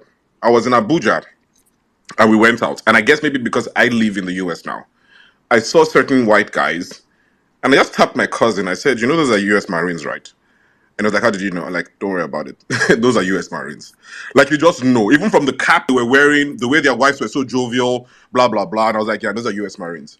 So they are probably there to secure the assets on ground. It's standard procedure. Every 4 years, they probably do it. So I wouldn't use that as a means to, maybe get scared or get worried. Yeah, and I was going to add that, to be honest with you, just OJ, ever since I've been, grown enough to observe the Nigerian electoral process, we've always had militarized elections. Always. Like almost every flashpoint would have heavy military presence during elections. So I'm not particularly surprised. Maybe the size of the military deployment is what is getting people slightly tense. But let's move to other speakers now who have submissions to make. Sorry for keeping you guys waiting. Ikenna, you've been waiting. Then after Ikenna, we go to Liberty Champion. After Liberty Champion, Jerry N, Kelly, and Madam Bolanle. Then Ejikeme, I see you too. So let me take the queue again. Ikenna, Liberty Champion, Jerry N, Kelly, Ejikeme, and Madam Bolanle. Hi, Omar. Thanks for. Yes. Good evening, sir. How are you? Good evening. I'm good. And how are you? I'm doing great, sir. Go ahead. Yeah. Thanks. I lost my voice a bit, so just in case I sound funny. Thanks, everyone. Thanks, speakers, the People's Parliament. You're doing a wonderful thing, Omar. You and all the people who continue to make it happen. I just want to comment on a few things that you mentioned. First of all, you talked about the ratings of the Nigerian democracy. For me, I would say about maybe call it a 4 or so. And I think the 3 cardinal principles or points I would hinge it on. One is press freedom. Two is the perpetuation of self-rule. And by that, what I mean is that in the less developed democracies, you can find people like you have in Cameroon being there for 20, 30 years or so. You don't have that in Nigeria. Bad as it bad, every 8 years you have a change of guard, right? So there's some credits to that. The last thing would be I would say um, the maturity of the voting public, right? And being a democracy has nothing to do with the economy doing well or not. You have countries like China that are thriving. They don't really have a democracy. I'm just gauging it based on the principles. So, I mean, these are subjective, but I would just say, in my opinion, you'll be looking at about the four. The second thing I want to quickly comment on is the three most important factors for a successful election. One is security. Without security, people can't come out and all of that. You don't have an election, and you're going to have a lot of voter apathy, which never really is a true reflection of the people's choice. So I'm very happy with what is happening with the military being rolled out and all that. The second is the ability of INEC to minimize the complicity of its rep. I don't think INEC as an institution, would sit down and plan to rig election and all that. But you're always going to have elements within INEC who are compromised. The question is, what is INEC doing to ensure that this is minimized? So that's the second most important for me. And the third is this thing of voter buying, which Bubu is trying to deal with. That's very important because poverty really has been weaponized in this country, right? So the moment you find somebody ready to give you 1,000, 2,000, you don't care. You're living from hand to mouth. You just want to live for the next meal and you're ready to sell your votes. So for me, those are the three most important factors of a successful election. Other things stem from that, and let me comment quickly on the thing with Buhari and what is he doing, this whole fight with APC, right? Okay, so I think, first of all, we need to look at Buhari himself. What is the nature of the man himself, right? A few things you know about him. And I don't mean any disrespect with this point, but he really is limited in his intellect, right? And that brings in a measure of dependence on long-time trusted relationships, trusted in quotes, so you could call them cabals, right? He is a self-centered person, and then because of all these long-term trusted relationships, right, it brings in that measure of nepotism and clannishness into the mix, right? So that's where the dependence on the cabal comes in. So the real question is not really what Buhari wants, it's what does the cabal want? So we start from what we know they don't want, right? We saw what happened during the election, the attempts to impose Lawan during the primaries, right? We all saw that. So clearly they don't want him. That's what's his name, Tinubu. Right now, I don't know. A lot of you may have forgotten, but if you recall, in the heat of that primaries, you had a number of APC governors. I think there were maybe about 9. Maybe someone here can remind me. They went and had a meeting with Atiku. It was a closed door meeting. They finished the meeting. There was no press briefing. Nobody said what they went there for. Nothing. Till date, nothing has been said about that. It's good to ask ourselves what that was all about, right?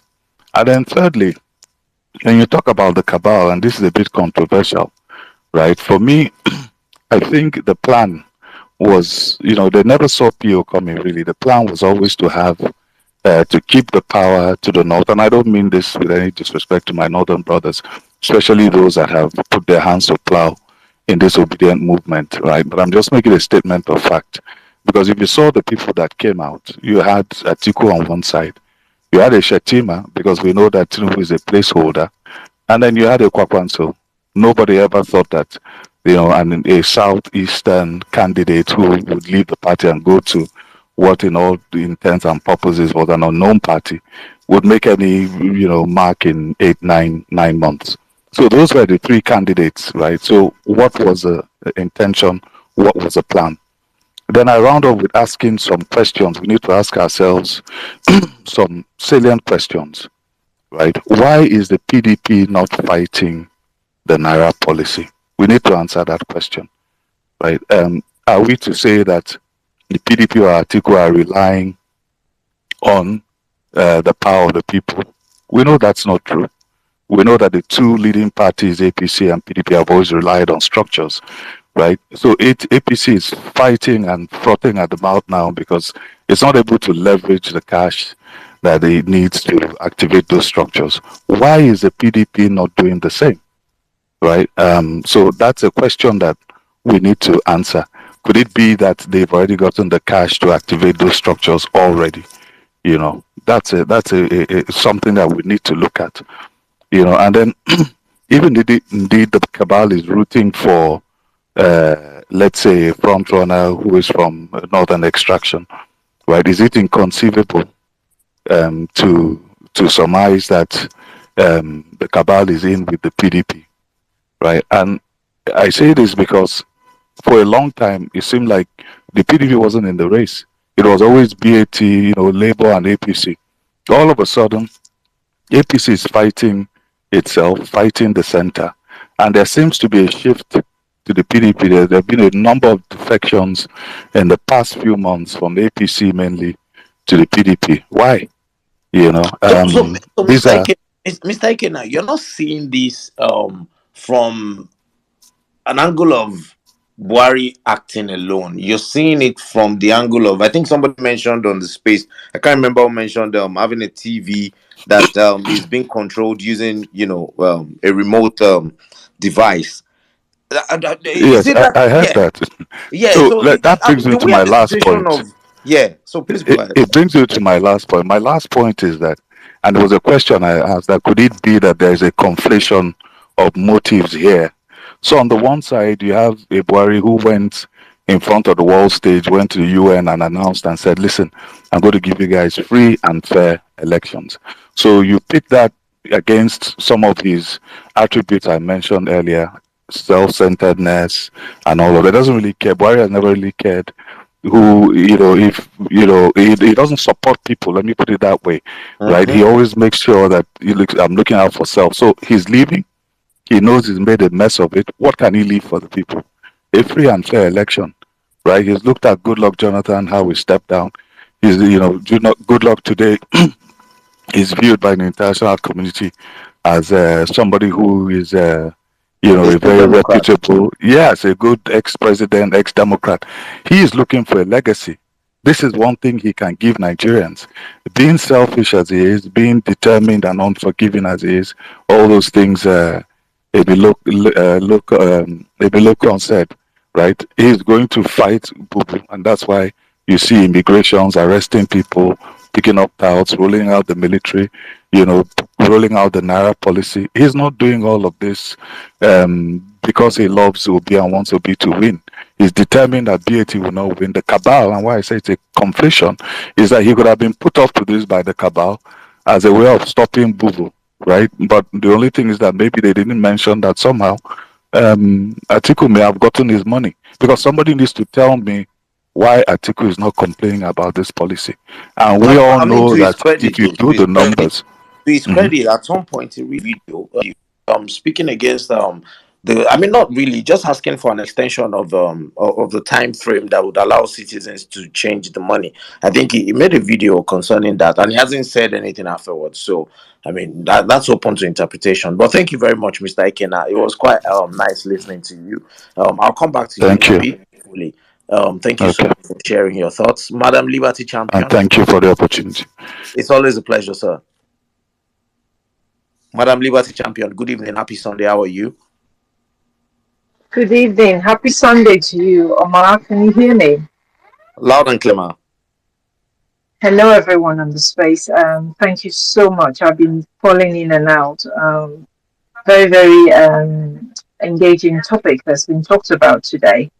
I just wanted to add my own contribution I want to start with the submission that Max Obesi gave in terms of the giving a very deep analytical presentation on the whole Supreme Court verdict, and I found the side that he explained quite enlightening in the fact that we should not be carried away in the manner in how the verdict has come about. Number one. Then number two, considering the whole El Rufai drama, the wolf crying, it's quite telling. It's quite telling with the way the APC governors or APC government is fighting itself is very telling. Then number three, in the last two submissions, just OJ and especially Ikena, I think everything ties into what Max Obese presented at the very beginning, that we as Obi supporters should not be carried away and believe that for some reason, all this thing is rolled out because to benefit Obi candidacy. I think Obi, it's an unexpected variable that came on the political landscape that none of them envisaged was going to happen. And by default, Obi will benefit as the unknown variable whom nobody ever countenanced was even going to get to the prominent position that he's gotten to. But that should not mean that we should be complacent and say, oh, for this reason, certainly now Buhari is an angel. Because we all know what we suffered when Buhari came as a military ruler. Some of us were in our teenage years or maybe just entering university at the time. We knew from that point on, Nigeria was on the point of no return in terms of economy and everything ever since. So I so much found Ikena's submission quite intriguing because it gives the side of it that most people don't ever think about. Eventually all this political cabal or whatever they call themselves, they're actually fighting each other. It's a war tussle. They want to be in charge. One cabal set is leaving, the other cabal set is juggling for position. And my God, we are just praying by hook or crook, by miracle of some sort, while they're busy slugging it out among themselves. The unknown one that nobody's even keeping an eye on suddenly comes and snatches the ticket. Like you find in this 100-meter sprint races, the person, the underdog that's never expected, to win the race suddenly comes up and clinches the ribbon at the finishing end. Yes, I see, as much as the ANAP poll and what review has predicted Obi would have a win. But we know that it's not going to be as easy as the poll are making it sound. And the reality on ground, yes, some states are favorable and some states are not. It's not all rosy as we are thinking, because throughout this week, obedience have been celebrating, we are winning, hey, it's a landslide, hey. But the reality on ground, I know there are states very favorable to us, but there are states where it's still a tussle. So we should not be complacent at all in terms of what is happening in the country. Unfortunately, this Naira redesign palaver, I have to say, I don't want to say it's benefiting or not benefiting, like what OJ said. For those people who have the IT savviness and the means to be able to transact their day-to-day business without cash, it's life as normal. But we know that 60% of Nigerian economy is on raw cash. People need cash. My immediate family is affecting them in more ways than one. I know the effect it's having on me. Exactly. Now, Madam Liberty Champion, sorry to interject. Remember that I asked Madam Bolande a question that if there was no election and there was we were not supporting Peter Obi and the government introduced this kind of policy, would we still be in support of it? I think the government will introduce it, but it will not fast track it the way it's doing. Because the last time I remember they changed currency, it wasn't sped up the way they are doing right now. It's a timeline. People slowly, what year was that? I can remember very well. I think it was one of the military rules that they changed the currency and people had to go and, so it wasn't the way it is right now. This is so quick, so fast, and it's just the ordinary person that will not benefit from this. And this where it puts Obi's victory at a real dangerous situation. Because if right on the grassroots, where people who don't have means to come to cashless way of living are the ones that are feeling the brunt, it will definitely have an impact, as much as maybe the cabals are targeting themselves. Obi's and vote will be affected somewhat, whether we accept it or not. It is going to affect You it. We you can be think debating. it makes the people at the grassroots more susceptible to vote buying? Yes, yes, yes, yes. It does, because it really does make them. Because how many of them have a bank account that transact digital app? How many of them do? It's cash for hand. It's the whole service, the whole way of living is cash. Like if you go to my state, a lot of the businesses, how many is doing POS? You see, you go to the seaside, to the riverside, you buy your fish, you say you pay cash. So you go and buy this, you pay cash. You go to the, and most parastatals transactions are via cash. You see, you go to the cashier desk, you pay. You see, you collect your. Not, it's not us. Okay, It's not Madam what they're Liberty claiming. Champion, Mr. Teke says, he's speaking to what you're saying. He says India did the same currency change, and theirs was much more aggressive. Can someone speak to it? I don't know if there's anyone that can do Can that. I just chime in very quickly? Can I just chime in very quickly on that? To your Okay. question about, if we're not in an election period, would this have happened the way that it happened, blah, blah, blah. I think the answer to that is a resounding no. And that is why we in the know are saying that it's done strategically. Like literally, this is not the first time we've changed currency, right? We've changed the look of our currency in Nigeria. It is not the first time. The UK is currently doing theirs because, the Queen changed to the King, but they've given a longer timeline. There's probably a third of the cash in circulation in the UK compared to Nigeria. India did theirs very quickly. I think they said within a week or so. It can really and truly be done. Whatever timeline you want to put on it, talking about how long your legal tender will be legal for and how long people have to change the old money for the new money. But we know what is at play here. It is more political than it is strategic. However, I do not believe that this is actually going to make vote buying easier. Because, like I was explaining to people, the reason why this is even worse is because of greed. Your average bank manager is likely selling new notes. Certain people will buy Prado this year in the next couple of weeks because your POS person who is charging you 4K to change 10K probably bought that 10K for 2K. So there has been sharp practices going on. However, the crux of all of this is one, somebody pulling up to the bank with 200 million naira to change is already indicating with a red flag.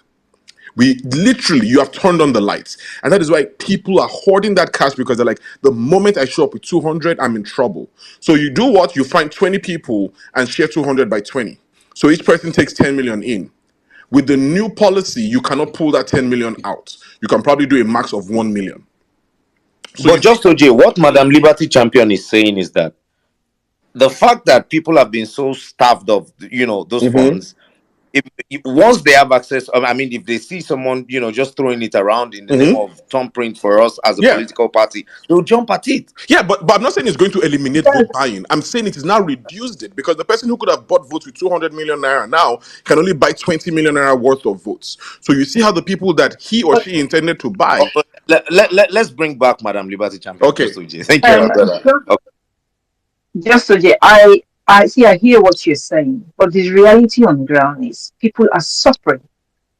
People are suffering. So they don't even need to go and spend 20 million naira worth of votes now. All they need to spend is 2 million naira worth of vote to get double the amount of votes they hope to get, because people are suffering. People can literally. Did you see the clips of people going naked in the bank? That is a fair point. That is a fair point because literally people going naked because they're desperate. So when you face people with money that are desperate, what do you think is going to happen? But that is not to say, we are just hoping that with all the grassroots work we've done, we are just hoping that at this point in time, Nigerians, our people at home, we're hoping have suffered enough to now accept that, okay, this suffering with everything that's happened, we just have to change it. So if we end up selling our votes, it's just going to make our life worse.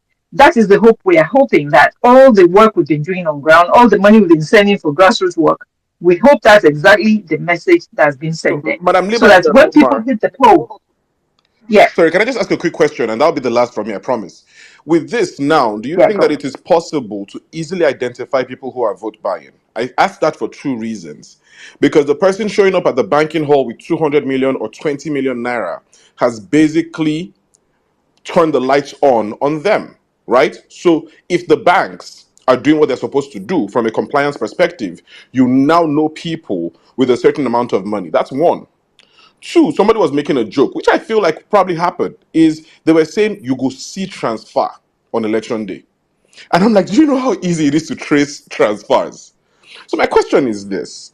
Do you think that post-election, Buhari is going to, bid us goodbye and move to the UK? Or is he going to stand by, and should anything happen, we now have we have more proof, because you have that information Yes, now. Who was depositing large sums of money? Who was transferring so much in a particular location to only new accounts? These things are now easy. So I'm So curious you to know think the your thoughts. Buhari administration will carry out some form of post-election audit? If they do, I they now think have more information to do that audit, because you can see the transfers and you can see the deposits.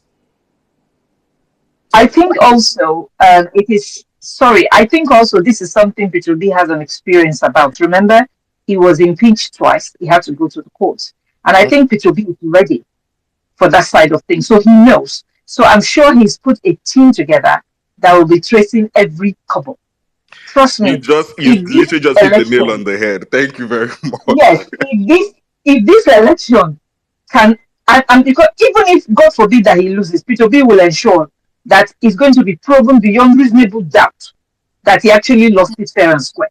So I'm stopping my sitting and waiting for a long, lengthy litigation. Forget it. So it's not going to be straightforward as people think it is. Peter B has the resume from the background of where he came from. So he has faced formidable obstacle in the past. So he will put the system to the full test. And Okay, hopefully, and that is where we will know. in a bit. Let's take speakers who are yet to speak at all. So Ejikeme has been the one who's been waiting. Kelly dropped off and then he came back. And DLP is here, then Jerry N. So I have a queue. Actually, let me just walk with the queue. Jerry N, Kelly, Ejikeme, and Otumba DK. So let's go with Jerry N and then Ejikeme. And okay, Otumba DK dropped off. So we have Andy replacing Otumba DK. So Jerry N, are you there? Can you hear me, please? Yeah, hi Omar. Yeah, Good evening, my brother. How are you? Happy Sunday. Yes, thank you very much. Happy Sunday to you. Thank you. Good to see you, Jimmy, Max, everyone on the space. Bonale Liberty. Great to see everyone. Thank you for attending.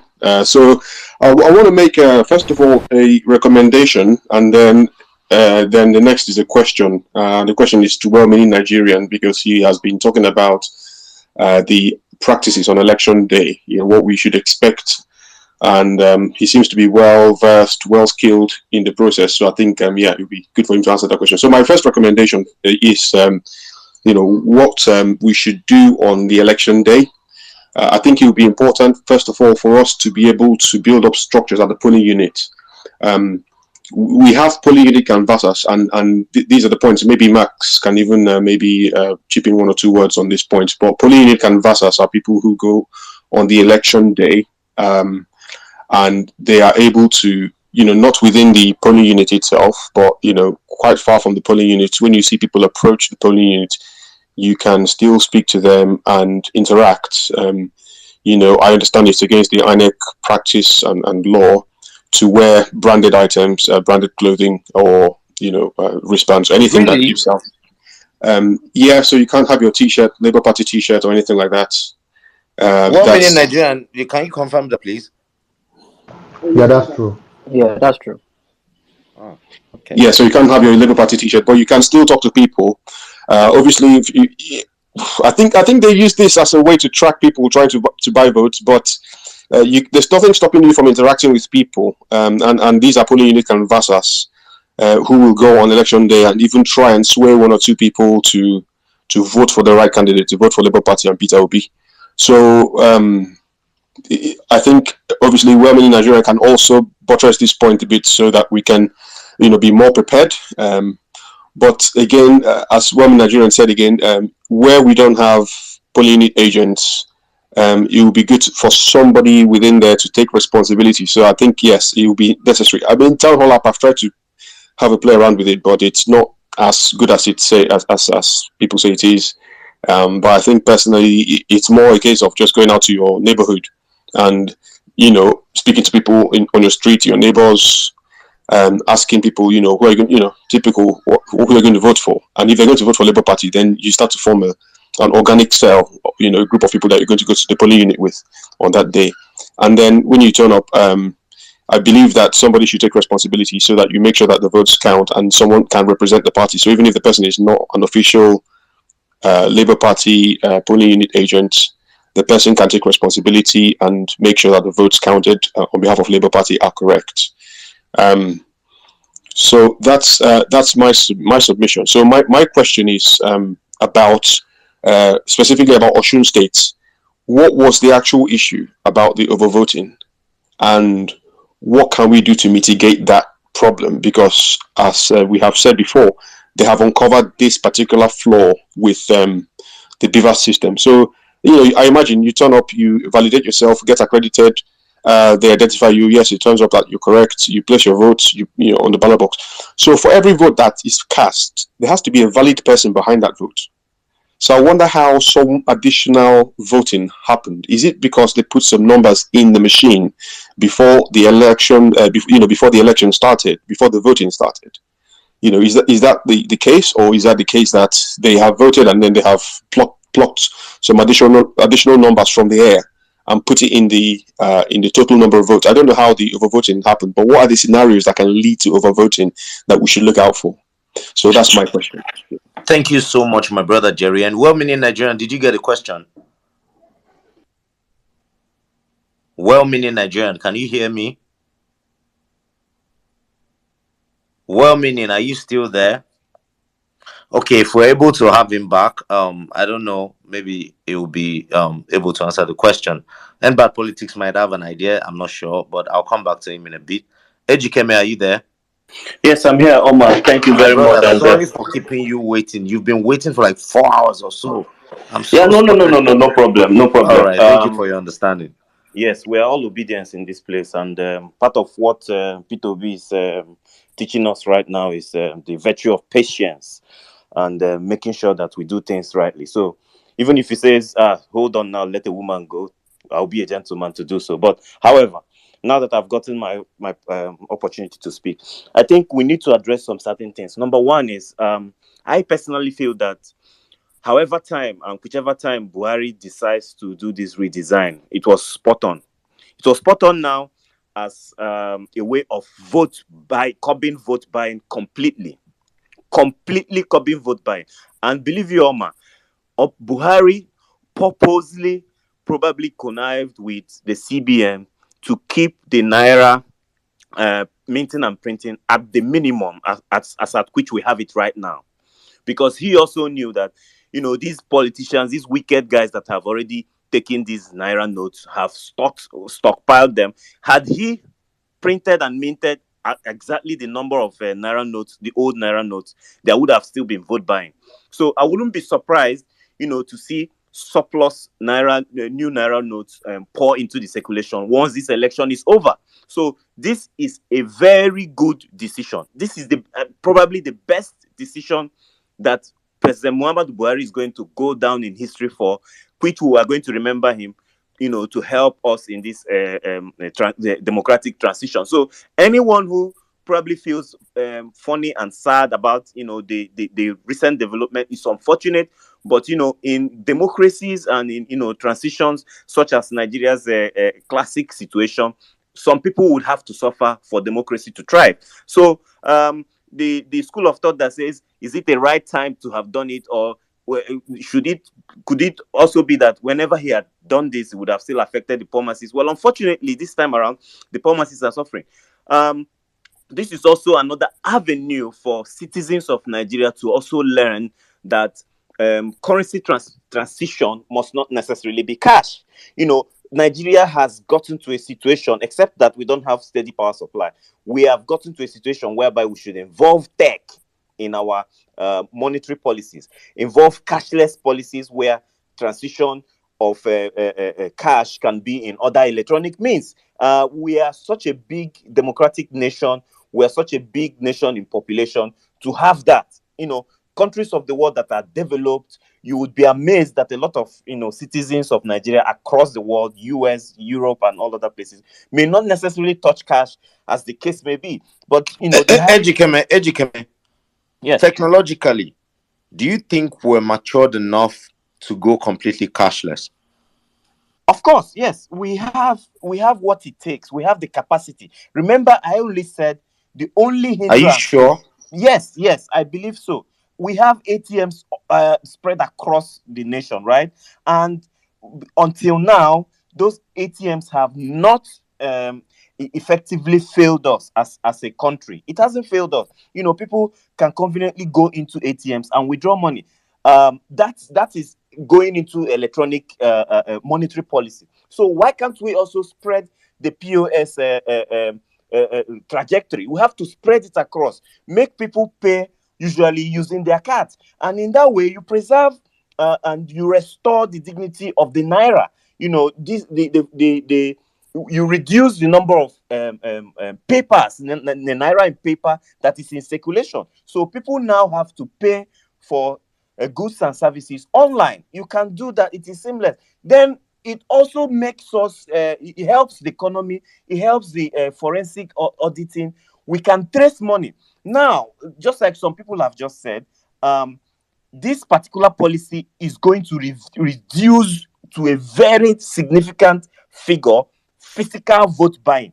And if you transfer money on election day, the federal government now has what it takes to trace these monies as they move around. That is the paper trail we're talking about. They can trace it using the structures and the technology that they have on ground. And the federal government, believe you me, can do this. So they are using this as a way to curtail some of these things so that we can have credible elections.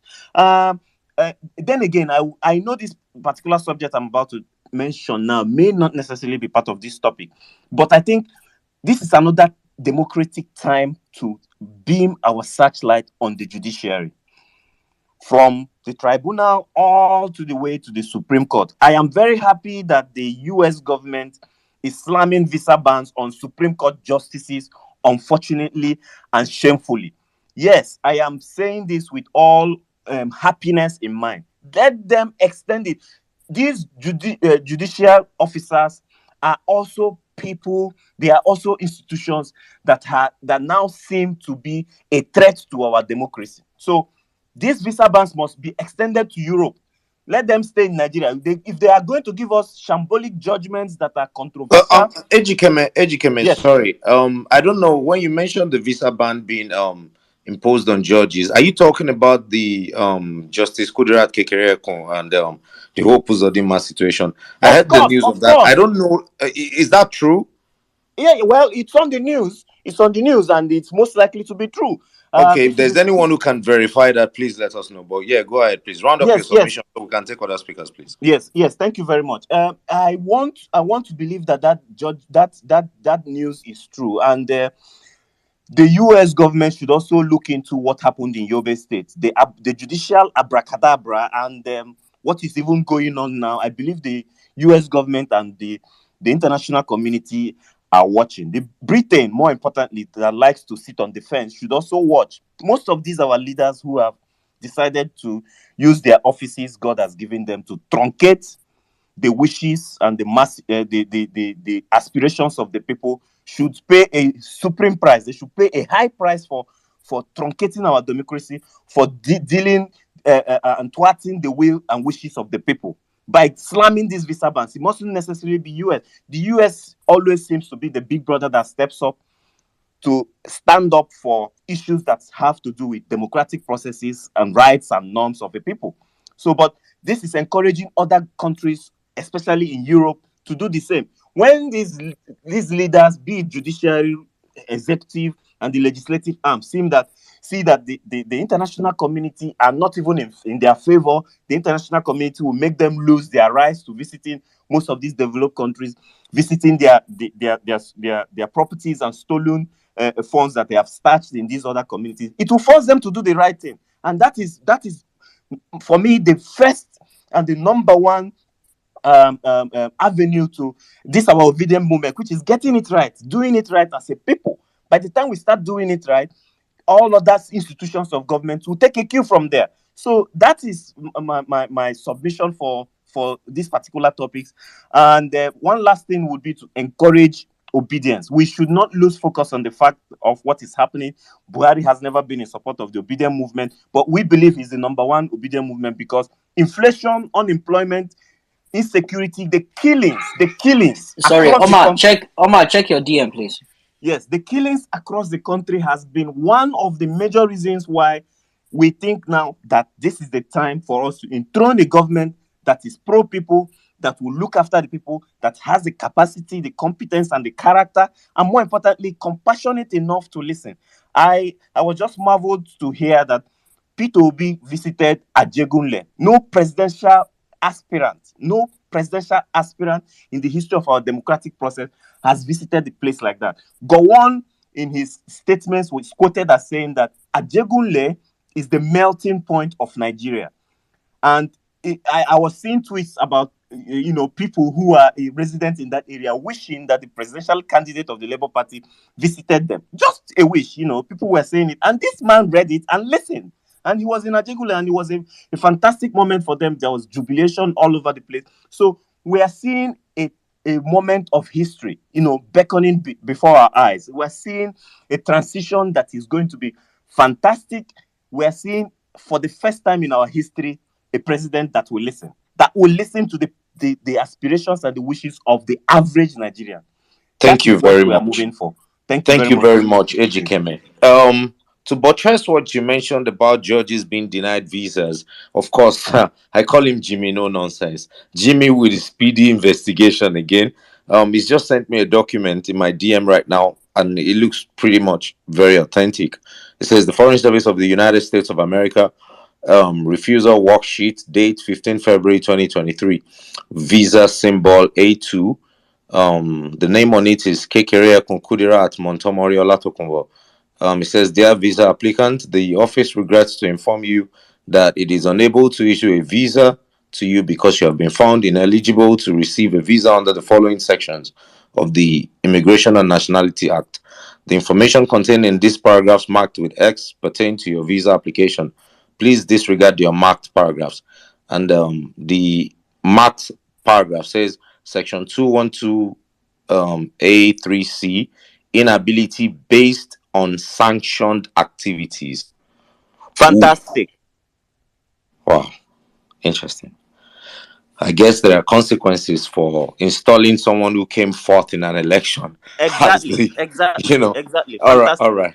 Yeah, thank you, Ejikeme. Okay, so let's go to Kelly. Kelly, my brother, thank you for your patience. How are you doing? Yeah, I'm doing fine. Thank you, Omar. Omar, can you hear me? Yes, please go ahead. Okay. Good evening, everyone, and it's a pleasure to be in the house with some of the best brilliant minds out there on this special Sunday. I think that I've listened to a lot of submission, but I believe that everyone is right. Buhari's policy about the Naira design is not an ill-timed design. First and foremost, in every democracy, especially in advanced countries, most presidents, having spent a long time in the office, they come up with what they call legacy projects, things that they will be remembered for. For example, if you look at the Bill Clinton era, you will see that Bill Clinton was one of the only presidents who had a surplus budget. The economy was well managed under him. You look at people like George Bush, you see legacy projects that have to do with defense. In Nigeria, President Muhammadu Buhari realizes that his time in the office is coming to a close. He has looked far and wide, and perhaps to a large extent, he can't find any legacy project. You look at the economy is literally in shambles. You look at other aspects like insecurity and all these other aspects, education, healthcare, there's really not much to write home about. I'm sure as a general, he has sat down and looked at it and said, how do I give myself immortality, a place in Nigerian history? And so Buhari decides to do this at this point. There's a reason for it. If Buhari does not conduct a free, fair, and credible election, I can tell you without any shadow of doubt that not only will there be massive litigations in the courts, there will be a lot of anarchy. Nigeria is more divided today than when he first took over. And then you look at the ignoring poverty ravaging the land. This policy, like all other policies are meant to be done at strategic moments. The timing of this policy is not ill-advised. It is actually right. Because look at it from this perspective. In 2015, President Muhammadu Buhari could not afford to pay 25 million to buy an APC form. In 2023, APC sold nomination form at 100 million. This same President Muhammadu Buhari realizes what it means to be denied of his mandate 3 times by PDP. If you guys remember Tony Aneni, they used to call Tony Aneni Mr. Fix-It. 3 times President Muhammadu Buhari was rigged out by Tony Aneni and his cabals by the same PDP. So Buhari knows firsthand what it means to be rigged out, what it means to be loved by the people and yet not get there. So he has decided to do for himself what they call a pure legacy project. Now look at it from this other perspective. The same Tinubu stood in Abeokuta and said that it was because of him that Buhari came into power. Buhari is not somebody that comes, he's a man of few words. He's not somebody who talks every day like FFK or all these guys. He has his own strategy. If Tinubu made Buhari president, Buhari wants Tinubu to prove to the world that he can make himself president. Buhari does not forget what people say about him, whether you like it or not. He's a man who knows how to play his own vendetta cards. What he is doing right now with the Naira policy, and I can tell you when he comes back from Ethiopia, which is likely either today or tomorrow because the AU summit is over for the presidents, these governors who are trying to encroach or max or flex their muscle beyond what they're supposed to do, they will be seriously dealt with. President Muhammadu Buhari has not forgotten what Tinubu said about him. As a matter of fact, Tinubu was never his own candidate into the election. After he pleaded with them to allow him to choose his own successor, they didn't listen to him. So when you look at all these factors, Tinubu trying to play a role of demigod in choosing President Muhammadu Buhari, President Muhammadu Buhari is trying to create a level playing field so that everyone, whether you are in power or not, we have a level playing field going into the elections. And his okay, now Kelly, yes. If the governors continue to insist, right, that those currencies should be circulated in their states, how do you think Buhari will respond when he comes back from Ethiopia? I believe that between now and Friday, President Muhammadu Buhari is going to respond. There is only one commander-in-chief, and that response can come through many angles. There could be arrest, there could be some sort of high executive force. The truth of the matter is that General Muhammadu Buhari was a general, has always been a general, and is not somebody to shy away from war. Don't remember, Omar, before Beavers was passed, more than 3 or 4 times, they sent the bill to President Muhammadu Buhari's table, and he refused to assent to it. Buhari is a man of few words. He knows how to fight his battles.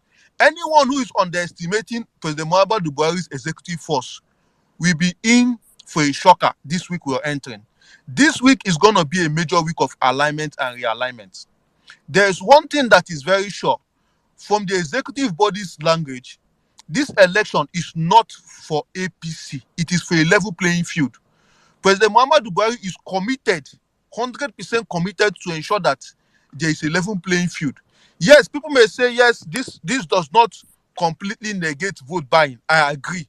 But it reduces the surface area largely. It reduces the surface area largely. It curbs it.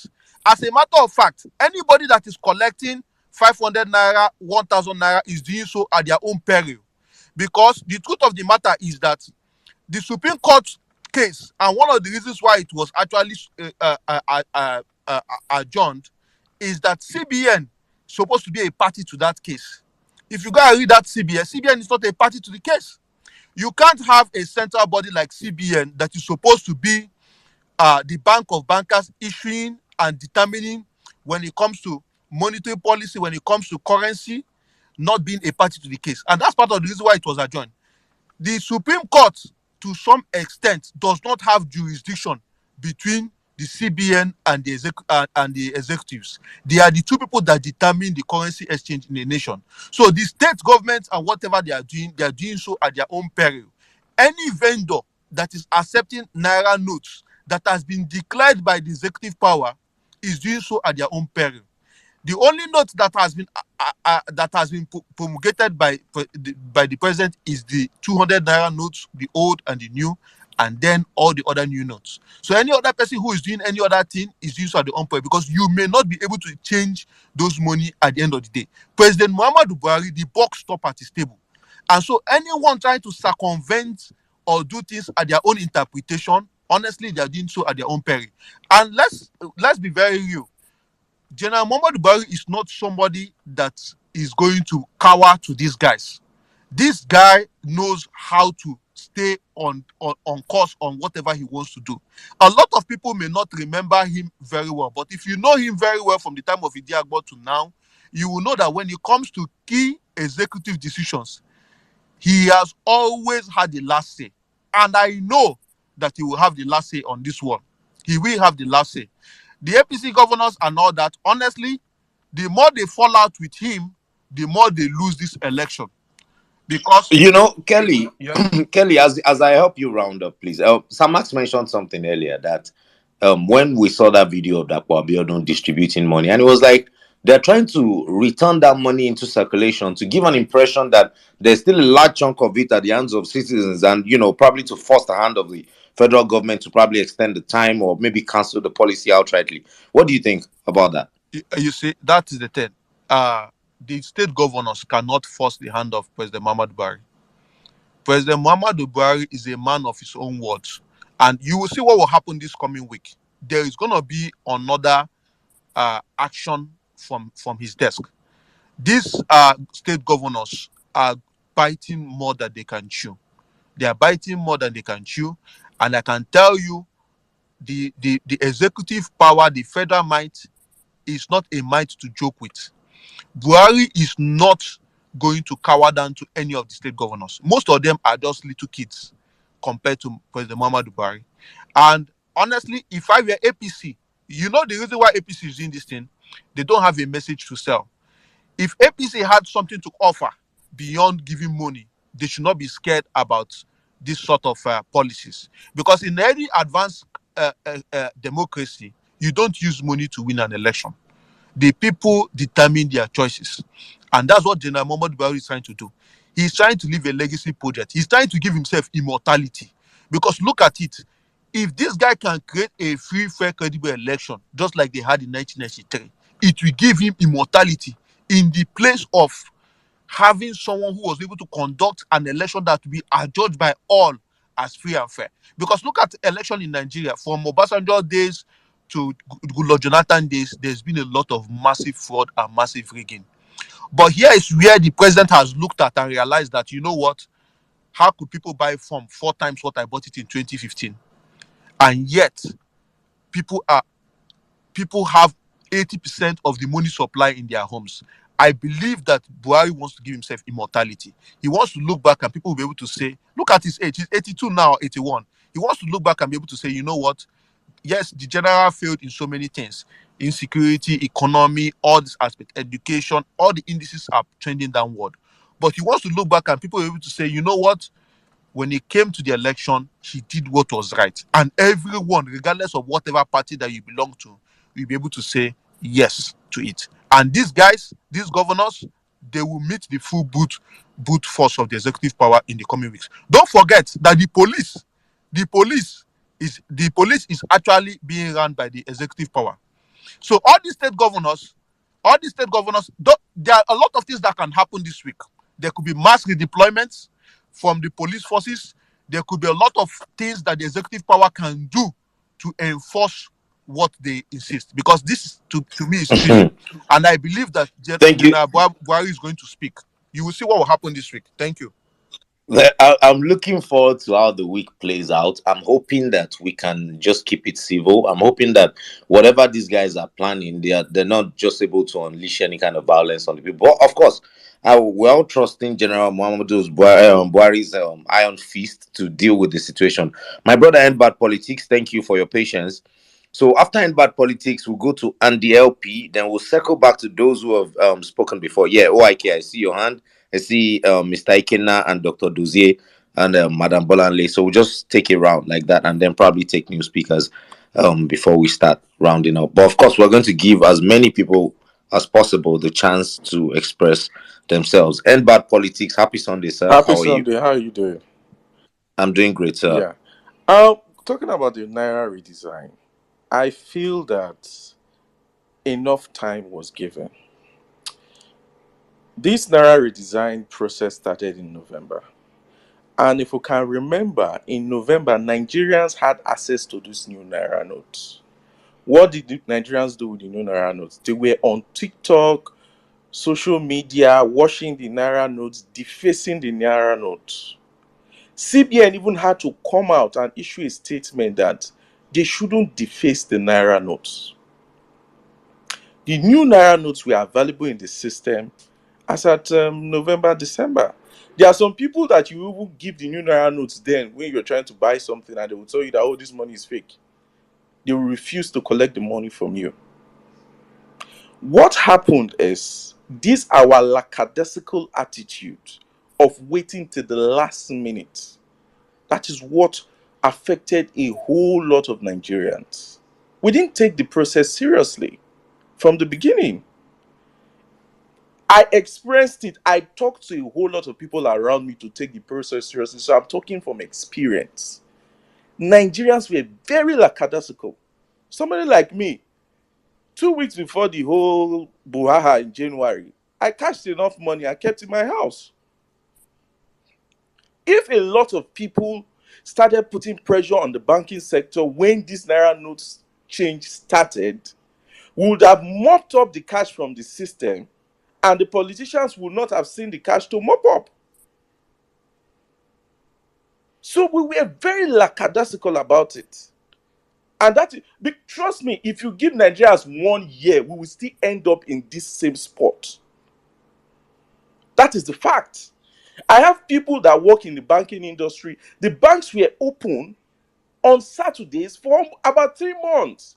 And my friends working in the banking industry, they will tell you that nobody was coming to deposit their old cash on Saturdays. Nobody was coming to deposit the old cash on Saturdays. They did that for almost 3 months. Nigerians now waited till the last week and you want to overload the system. It doesn't work like that.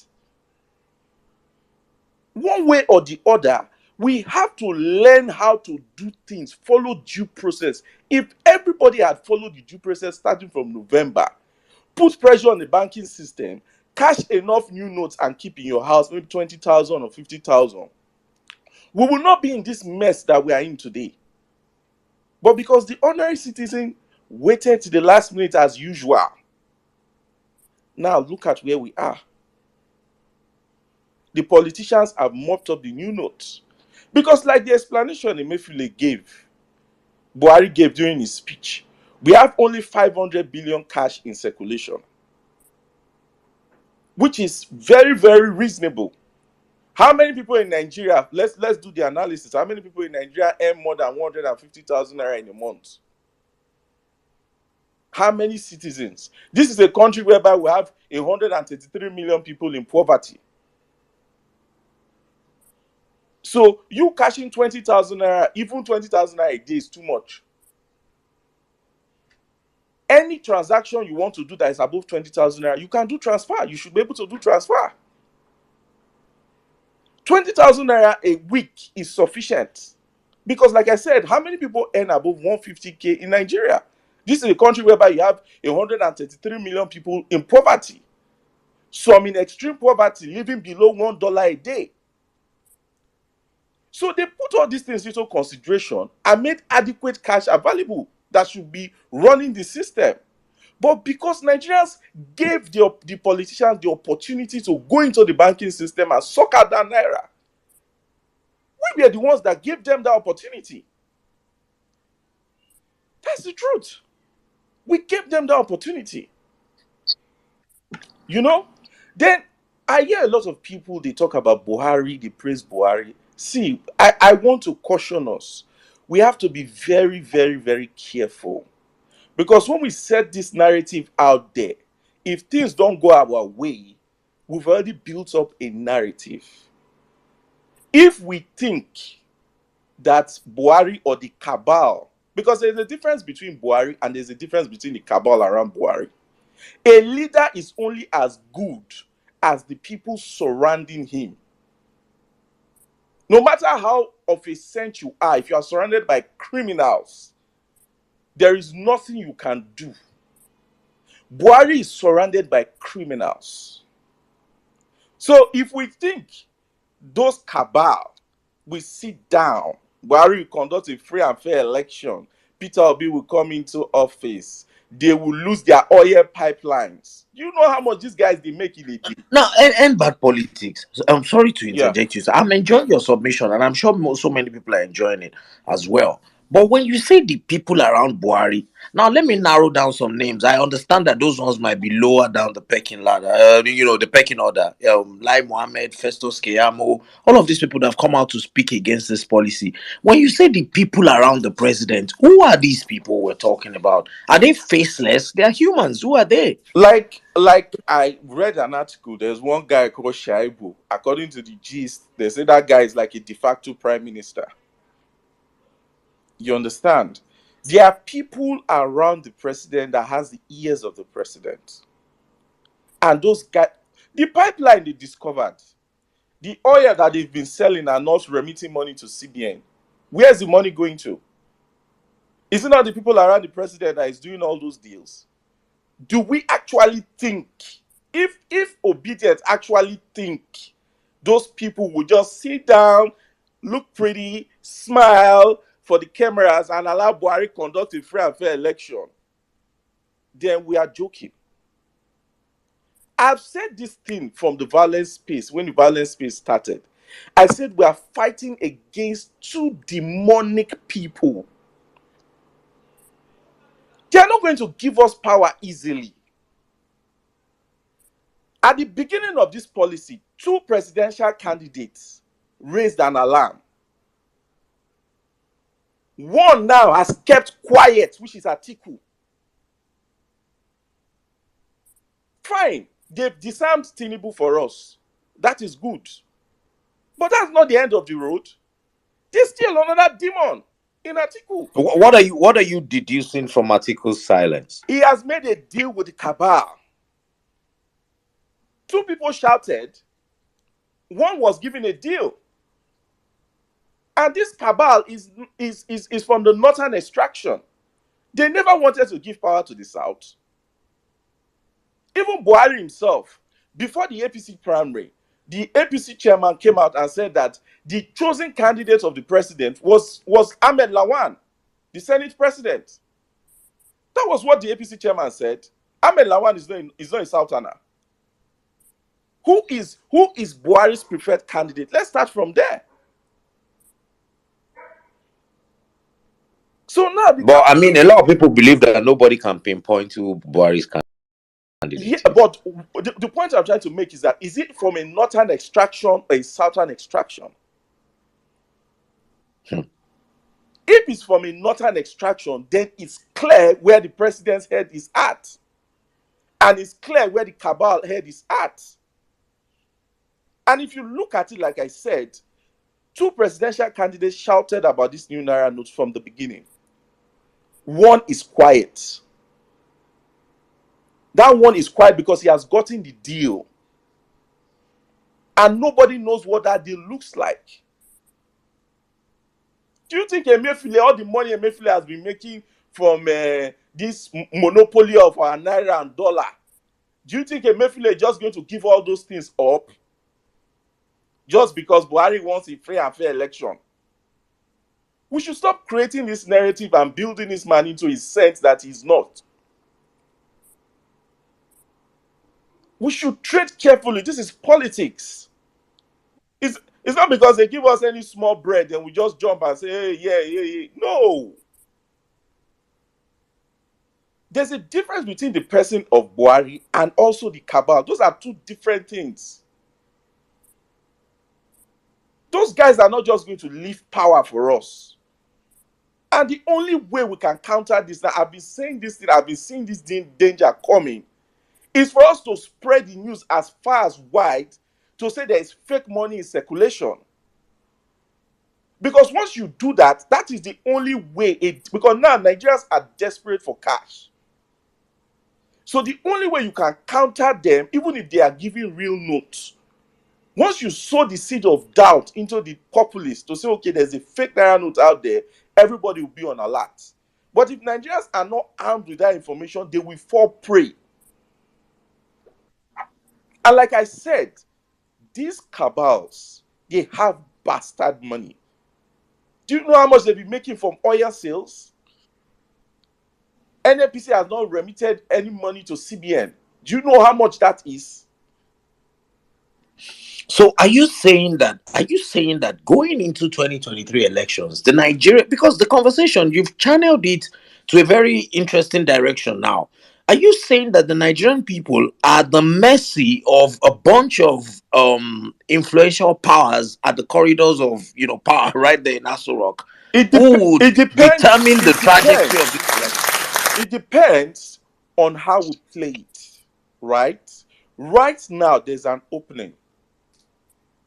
Because one of the people who are gunning against is down. He has been disarmed. Tinubu has been disarmed. But the other one is fully armed.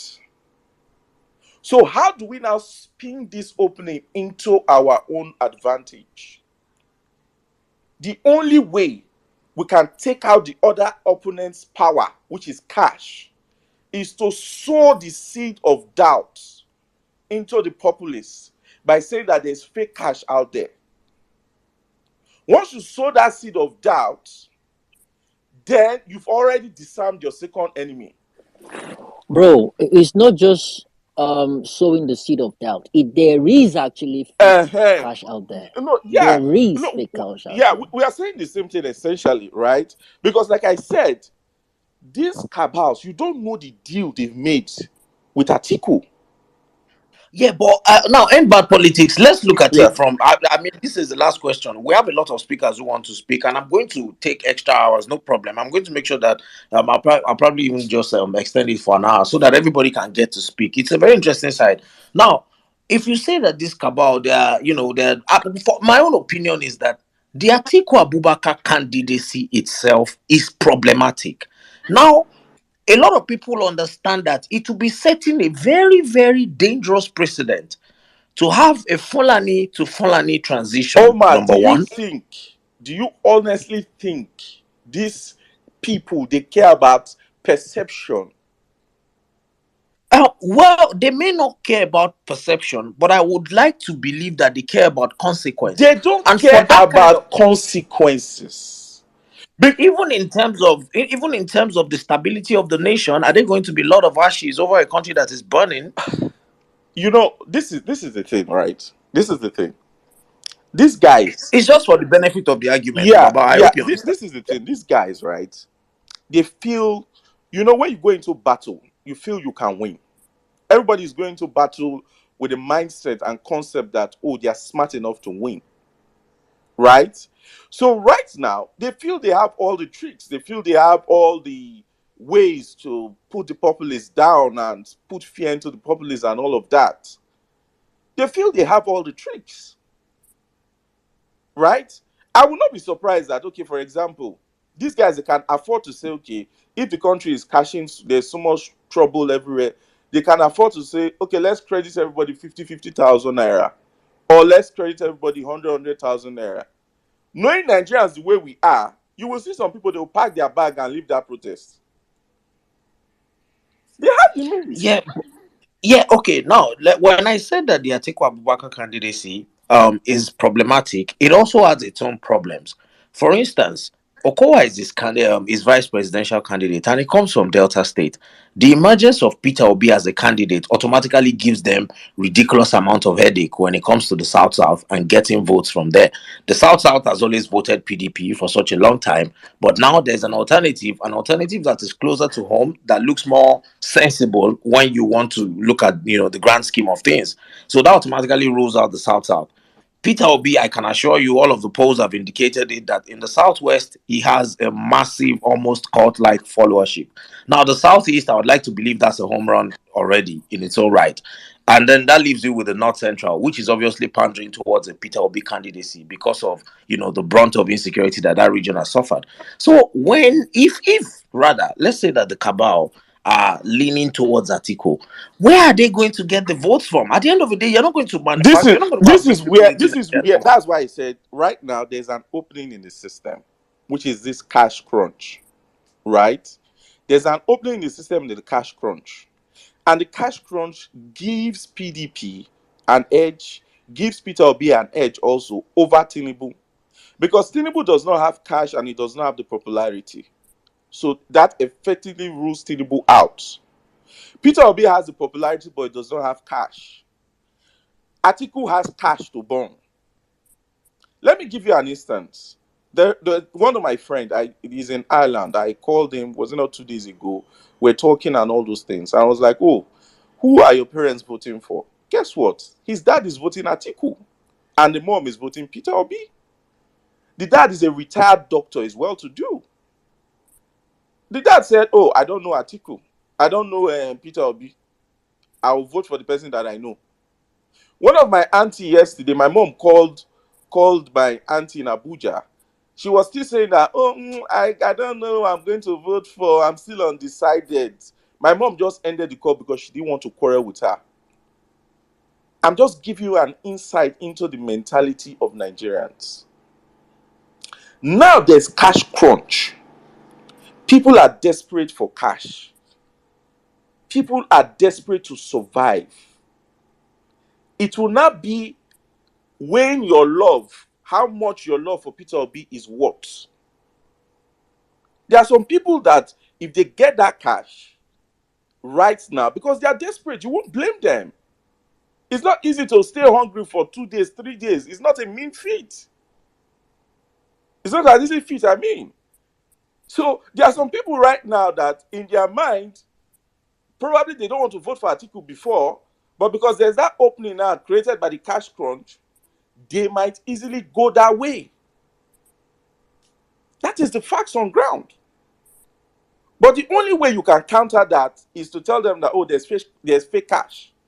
So now you now introduce another scenario into the matter.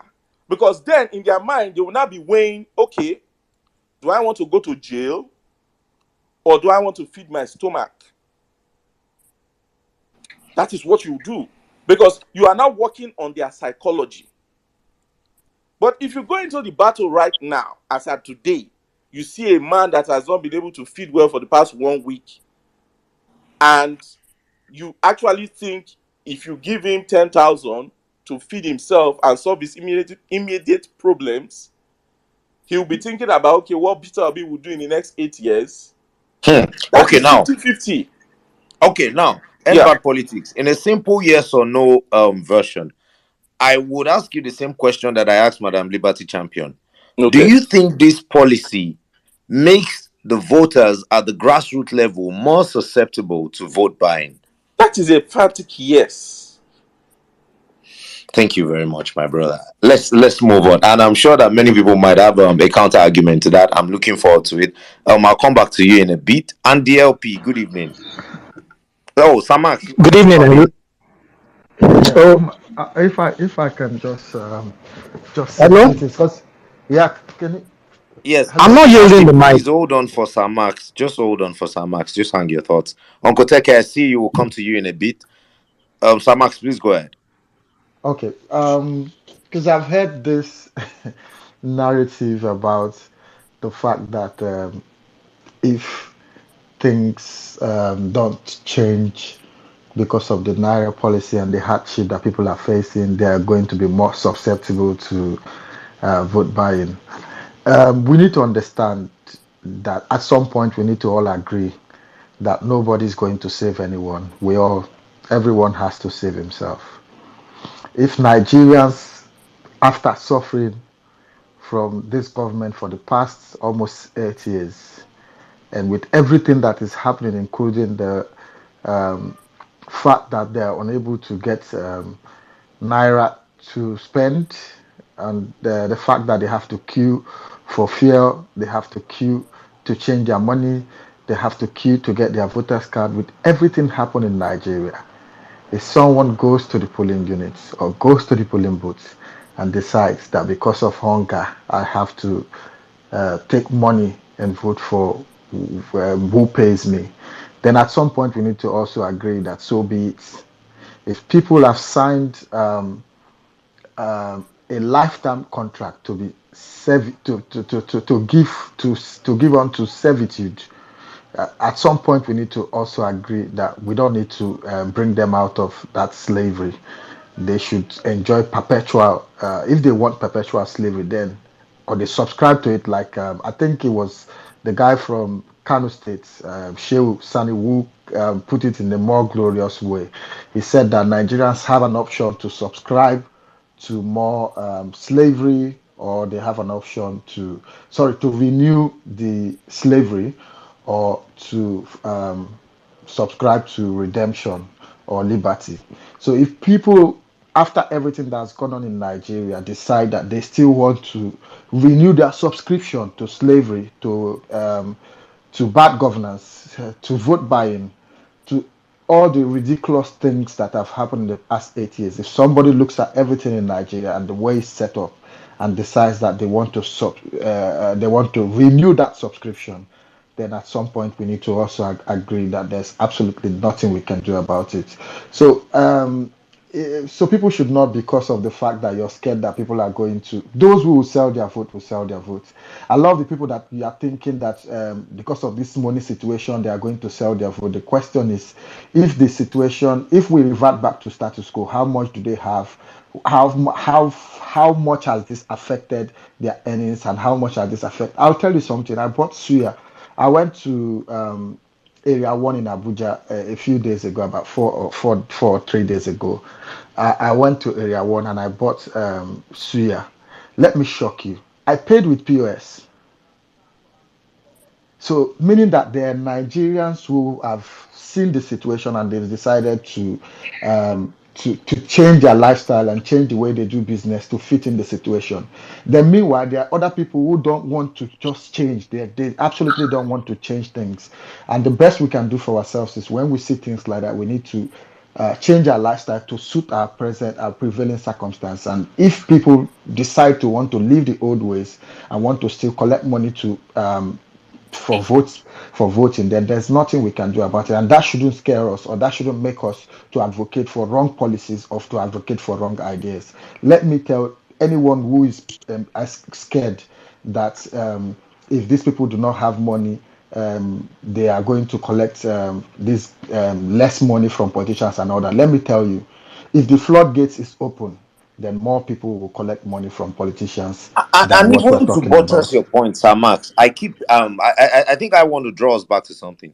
If we're having a secret ballot system, if you give me money now to go and cast my vote for your political party, and I pocket the money, I get to the the ballot box, and I decide to tamper for Labour Party, are you really going to find out? I don't think that's possible, because if you're not allowed to go into, if you're Omar, not there's a way. Omar, there's a way they do it. So because I've been involved in election again, it comes from experience. There's a way they do it. They tell you, that's why they'll tell you, when you go, you have to show, when you come out of the polling booth, you have to show them. If they don't pay you before you vote, they pay you Yeah, after but now you in vote. this case, I'm you're not coming. going to I'm be allowed coming. to go into the voting I'm whatever coming. with your That phone. is what now that is the rule.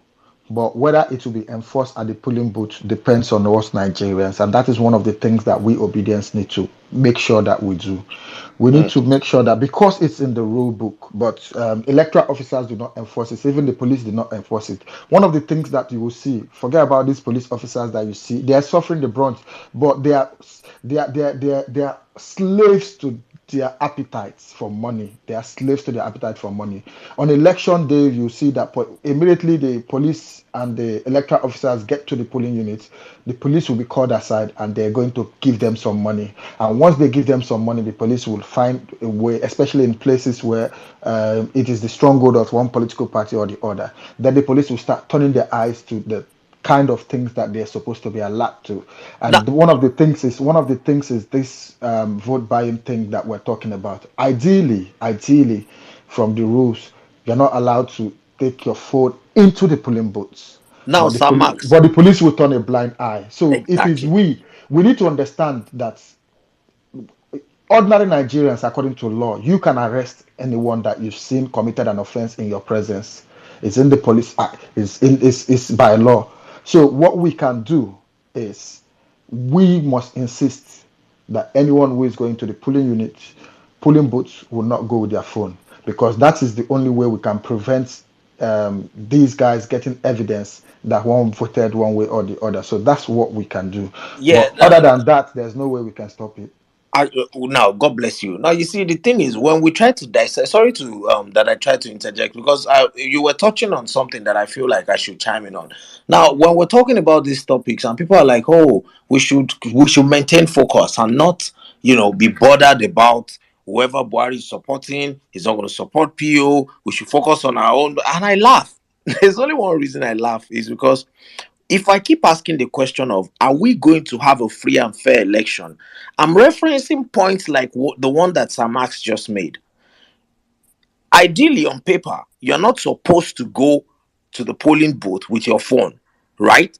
But if the presidency, if the number one citizen of the country is determined to have a free and fair process, examinations are conducted in Nigeria where you have a strict process whereby cheating is almost impossible. Am I correct, Jimmy? Right? Even examinations at university level, other places. Nigeria, when we want to carry out the proper process, we can do it. So if the presidency wants to enforce a proper, free, and fair election, whereby security agencies will listen to others from above, or from above, and they wouldn't compromise in any way, I think that is still down to the number one office to determine whether we can have a free and fair process. I think that is why I continue to wonder if the president is genuine in his promise to Nigerians that the process will be free and fair. Okay, moving on. And the LP.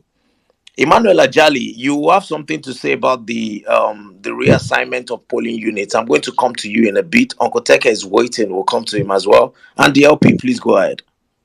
Okay, good evening. I'll be quite a bit critical this evening. I've listened to some things there and I feel a bit bitter. Baba, chill. Kudos to Ejikeme, where he mentioned the trip to Ajegunle. Now, if you look at what that simply symbolizes, nobody, not even Tinubu, has visited Ajegunle. But PO has gone round Ladipo, Computer Village, mention it. And that is a master stroke. Now, on Kekere Kun's ban, it's that the judiciary is in trouble. I mean, we should give it up to. This is the first time I'm reading a statement from the US Embassy emphasizing that a judge is sanctioned. And this news came out through Judge Donald Duke. Donald Duke was the first person that mentioned it. I remember. And now there's a misreading of history. And I when I see academics make this error, I feel a bit sad. Bola Tinubu has complained about only two things going into this election. Only two things. He has complained about beavers. He has complained about money. Now, there's a reason why he complained about beavers. He complained about beavers when, I think, at Chatham House or somewhere. And, when this redesign note came out, he complained. And I'll tell you guys something. There's a reason why technology changes the world. When Igini came out and said it is almost impossible to to cheat with the beavers. There was a statement they were trying to make. The singular reason is that you have a trail with tech. The dates you log in, what number you started from, and you could be monitored from afar. Nigeria is not a basket case. No matter how people see it, the only two things that have held down this country is religion and ethnicity. Nothing more. The average Nigerian is a smart person, no matter how poor. And if you even come south, you give a lot of credit. Now I'm going to go into why we're having problem with cash. Nigerians have an inordinate attraction or inordinate love for cash. It is one major reason why we missed the mobile banking revolution. Nigeria missed it. Kenya succeeded almost 100% with M-Pesa. Nigeria could not transition. Even as at today, our USSD can be used in every village in Nigeria without network. How many people are using it? So you see the inordinate affection we have for cash. You go to parties today, there is no cash. People have printed designer notes to share and convert into cash. It is the only country on earth that worships money the way we do. And that is why it's not even legal, because I've seen videos of it. It's finding a way with money. You don't want to do okay. What no, if you come for a party today? Please, it's not legal. I'm even speaking from a. It's not legal. I'm speaking from a banking point of view. I was in the system for 21 years. Okay. Now, what you see today is just like an apparition. A country struggling to transit to the next level. You go to filling station, they tell you the POS is not working, and they will not deal. There's nothing special about going online. It's just this corruption, and even if you put cash in your pocket, as in it carries bacteria, germs. Most of the diseases you see passing around go around with cash. Most of those cash you are holding, they have feces on them, they have all manner of things on them. So our inability to transit into the next level of digital payment, and I'll tell you guys something. What brought about this KYC we all talk about today? You want to open an account, they'll ask you for an ID card. It was the terrorism, 9/11. Immediately 9/11 happened, the banking vessel now came up with a policy. How do you identify somebody who wants to board a plane? You need to get that person's KYC. If you want to open an account, you need a KYC. And these are the revolutions that come as a result of transition from one phase to. If there was no 9/11, I'm not sure that we'll have something like KYC. And today, people have mobile phones. One day, we are still going to vote on our phones. Now, sir, Mr. Andy, before you go on, you said you were in the system for over 2 decades. The question I want to ask you is that as a nation, if you look at the level of illiteracy, do you agree that there are some people that cannot carry out a simple transfer on their mobile phone? Yes. And I'll also tell you one thing. How do you factor those people into a cashless policy? It's very simple. Most of the problems dogging this country are majorly attitudinal. Nigerians have a very negative attitude to so many things. I'll give you an example with Oshodi. Tinubu was governor of Lagos State. He could not do anything concerning Oshodi. The singular reason was, what will the poor people do? Anytime he tries to do anything in Oshodi, people will say, where do you want all these people to go? They are poor, they don't know where to go. What changed it? Fashola. Fashola used the instrumentality of the law to redesign Oshodi. All he did was, he wrote a law concerning the reconstruction of Oshodi. And when he moved in, everybody, look at Oshodi today. So what I'm saying is, number one, education. If you have a mobile phone, you can be educated to do the simplest of transactions. It could simply just mean pressing 2 or 3 buttons. Without network, without internet. All these things will require some level of education. and you have to meet people where they are. You have to meet because even today, okay, my sister went to the market. All she did in mile 12 was through transfers. Every payment she made, even to the Hausa man, they brought people who had account numbers and she transferred into it and she brought all her goods home. She did not go with a single cash at mile 12. Okay, now I'd like to continue. You like to continue? Go on. I want to answer your question. No, you continue. I was hoping you could round up, but yeah, go on. Okay. I just had one last question for you, which is the one that I put across that. As a nation, do you think we're technologically mature enough to go completely cashless? Yes, because let me tell you this this cash issue. Mobile phones are like 15 years in Nigeria now, right? Even going cashless and all that, ATM machine. I remember when banks were going to introduce ATM. The argument in the bank then was people will carry the ATM, break it open, and steal all the cash. Today, ATM is more effective than a teller. If you have 3 ATMs, it will pay millions than a human being will do. Don't illiterate people go to ATM to withdraw money? I see illiterates at ATM. Yes, when they get there, they either call somebody to direct them or they've mastered the process. What I'm saying is that no time will ever be enough to move Nigerians to electronic transfer of funds. There will never be a time that will be enough. Number two, our love for cash is one reason Nigeria missed the mobile money revolution. Nigerians have cried more about the loss of cash than they have exercised the act to transfer money itself.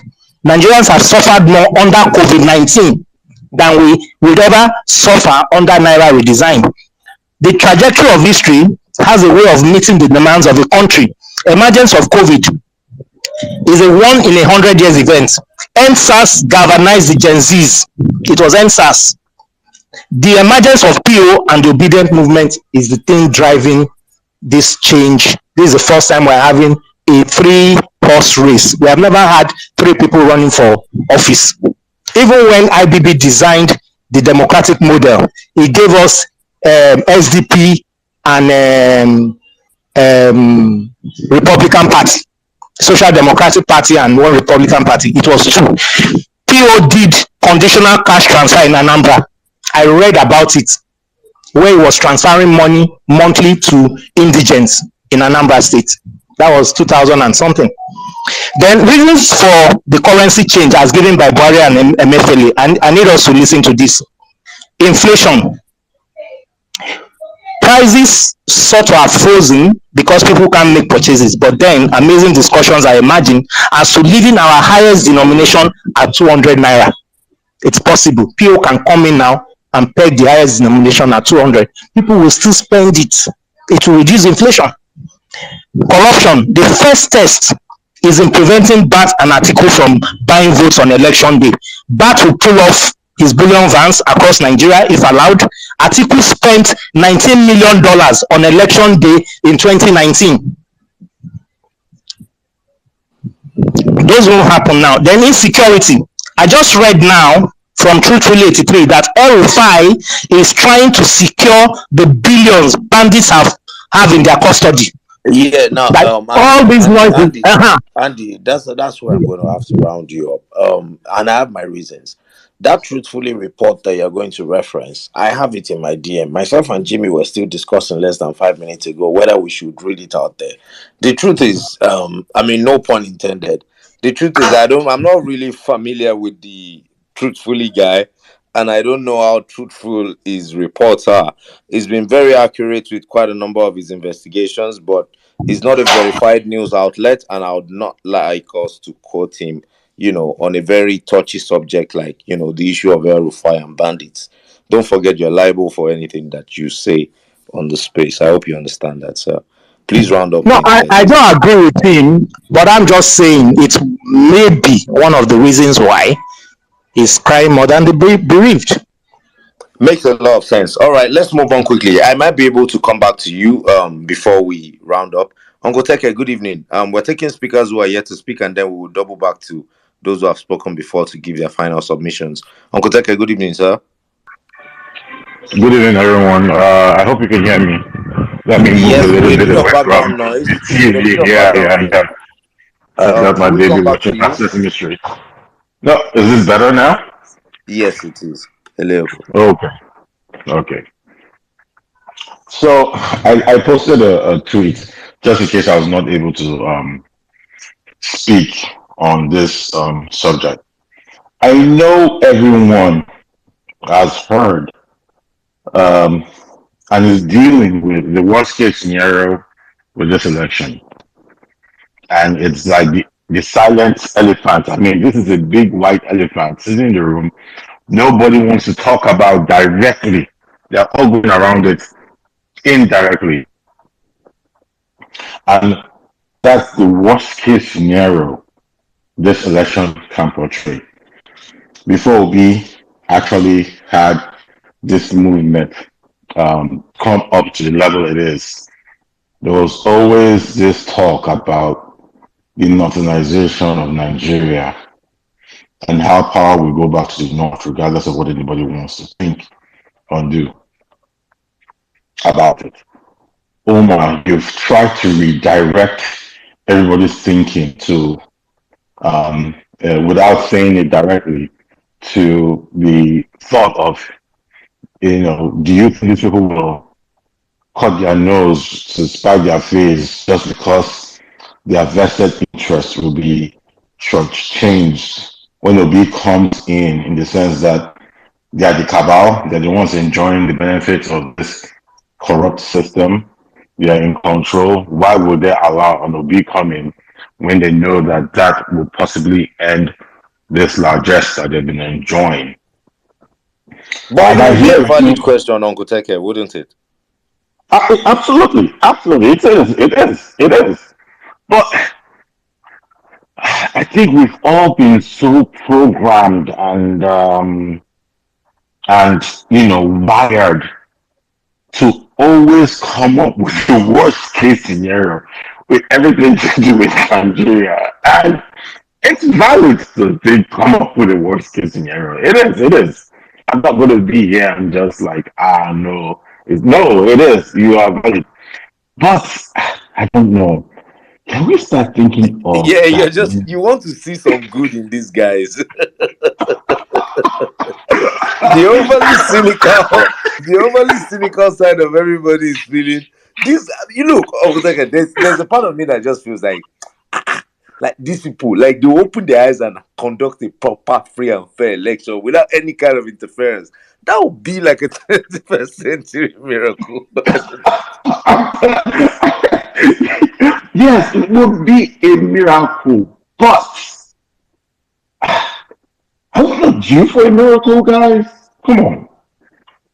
Aren't we due? Aren't we due that one devil will kill another devil so that the miracle will actually manifest itself? Or the room of devils, they all fight to the last man standing. And the one that is standing because he's too weak or okay, let's paint a picture here. I was talking to somebody. I've had like 4 different conversations with different people about this. You know what?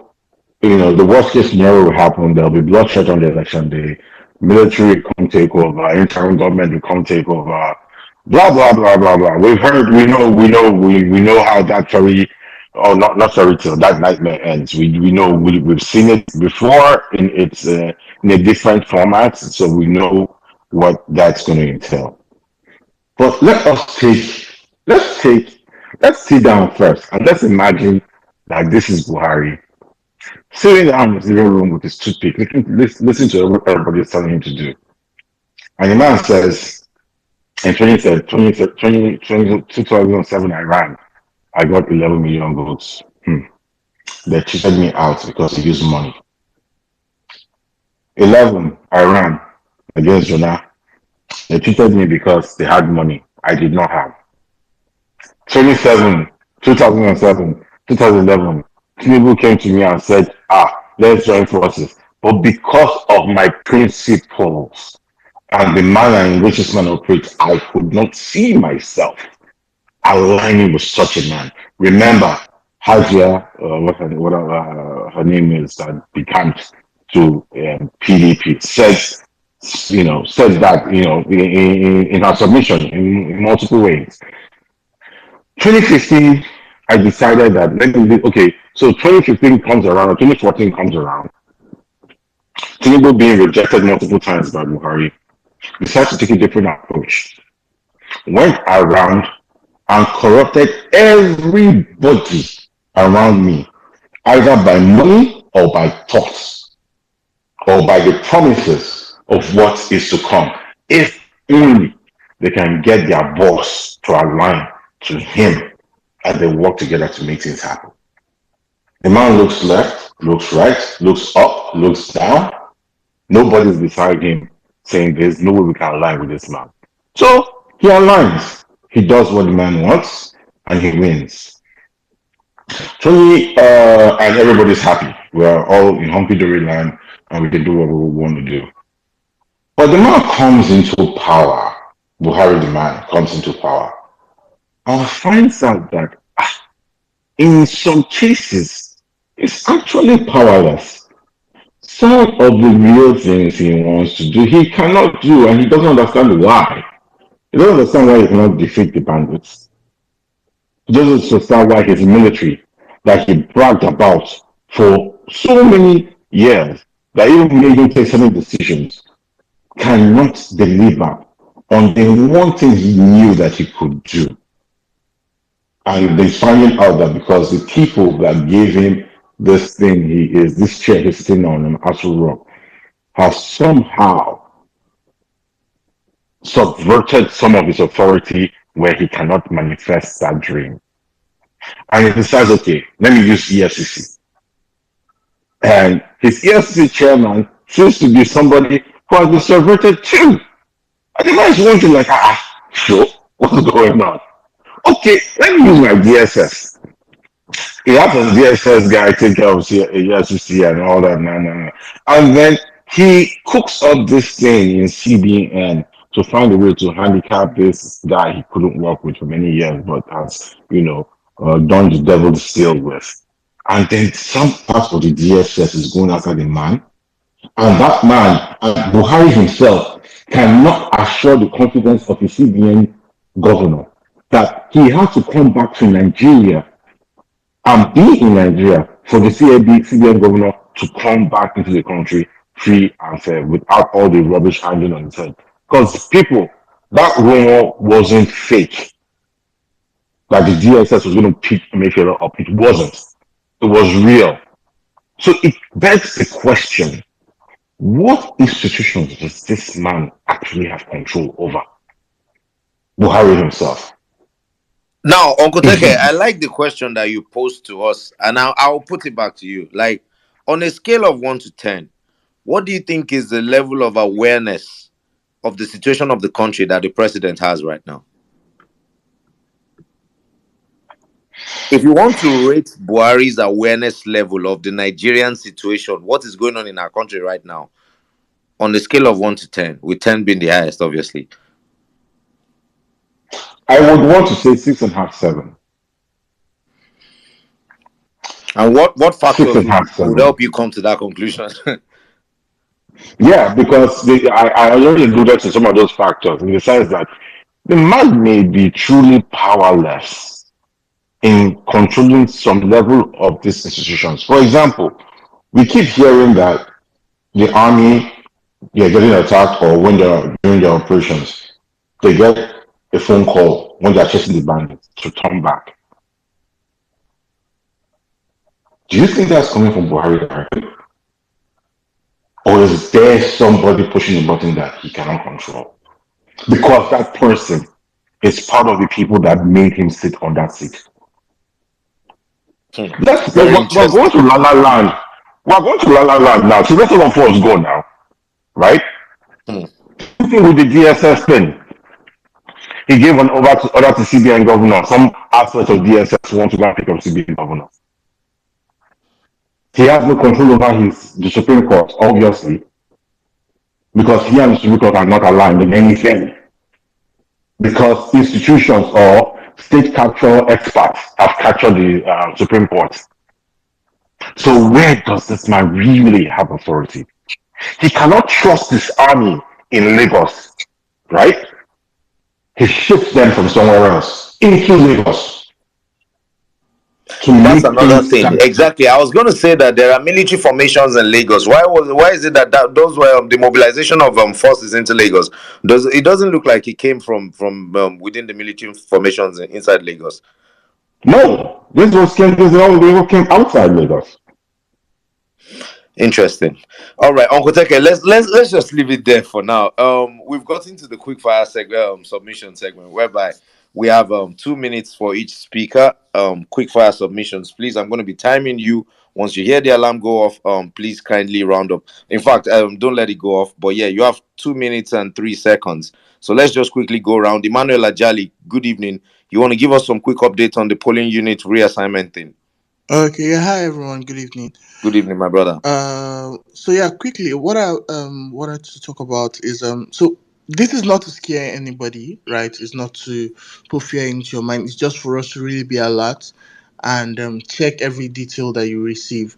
Now, for example, I noticed when they sent me a mail from INEC or a message from INEC that I've been reassigned to a different polling unit. I at first when I looked at it, I didn't take time to look at the information. I just started looking out for where the polling unit was. It was after I came back again and I looked at the message, and then I discovered that the polling unit code, right? Normally, when you're moving into a different polling unit, it is always within the same ward that you are. The only difference is the polling unit, but it's still within the same ward. I discovered that mine was not just from a different ward or a different local government, it was from a different state. Now, looking at your normal polling unit, the way your polling unit code is arranged, know that the first number that you're seeing is the state, the second number is the local government, the third one is the ward, and then the fourth is the polling unit. Please, when you receive a message from INEC, don't just go and say, okay, they changed my polling unit, and then you go and start looking. Check, compare the polling unit they say they are moving you from with what you normally have as your polling unit. After that, then you now, if it complies with at least the first three numbers, must comply because it's going to be within the normal ward that you are. The only difference is the polling unit. But before you just move up, make sure that all those things align before you make any move. That was just the update I have for you guys, and thank you very much. Yes, please. If you want to know more about that, feel free to reach out to my brother Emmanuel Ajali. I think he's worked in some kind of electoral capacity in Nigeria before, so he has a bit of experience on that subject. Okay, real quick, let's move on. Olawaski, 2 minutes, quick fire, please, my brother. You came up a bit late, but yeah, go ahead, please. Yeah, Omar, good evening. Jimmy, Good evening, Max, my brother. every other audience on the platform, or every other participant. Please move closer to your microphone. Yes, can you hear me, please? I'm still a bit distant, but yeah, we'll manage. Go ahead. Okay. The major part that I wanted to contribute.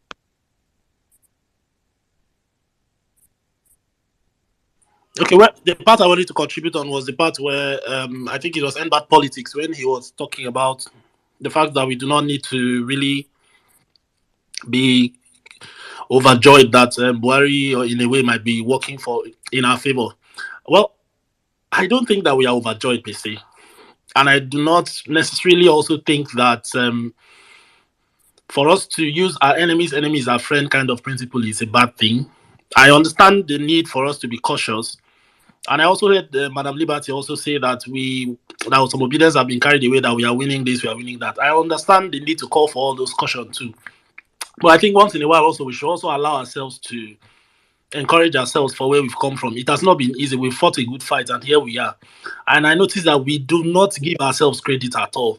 Are we going to continue like this till the end without even spending time to behave like the lizard, at least once in a while?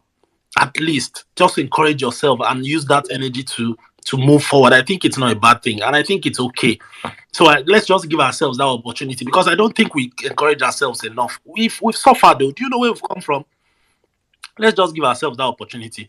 Now, lastly, concerning the part where we would see, Atiku has made inroads in this election. It is not because of the naira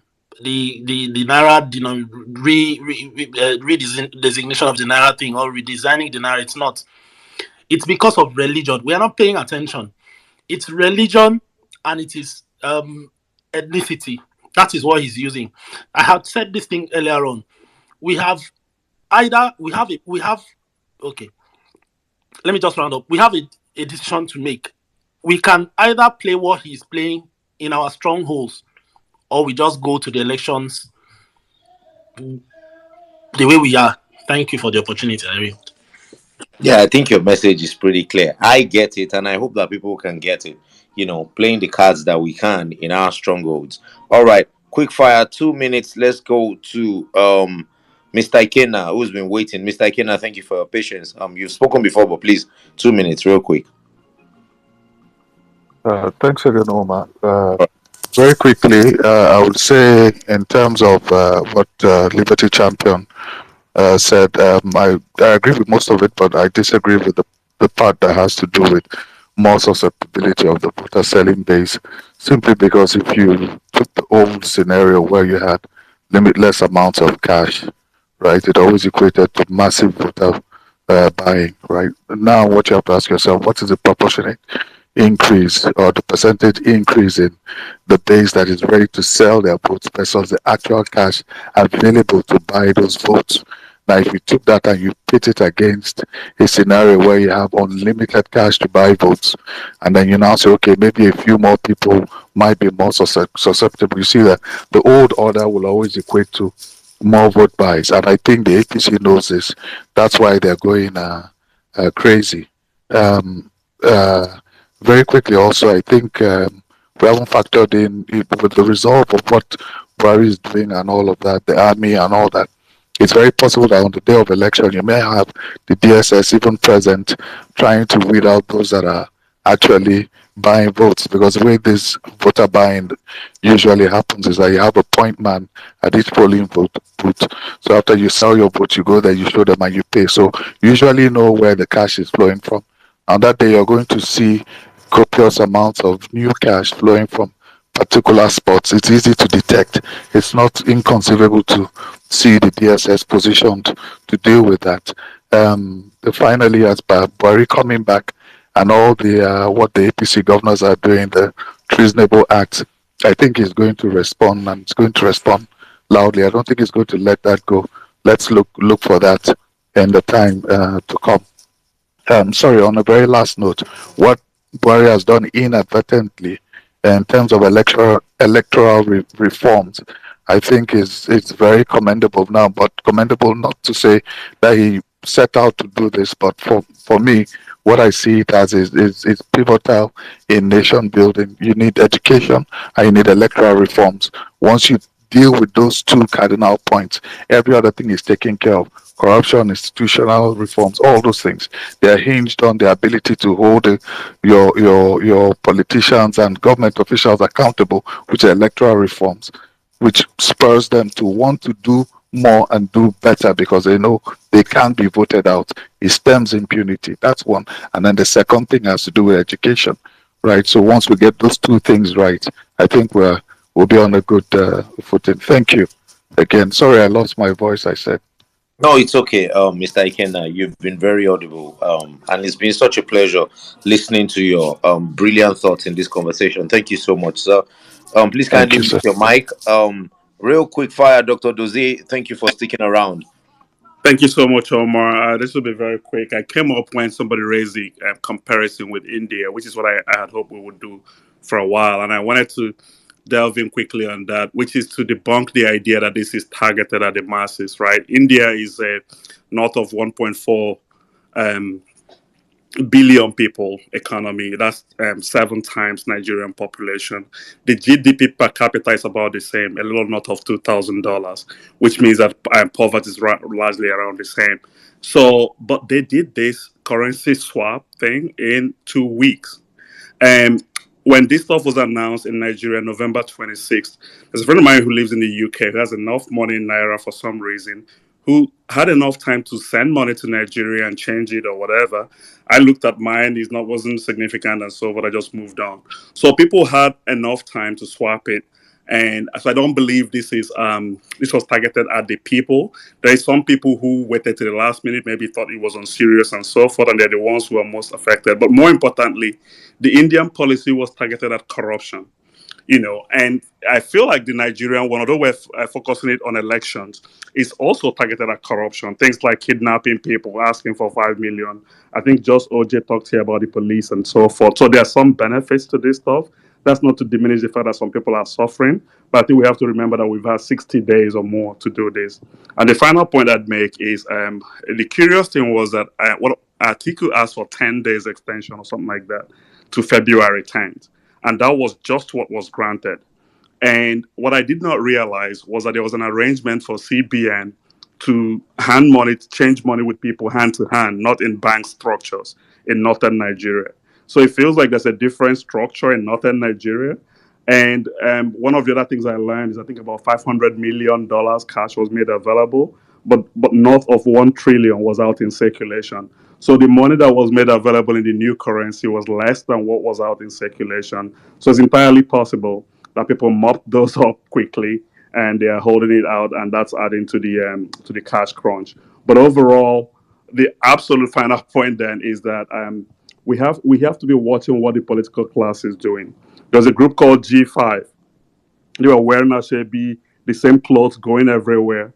But just in the last week, we've now learned that some of them are aligning with APC, some are aligning with LP, and so forth.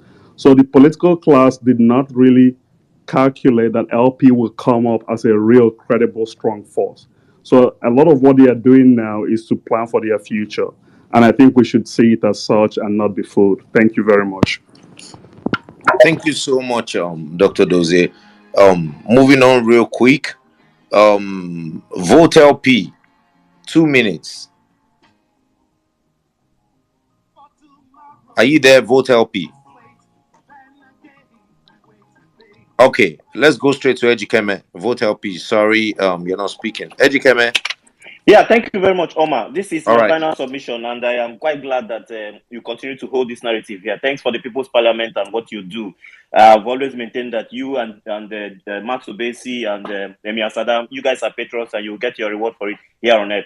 On my final submission, I believe, number one, the military should be deployed in areas that we have pockets of violence: Lagos, Ogun, Imo State, Southeast, the whole of Southeast. Roll out the military, Buhari. I am encouraging you to roll out the military to keep the peace, not to be part of the election, but to keep the peace. This election must be peaceful and it must be credible, just like the president has promised us, and the international community is watching. That's one. Then two, the police, which is the ones that have the constitutional right to be part of the elections, must also be allowed to do its constitutional duty. Police must be allowed to monitor this election and keep the peace as we vote in our polling units. Number three, the judiciary must be checkmate. They have to be controlled. These visa bans that is given by the international community is very good.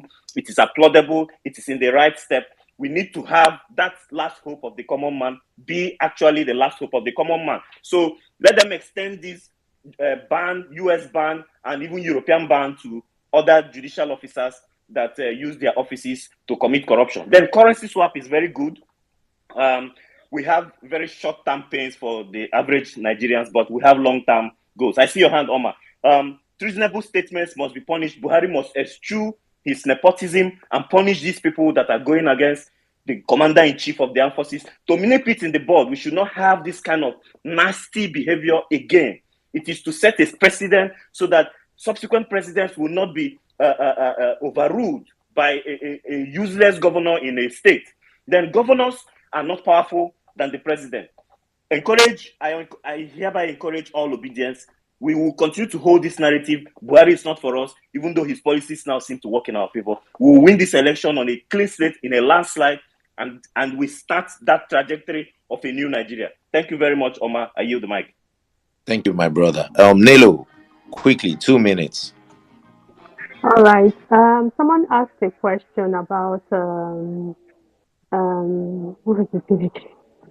Oh my God, put me on tension like this. Someone asked the question, hey, about the Osun election. I don't know if 1 million Nigeria answered that question. Did he? Omar? Yeah. Did he?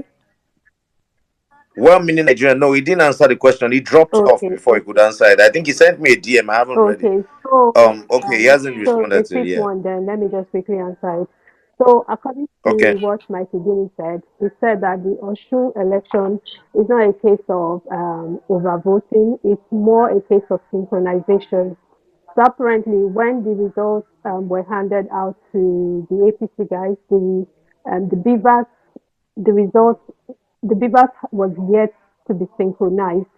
But as soon as it was synchronized, they had the result that tallied with the voting that occurred at that place. So you had the accreditation and the voting tallying. But then what we saw was that the lawyers decided to use um, the first result that was handed into them, which is the wrong one, as opposed to using the one that they were able to get from the beavers after the beavers synchronized. So it was a case of synchronization, and I believe that as the case goes further, it will be resolved as they appeal the case. We're going to get the right result. And then I also wanted to quickly talk about is Buhari going to give us a free and fair election?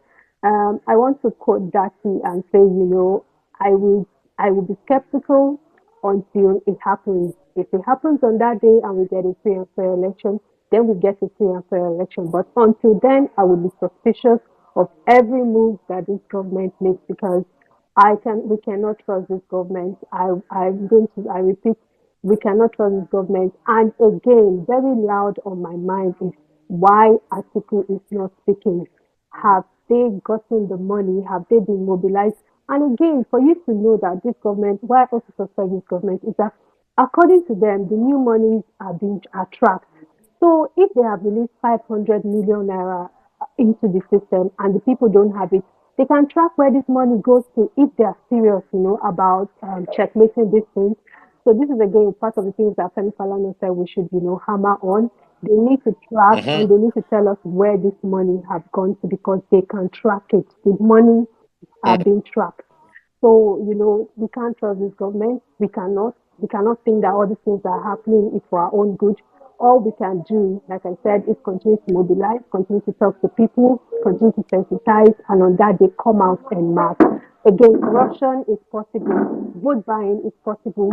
All these things are possible when people do not come out. If people turn out and vote, a lot of these things will be minimized. Thank you. And remember, obedience, regardless of what happens this week, when we started this movement, the question of Naira redesign was not on the page.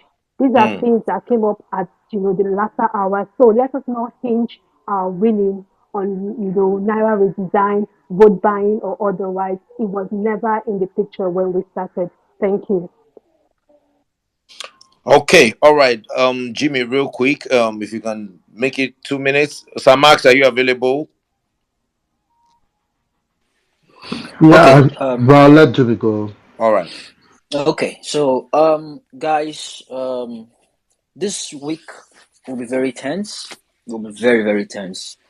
I'll remind us of a lot that had happened in the past 7 years plus, the good, the bad, and the ugly, most especially the ugly and the bad ones, including the past administrations as well. So, some of us won't like it, some of us will like it, some of us will just take it the way it is. But as I said earlier on or yesterday, obedient, please stay away from sarcasm this week. I deliberately edited my bio and just to help a lot of people before making conclusion. I'm saying it loud and clear again. I joined this movement just to protect, defend, and promote Peter Obi. This last week, this remaining days to election day is very important to me. To all my followers, please, I plead with you. You can easily unfollow me now because some immoral tweets will be coming up this coming week. And for those of you just hearing me speak for the first time, I don't want followers right now. My aim is not just to get followers. I just need to get this man into office and I'm doing my job. I will curse anybody that comes to my TL. I'm using this opportunity to let you see this week is like reading from GSS1, preparing for WAEC. This week is important to me, to my family, to my generation. It's important. I'm very, very passionate about it. This week go rugged. E go rough this week. This week go rugged. It's an insult enforcing Tinubu and Atiku on us with all this uselessness they've been going through. Packaging Tinubu is an insult on its own. So if you call my TL, I go insult you, insult your papa, your mama, your generation. If you get dog, I go insult your dog, your Jimmy, dad. please let's keep Hold it on. soft. Yeah, No please worry. No let's keep it worry. soft for No let's keep it worry. soft for violence, please. See, Yeah, no, I no. get, I get, I Violence get. myself, I no go even dey available. I This week totally go. understand you, but I think It we go should. rough. This week go rough, guys. Me na dey hear now. I dey talk am now. I don't want followers. I'm just letting you know this is the final week for me. Please stay out of my way, please.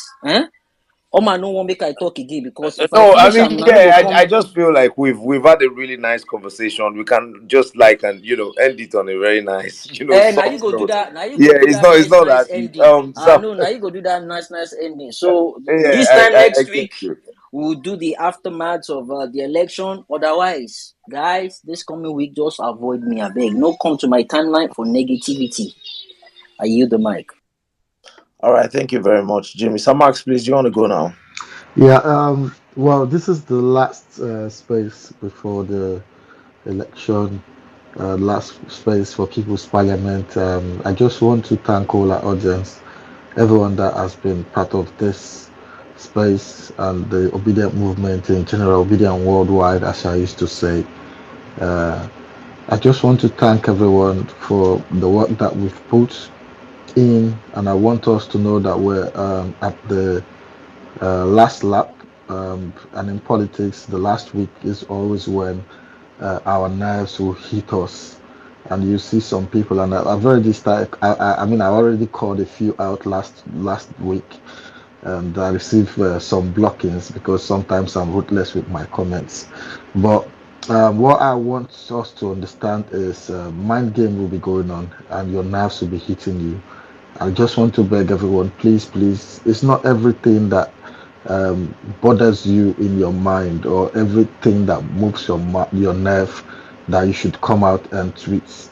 This is not the time where you put out messages that would bring people down or bring the morale of people.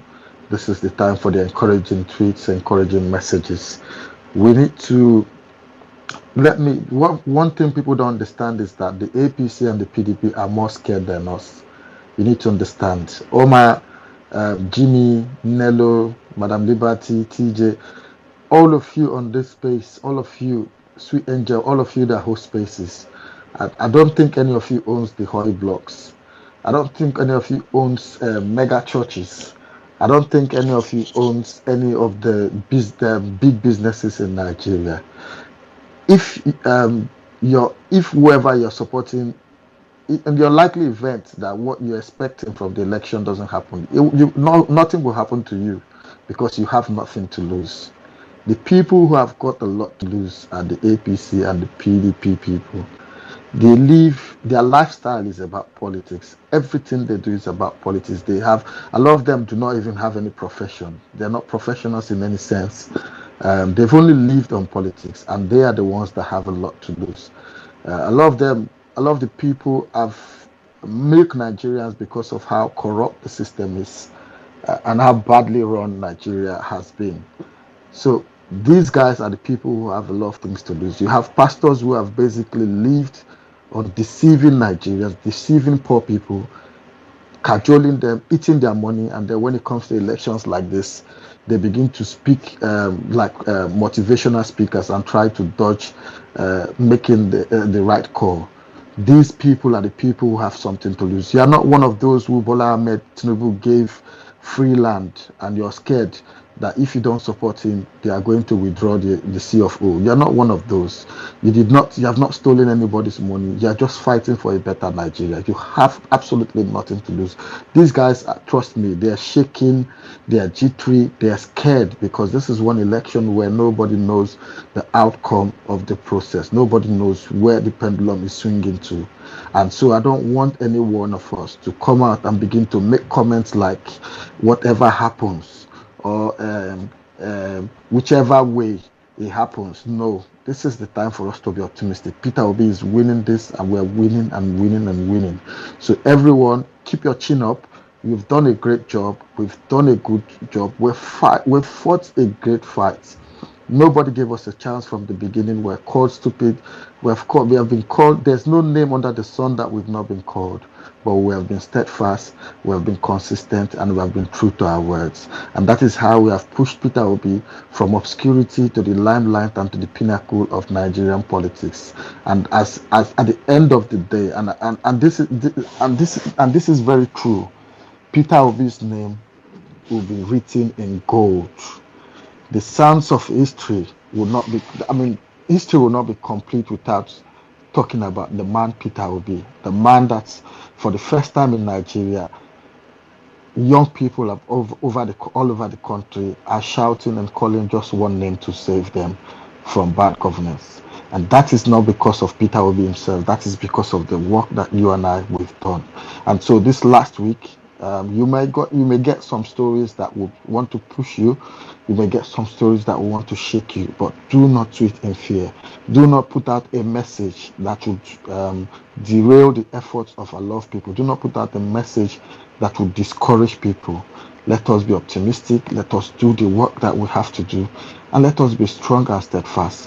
One of the things that I would like to say to you all, let us pray as if prayer is the only weapon we need, and let us work as if we only need to work to make it happen. So do what you have to do. Be strong and be steadfast. Forget about all the shenanigans and all the drama going on. Concentrate. Keep your eyes on the prize. There are people that you have sent out of social media. There are people that you've run out of this space. Do not give them voice. You've sucked out the oxygen that they've had over the years or over the months. Do not in these last days, because of one tweet or the other, begin to rush to their timeline and want to talk about them.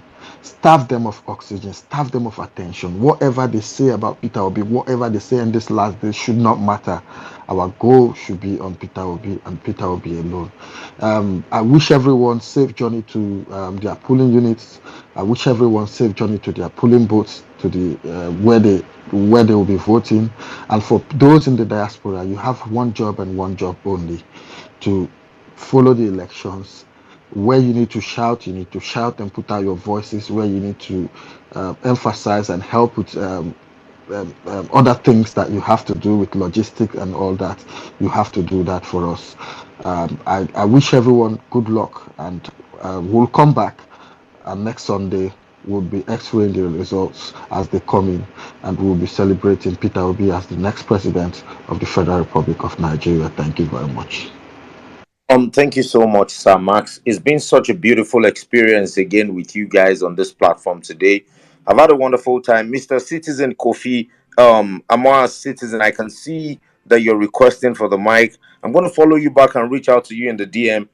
We might have you next week so that we can have a proper conversation about your interest in all of this. I presume you're Ghanaian, but yeah, we don't have enough time to bring you up right now, and I hope that you can bear with us. Thank you so much, my brother Jimmy, for all of the support. Thank you, Samax Obesi, for your wise words. Thank you for your wise counsel. Thank you for the support. Thank you, all of the regulars, Madam Liberty Champion, my brother Justo J, Dr. Dozie Amuzie, Otumba Olawaski, Madam Victoria, and Bad Politics, my brother Saddam, Emir Saddam. Home person says Saddam, don't use all of the titles finish. Okay, all right, Dr. Olu, God bless you. Thank you for coming around. Mr. Jerry, and quite a number. Madam Clarita, oh, guys, see you as well. Oh, Mr. Tai Lulu, one of my regulars here, always standing by me all the time. God bless you, sir. D. Kingfisher, I love you so much. Do have a wonderful week ahead, and may the good Lord bless us as we come back next week, hopefully. I mean, we might be taking a break next week so that we can have the situation room for the elections. But then when we return, hopefully we'll be celebrating the victory of Peter Obi by the special grace of God. Thank you so much for joining today's episode of the People's Parliament.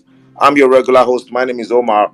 It's been such a pleasure doing this with Jimmy and Sir Max Obesi. I'll be back next time, same platform, God willing.